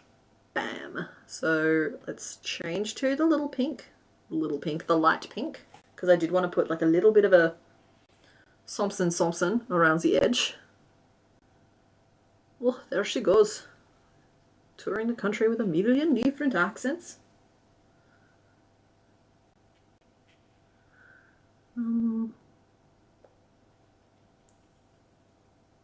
Do it like this. We'll just do it like this. We'll try something. We're just trying things right now.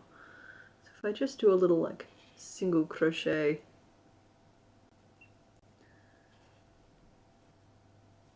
edge around here. And then maybe those last 2 are slip stitches to make it nice and flat. Well, I didn't know what to call it before, but now I think we're going to be calling it Star-Use Nipple.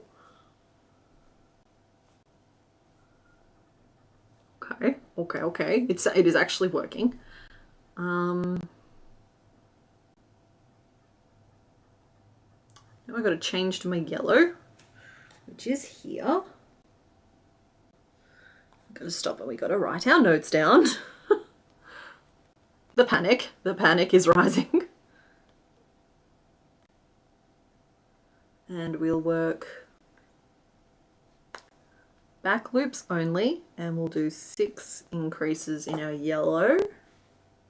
Oh, if I want to leave loops free, where do those connect to? I'm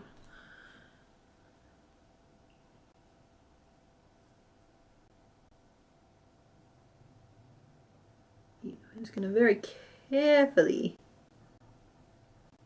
change to our yellow here. And I try to avoid changing my colours on a slip stitch, because first of all it never feels super secure, and second of all I feel like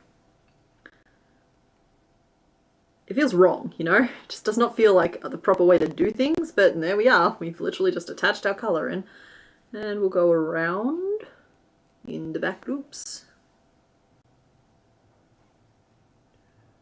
Oh no, this will be fine. I was worried about not having loops free to attach our stitches in. You know those ones. But I think it's going to be okay. I think everything's going to be fine.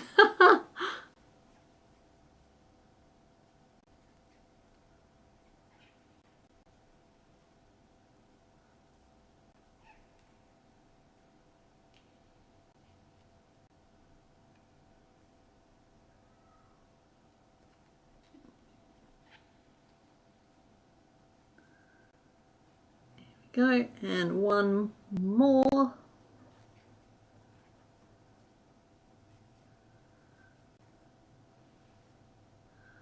Okay, we have a starfish batoli. There we go. I'll show you on this camera so you can see it a little bit better. Coming out surprisingly to scale with my drawing, but I suppose they all kind of have. And that's in the middle, and then we're going to expand our yellow empire, but I'm going to break out a whole bunch of bobby pins, and we're just going to preemptively mark the 6 that we're going to need to attach our thingies in. Thingy being a technical term. So let's say, what's the best way to cover that little wibbly wobbly join up with is probably by attaching one of those things in there. So let's mark that one, and we'll skip one, and we'll mark that one, and we'll skip one, and we'll mark that one. Scratch our nose, locate the bobby pins, which are trying to crawl off the desk. There's no escape for you, my friend.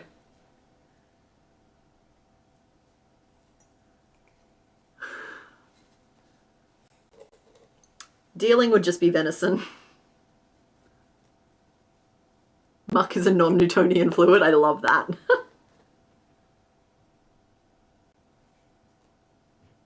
Okay.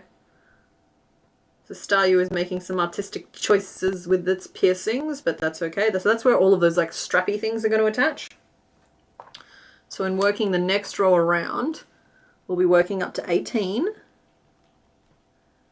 And we'll be working 1 stitch in the front loop, then the increase in the back loop. So, oh sorry, 1 stitch in the back loop, and then it all makes sense to me. I'm sorry. There's a lot of loopiness going on. I'm a little loopy. The long story short is that those front loops I've marked we're not going to use just yet. Single crochet, and we're going to increase. And we're going to single crochet. And we're going to increase.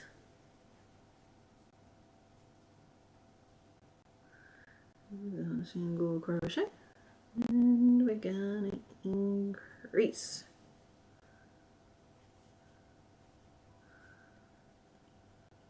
Everything the light touches will be yellow.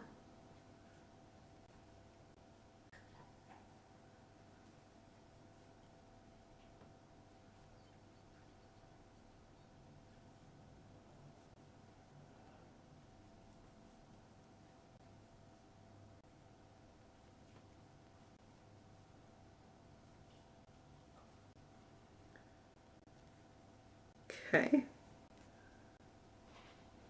so that's probably the size its medallion is going to get to. I don't want it any bigger than that for sure. So we'll do 1 row to make it like stand out a little bit. I'm obviously making this up as I go. I love that you guys are just like, Mr. Bones, I could just embroider them on, but I'm going to try something else first. I love that you guys are just amusing yourself planning this restaurant. That's great.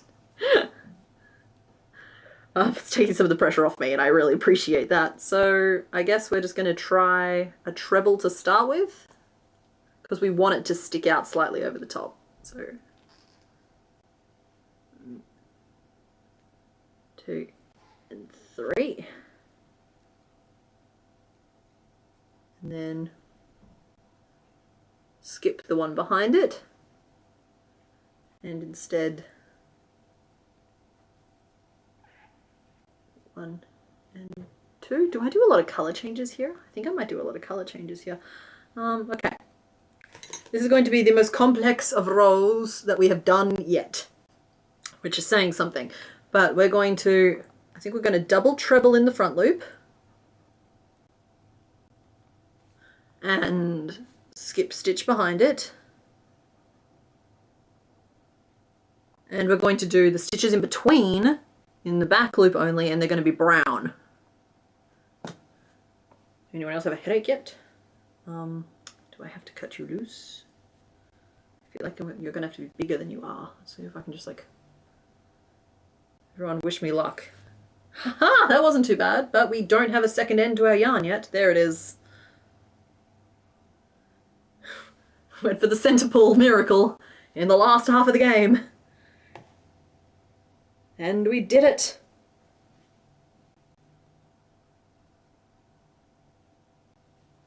Now there's just yarn everywhere. Okay.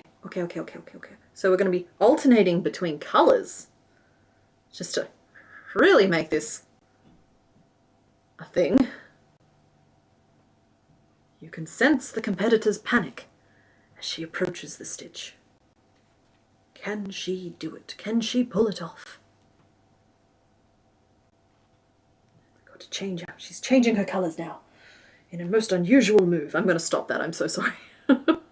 Somehow it was making me feel better. Okay. She's skipping the stitch behind. Can she do it? And she's supposed to work in the back loops only. And she's paying attention and she notices. Okay. There we go. One. And now we change back to our yellow to do our second spokey McSpoke.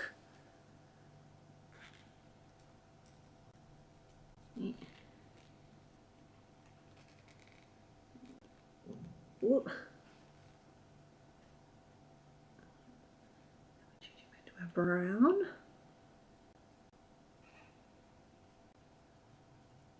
Oh boy. What a way to finish. Guys, next time you want to pick one this complicated, pick it first for me, okay? No, that's not fair. You guys would have absolutely picked number 5 first if it was an option. So those first 2 spokes done. Oh yeah. Oh yeah, that's gonna work. Oh, the relief of seeing that and knowing it's gonna work. Oh, okay. On with the show.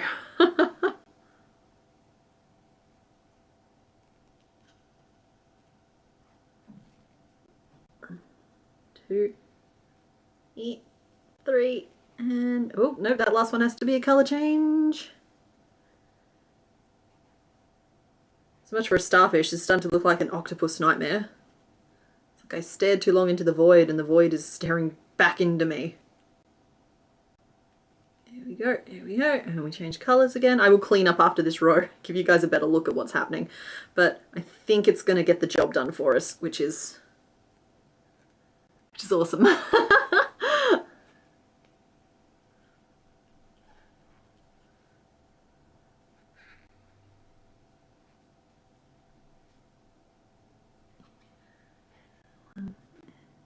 2. We are all kinds of tangled up right now.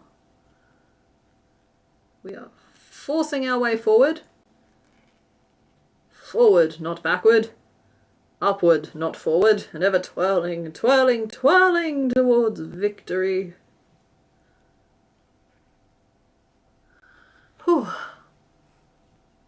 What's happening? Jigglypuff would be pink marshmallow? Maybe? No, I feel like I abandoned you guys in the chat and now I don't know how to re-engage. As long as you're amusing yourself. I suppose anybody who's listening. In chat, we are currently discussing, or they are currently discussing, the various Pokemon and what they might taste like. The current question on everybody's minds is, would Jigglypuff taste like a marshmallow?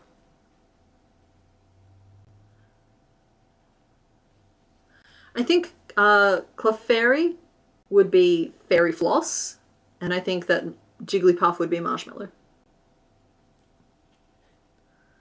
Okay, here we go. That finishes off the row. I'm going to show you the medallion. We're going to pop all of these stitch markers out because they are no longer doing anything. And keeping in mind that I will, when we sew these on, I will anchor them down where they're supposed to sit, so they're a little wibbly wobbly at the moment, but like, I feel like I'm doing it, guys. Look at that. So 3 down on either side. Doop, doop, doop, doop, doop.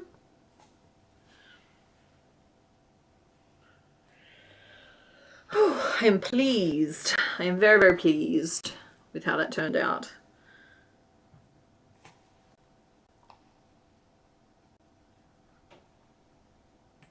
And now I carry on in my brown, and I think we start attaching the legs that I have not made yet, but I am ready for them at least. So, okay, there we go. So we'd attach that one there. Do we have enough stitches around? This is only 18 stitches. It's only 18 stitches.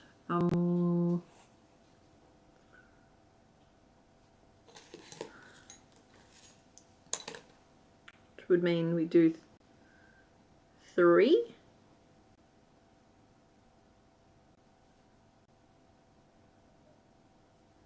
Then maybe I just like sew them together. Maybe I just sew these pieces together rather than trying to attach them in the round. I actually think that might be the play here.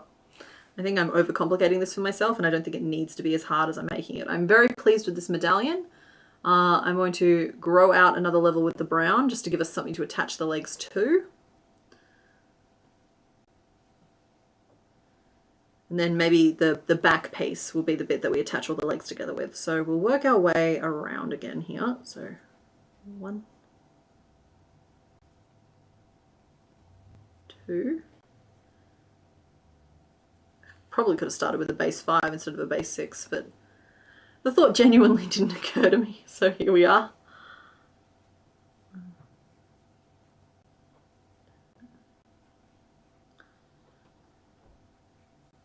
4, and I'm comfortable frogging this final row around should it come to that. So why do I feel like I've spent no time stuffing today? I suppose we've only had to stuff 2 pieces of the many that we've worked on so far, so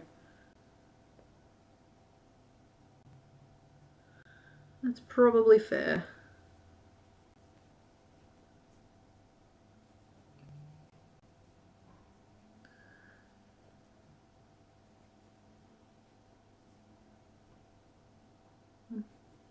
Two, 3, and 4.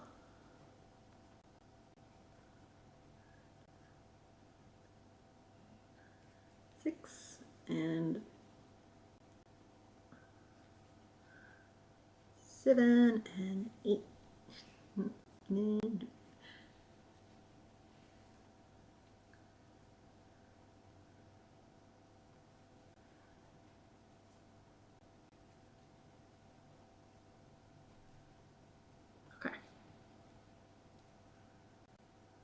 Okay. Okay.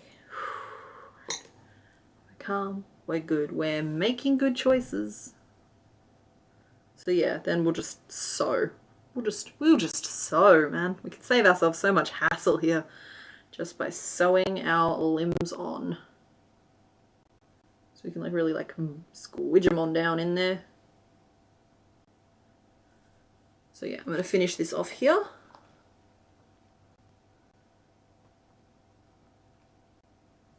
Off, cross that out and call it the medallion.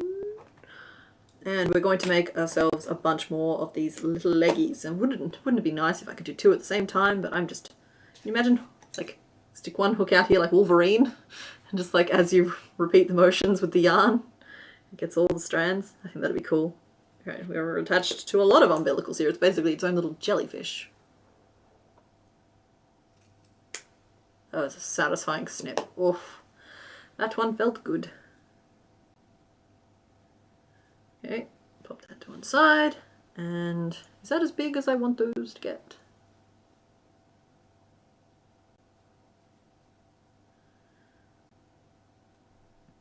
Yes.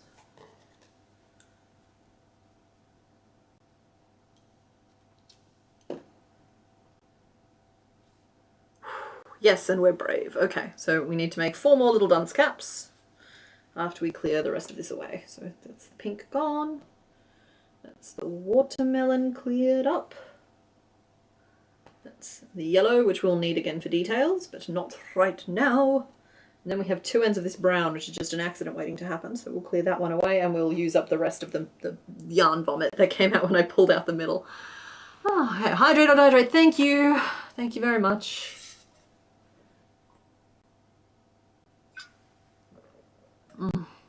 I needed that. You know how when you're wondering if you need water and suddenly it's maybe I'll just have something. You have a little sip and it's glug glug glug glug glug glug glug glug glug. Alright, let's make a bunch of little points. We'll make our point and we'll make it effectively. Shove some stuffing in the medallion so it pops up. Yeah, no, it'll definitely be stuffed. It'll be boosted. It'll be these will be anchored down where they're supposed to be, rather than this kind of little twistiness that's happening at the moment. I feel like I can really polish it up, so to speak. Polish and gleam. Polish it up in editing. So and by editing I mean sewing together.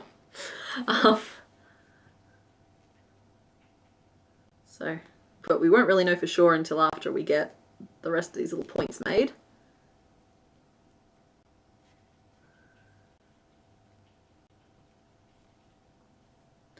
2, 3.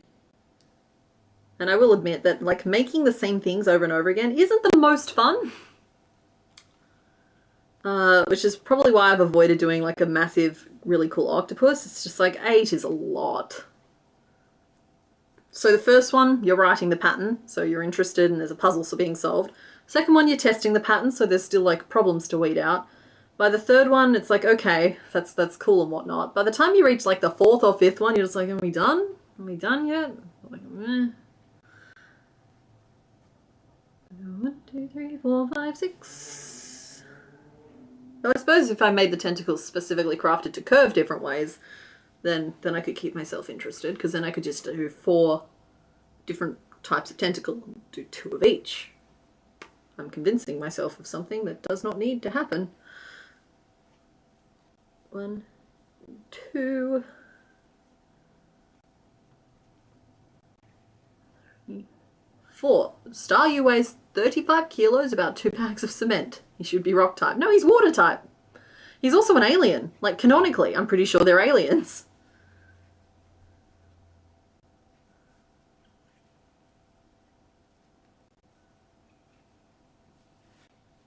Which is like really funny to me, because like if the Pokemon in universe, I suppose that like at this point there are so many like aliens, like we've got like Minior, we have what, Deoxys definitely counts as an alien, but then we also have just like the gods of space and time. So I guess they don't really bat an eyelid at an alien visitor. Also, isn't Metang, not Metang, Metagross, isn't Metagross also kind of acknowledged? I know Clefairy and Clefable are like from the moon. Like literally, they're from the moon.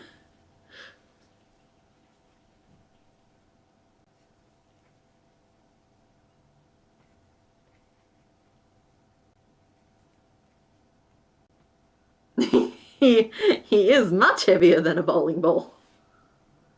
1, 2, 3, 4, 5, 6, 7, 8, 9, 10. And also, I would like to point out that big steel ships float. They're pretty heavy too. So,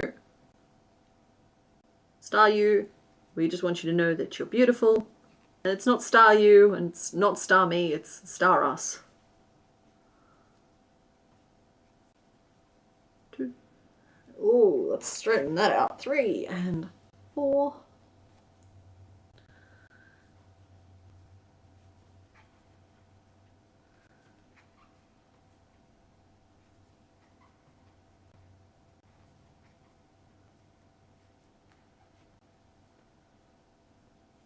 Okay, an idea is starting to form now.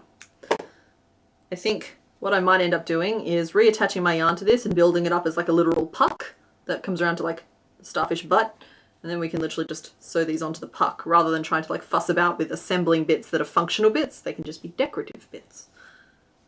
Decorative bits are a lot easier to work with. Here we go. It's 2. 3 more to go.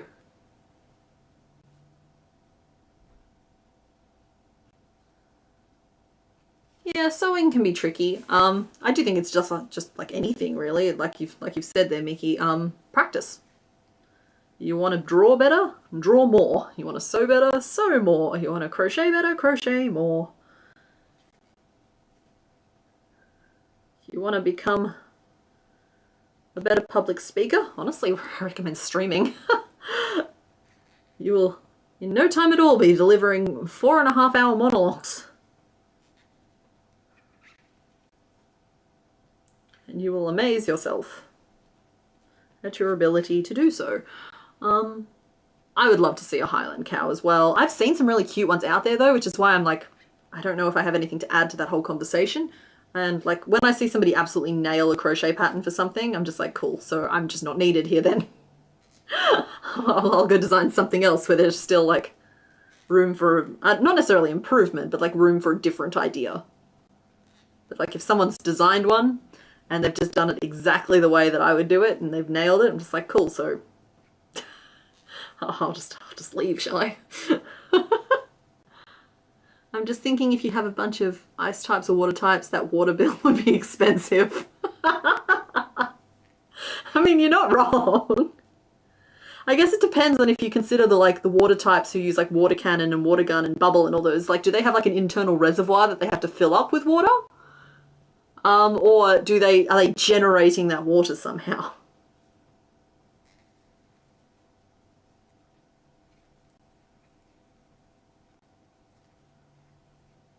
Alright, have fun at volleyball. Thank you for hanging out. It was fun.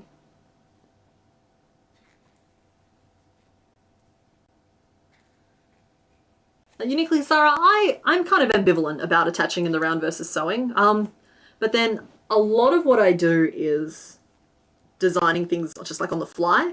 And so like half the time I'll get to the end of a project, I'm just like, yeah, I probably could have attached some of that in the round. But it's a lot easier to make the pieces separately when you're just still designing things and you don't know how you want them to sit on the final model. So it kind of informs how I do a lot of things. 1, 2, 3, 4, 5, 6, 7, 8. I think I'm one row behind where I thought I was, but I think it's going to be fine. Is it going to be fine?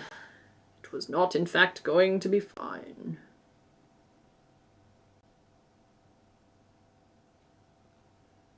What's going on here? Where was my last increase? There's an increase.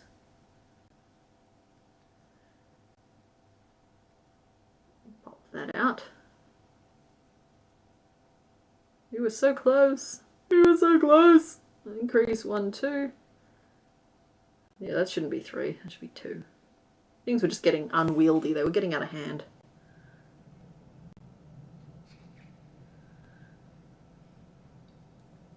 The increases should always be falling in the first stitch of those, so we're just going to go back.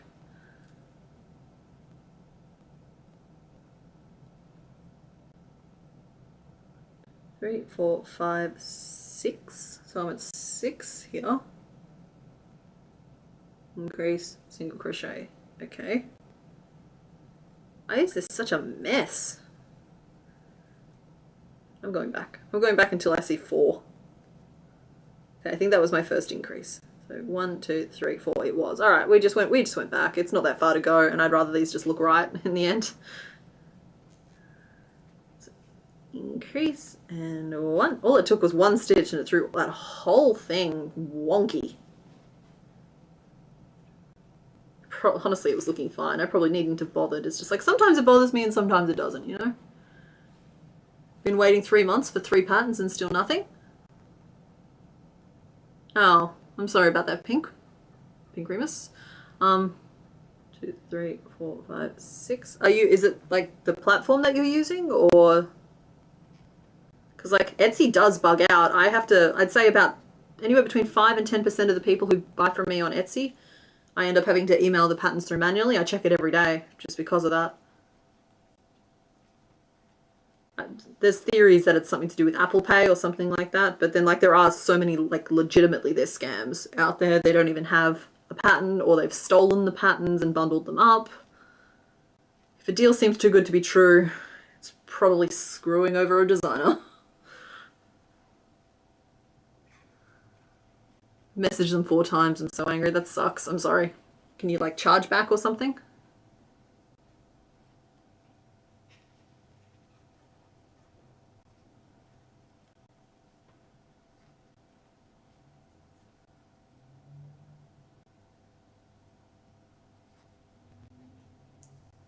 Oof, that's expensive for a pattern too.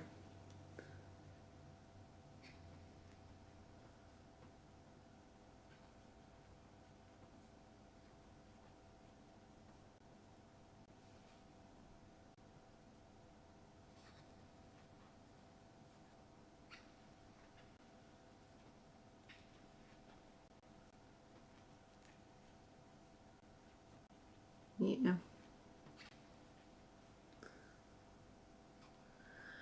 Yeah, that's a bit of a bummer. Like, I know there's a lot of it going on at the moment. My current video is kind of about AI, kind of, a little bit. Not really. I don't want to like wade into the super controversial waters without some sort of life float, but we're dipping a toe. I think that's right. 1, 2, 3, 4, 5, 6, 7, 8, 9, 10, 11, and 12. That is correct. Allow me to liberate you from your strand. It's a long tail. We don't need yarn wastage. It's just yarn. It's just decadent yarn wastage. Let's pop you over there. He's coming together. He's got his legs. He's got his face. He doesn't have a butt yet. Ah, happy Monday to the UK.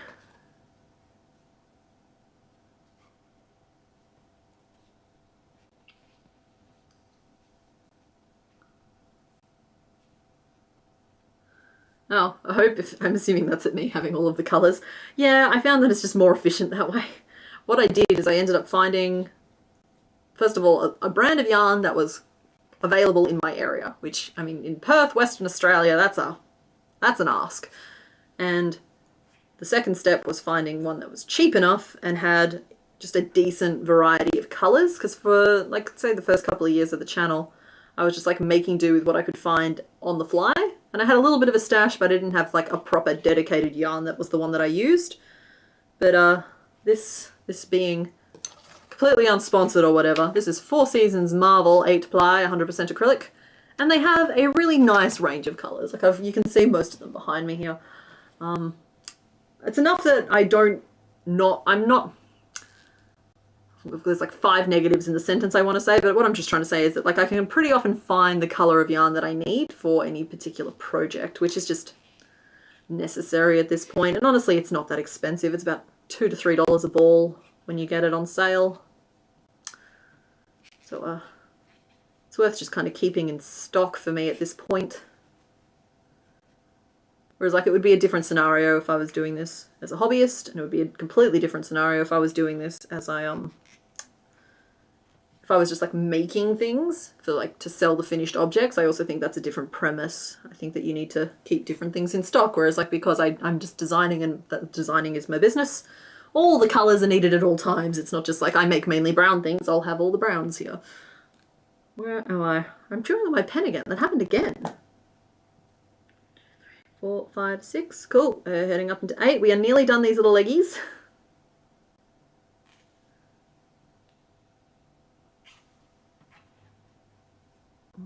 And teach me to be brave and put star you in the dang lineup. 1,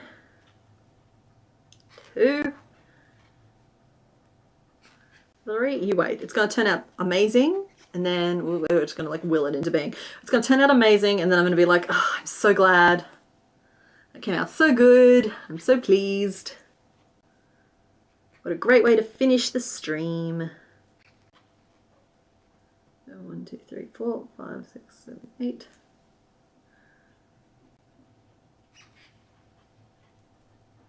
Oh, looking up. Oh, wait a second. Welcome back, Lee.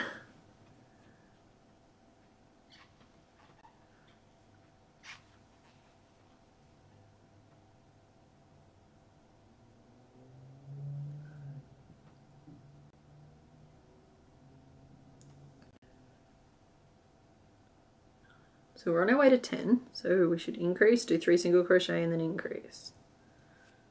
No.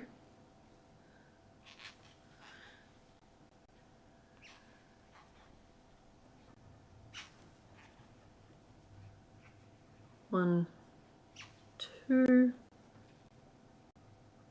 3. Okay, fine. It's fine. We're not falling into that trap again. It's fine.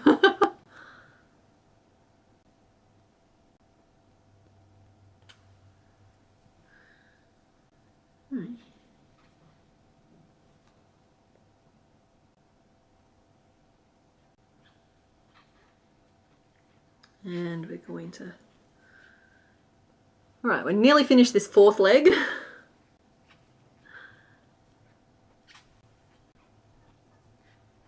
And I'm actually really happy with the size these legs turned out. I think that the scale is good, which I was a little bit worried about initially. But I don't think we would really want this any bigger. I'm very scared of Star me now, but I guess we'll put that in the too hard basket for today. It's not today's problem, is it? Ha! Yeah, cool. And we have just one more to go.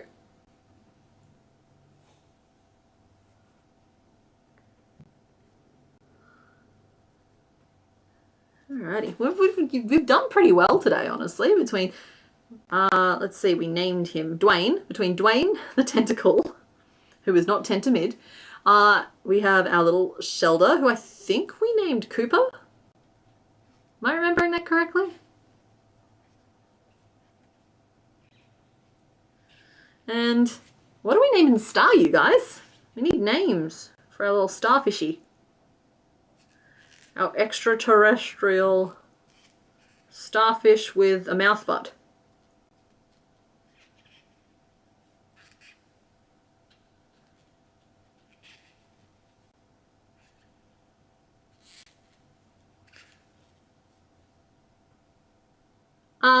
For the fifth leg, I'm not going to change colours for the garter belt. Thank you, though, for Mr. Bones. It's not a bad idea. I'm just going to do like a chain or something and loop it around.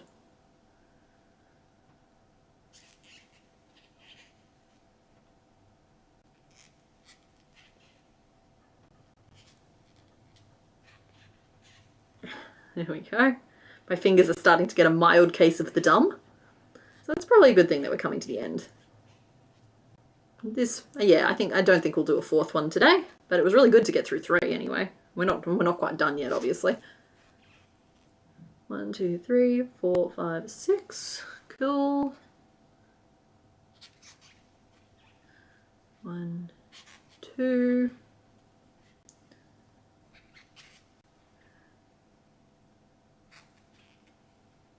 3. Come on. 4. 1.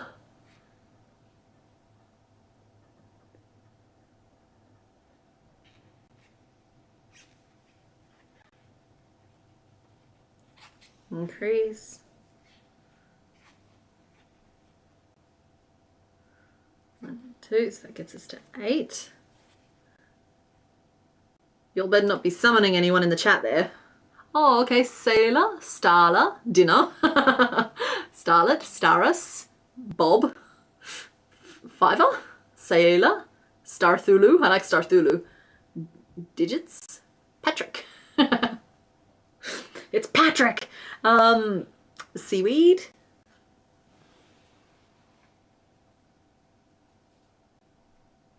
Fiver. I don't get it. I don't like, so Fiver being charming. I don't understand if there's a reference there that I'm missing. Let me just finish making this point, and then I'll try and reconnect my brain, see if I still can't get it.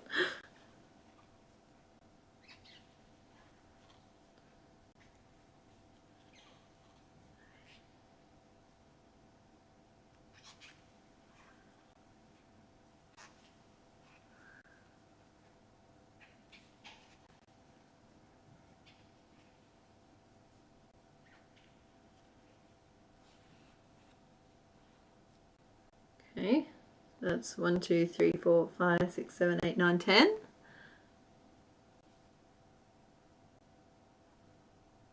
He was number 5 and he has 5 points. That's true. That's true. He's a little number 5. We've got the fever for the Fiver.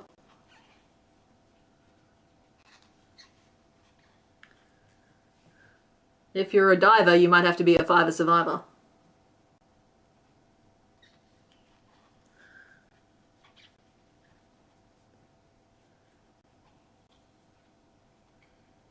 Last row of the 5th leg. Huzzah!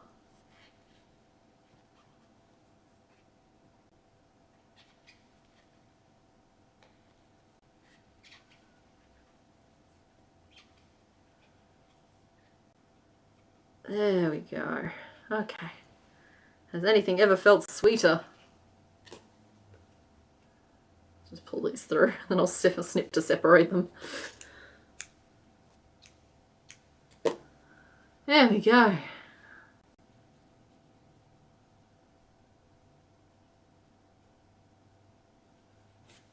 go. We got like, and 5, yay! So I am gonna just take this. I'm gonna reattach my yarn as though we never snipped it off. It'll be our little secret. It's currently 1, 2, 3, 4. It's currently 24 stitches around, so we'll do a couple of rows of 24 to build up a little bit of width there.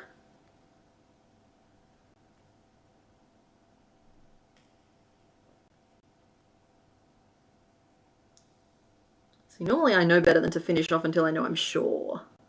I could have left that attached. There was no reason to finish it off, but we did, and we did. So let's start with 2 rows of 24 single crochet. We'll build up our puck. We'll attach our legs.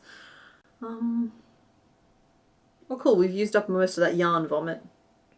But we still have plenty of this colour left, which is good because I still need it. Let's see, let's single crochet to attach our colour. That's just what I mean when I say you can do a colour change to attach a new strand of the same colour just as easily. I can knot those two together now, I suppose, and I should. It's fancy enough that I should. Yep. And yep. There we go. So that's 1. And around and around and around and around we go. But I've used a stitch marker, so I'm allowed to zone out a little bit. Okay, seagrams.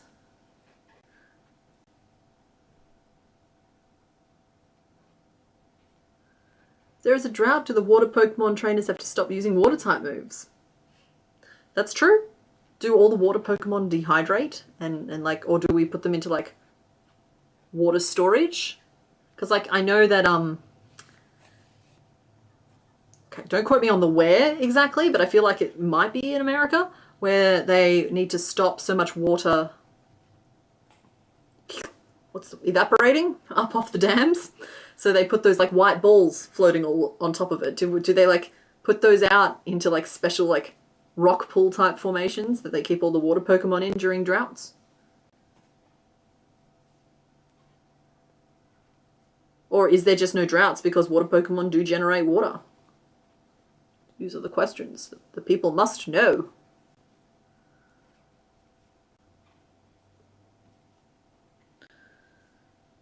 Okay, that is 1 row. We're going to do 1 more, and then gauge the girth.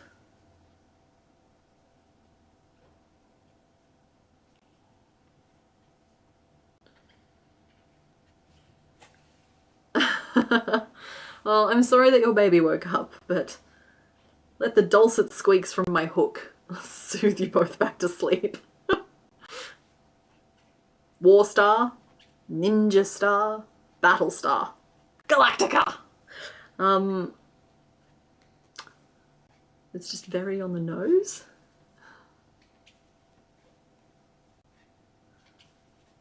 I just gave myself a heart attack. I glanced up and I saw my webcam, right? And normally that's where I would have my phone filming. And I glanced up and I saw it was, the screen was black. And I was just like, have I not been filming this whole time? Meanwhile, I'm literally looking at a screen that has my hands on it. I'm just like, no.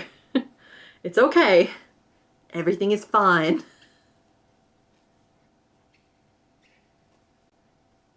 Yeah, see, Flush Phoenix, that's the question we're asking. Do they have to fill up an internal reservoir, or do they generate the water themselves?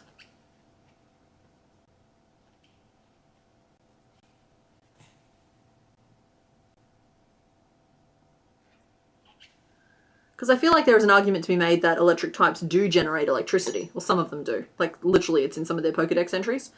And, like, friction and that sort of thing are things. But, like, water, like, are they smashing hydrogen and oxygen atoms together? Alright, I think that's as beefy as this fellow is going to get. So now we are going to close off into the butt mouth. So let's just make a note here of 24 single crochet times 2, and then we're going to do 6 repeats of 2 single crochet and a decrease. Then we're going to do 6 repeats of a single crochet and a decrease. Then we're just going to do 6 decreases, and we're going to be done. So it took a while for my brain to start working, but once it did, oh boy, did it. Oh, that's an increase. Let's just pay attention now that we're bragging on ourselves. There we go. 3, 4, 5, 6. 7, 8, 9, 10, 11. So we're feeling very watertight today, actually. That might actually shift our ratios. Because, if I open up my Google Doc here, I can tell you that of the Pokemon we've made up until today, something I'm going to round up here, 19% were grass type, 17% were normal type, and 14% were flying type. Water wasn't in the top 5, so I'm wondering if just like this dedicated water typing day.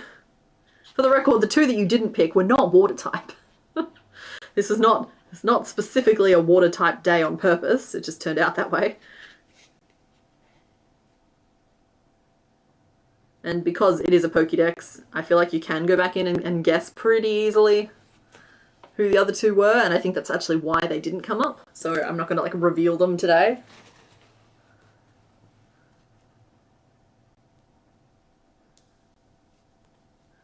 Can you imagine carrying like a Squirtle as a water bottle? Or like a Staryu as a water bottle? Just like...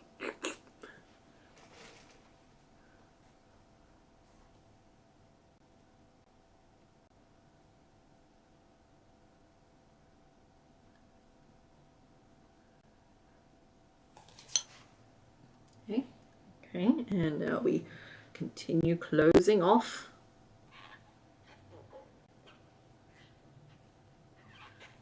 One and 2, 3 and 4.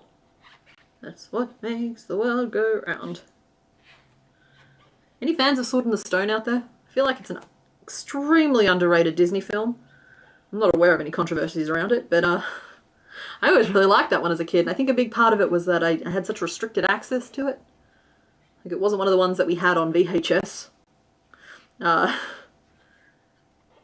And it was, like, it was locked in the vault. Disney used to do this thing where they, like, only released their movies every 7 years or so, so by the time I wanted to watch that movie again, it was no longer available to purchase, because its time out of the vault was over.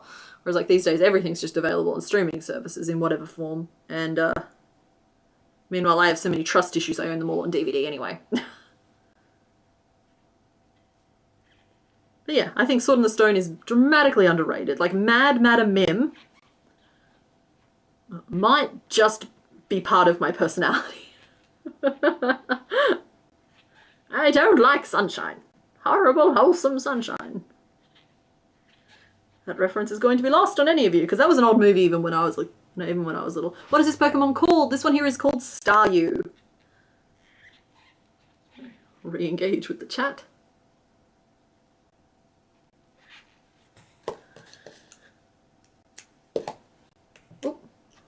Oh, threw it away.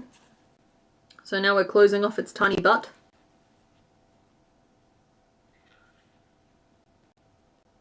And I don't think we're quite done yet. We have to pin those legs in place, and then I have to work out its little garter strap. Seeing a lot of pins here. There we go, let's do that.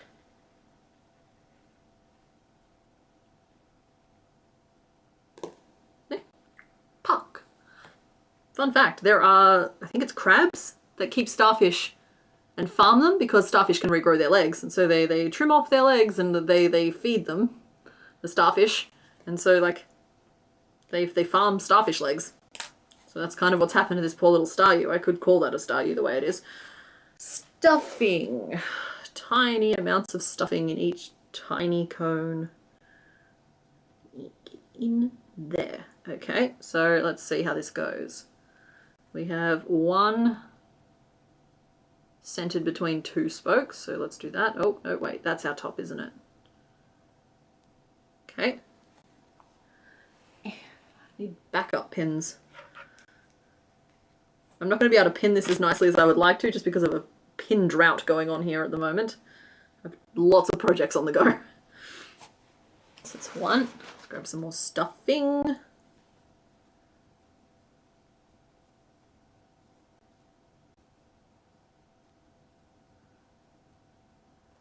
Ready? And that one goes there. He's so pudgy and delightful. That's unexpected. Oh, okay. We could call him Prince Starming. Hey, Louis gets it. Louis seen Sword in the Stone. I'm glad I'm not alone here, out on this limb. I should totally make a Mad Madam Mim, or just like all of the creatures they turn into during that wizard's battle.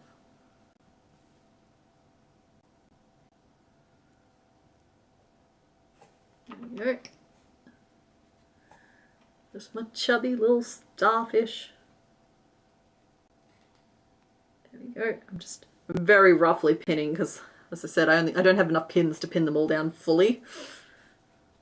Not with everything that's going on. There we go. Stuff.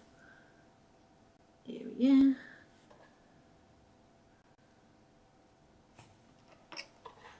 Golly, when I nail tessellation, I really nail tessellation. Let's steal another one from the tortoise. And one tiny little bit of stuffing here.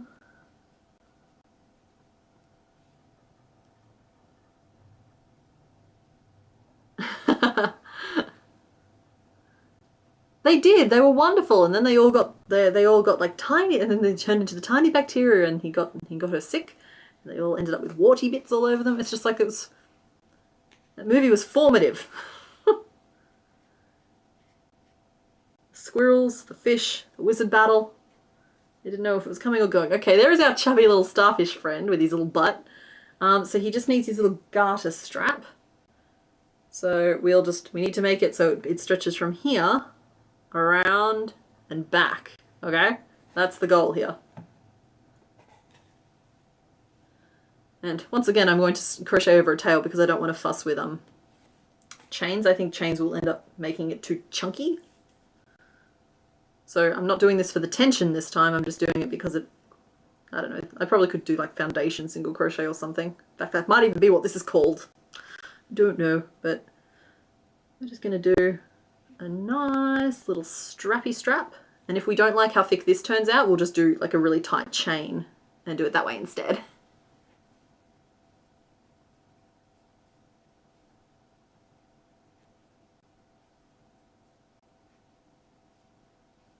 Was released on Blu-ray collection this year, mentioned in 2015 live action, but Bob at Disney announced this spring it was pulled. Oh, so they were going to make a live action of it? I wouldn't have watched that anyway.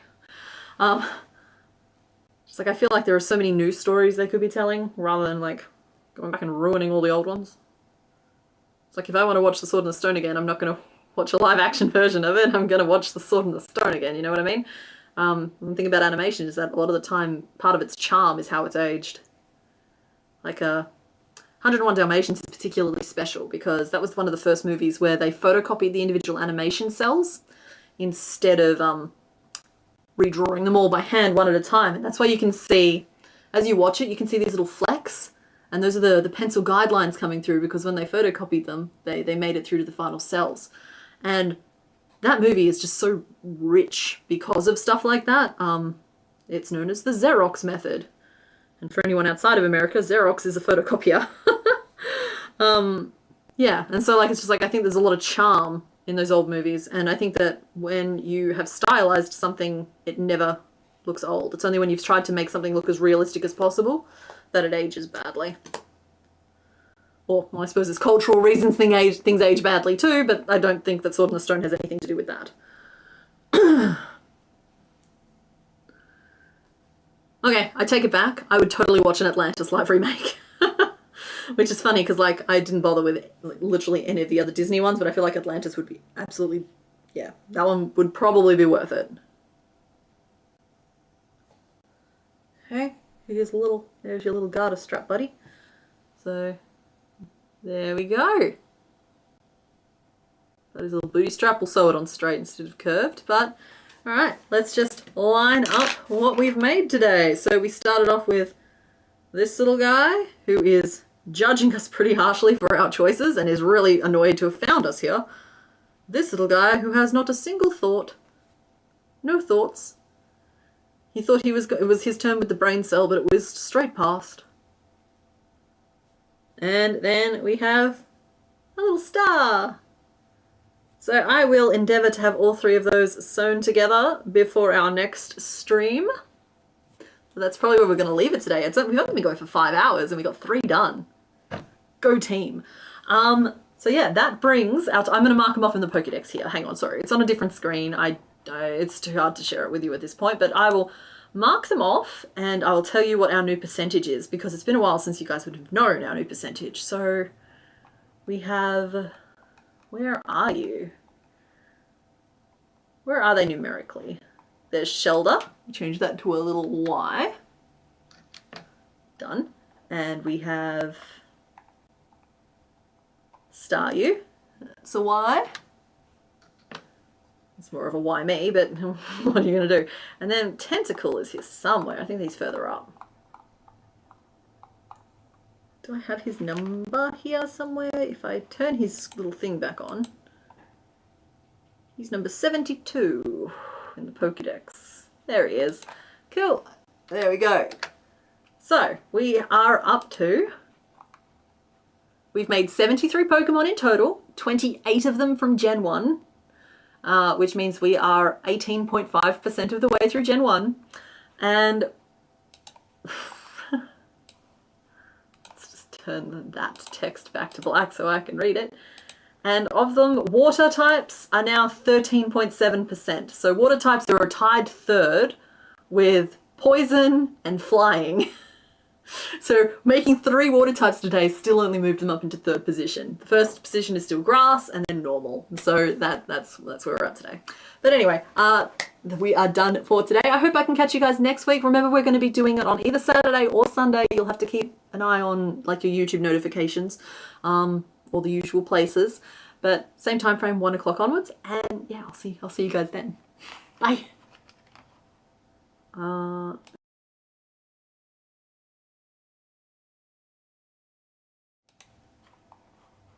I'm back.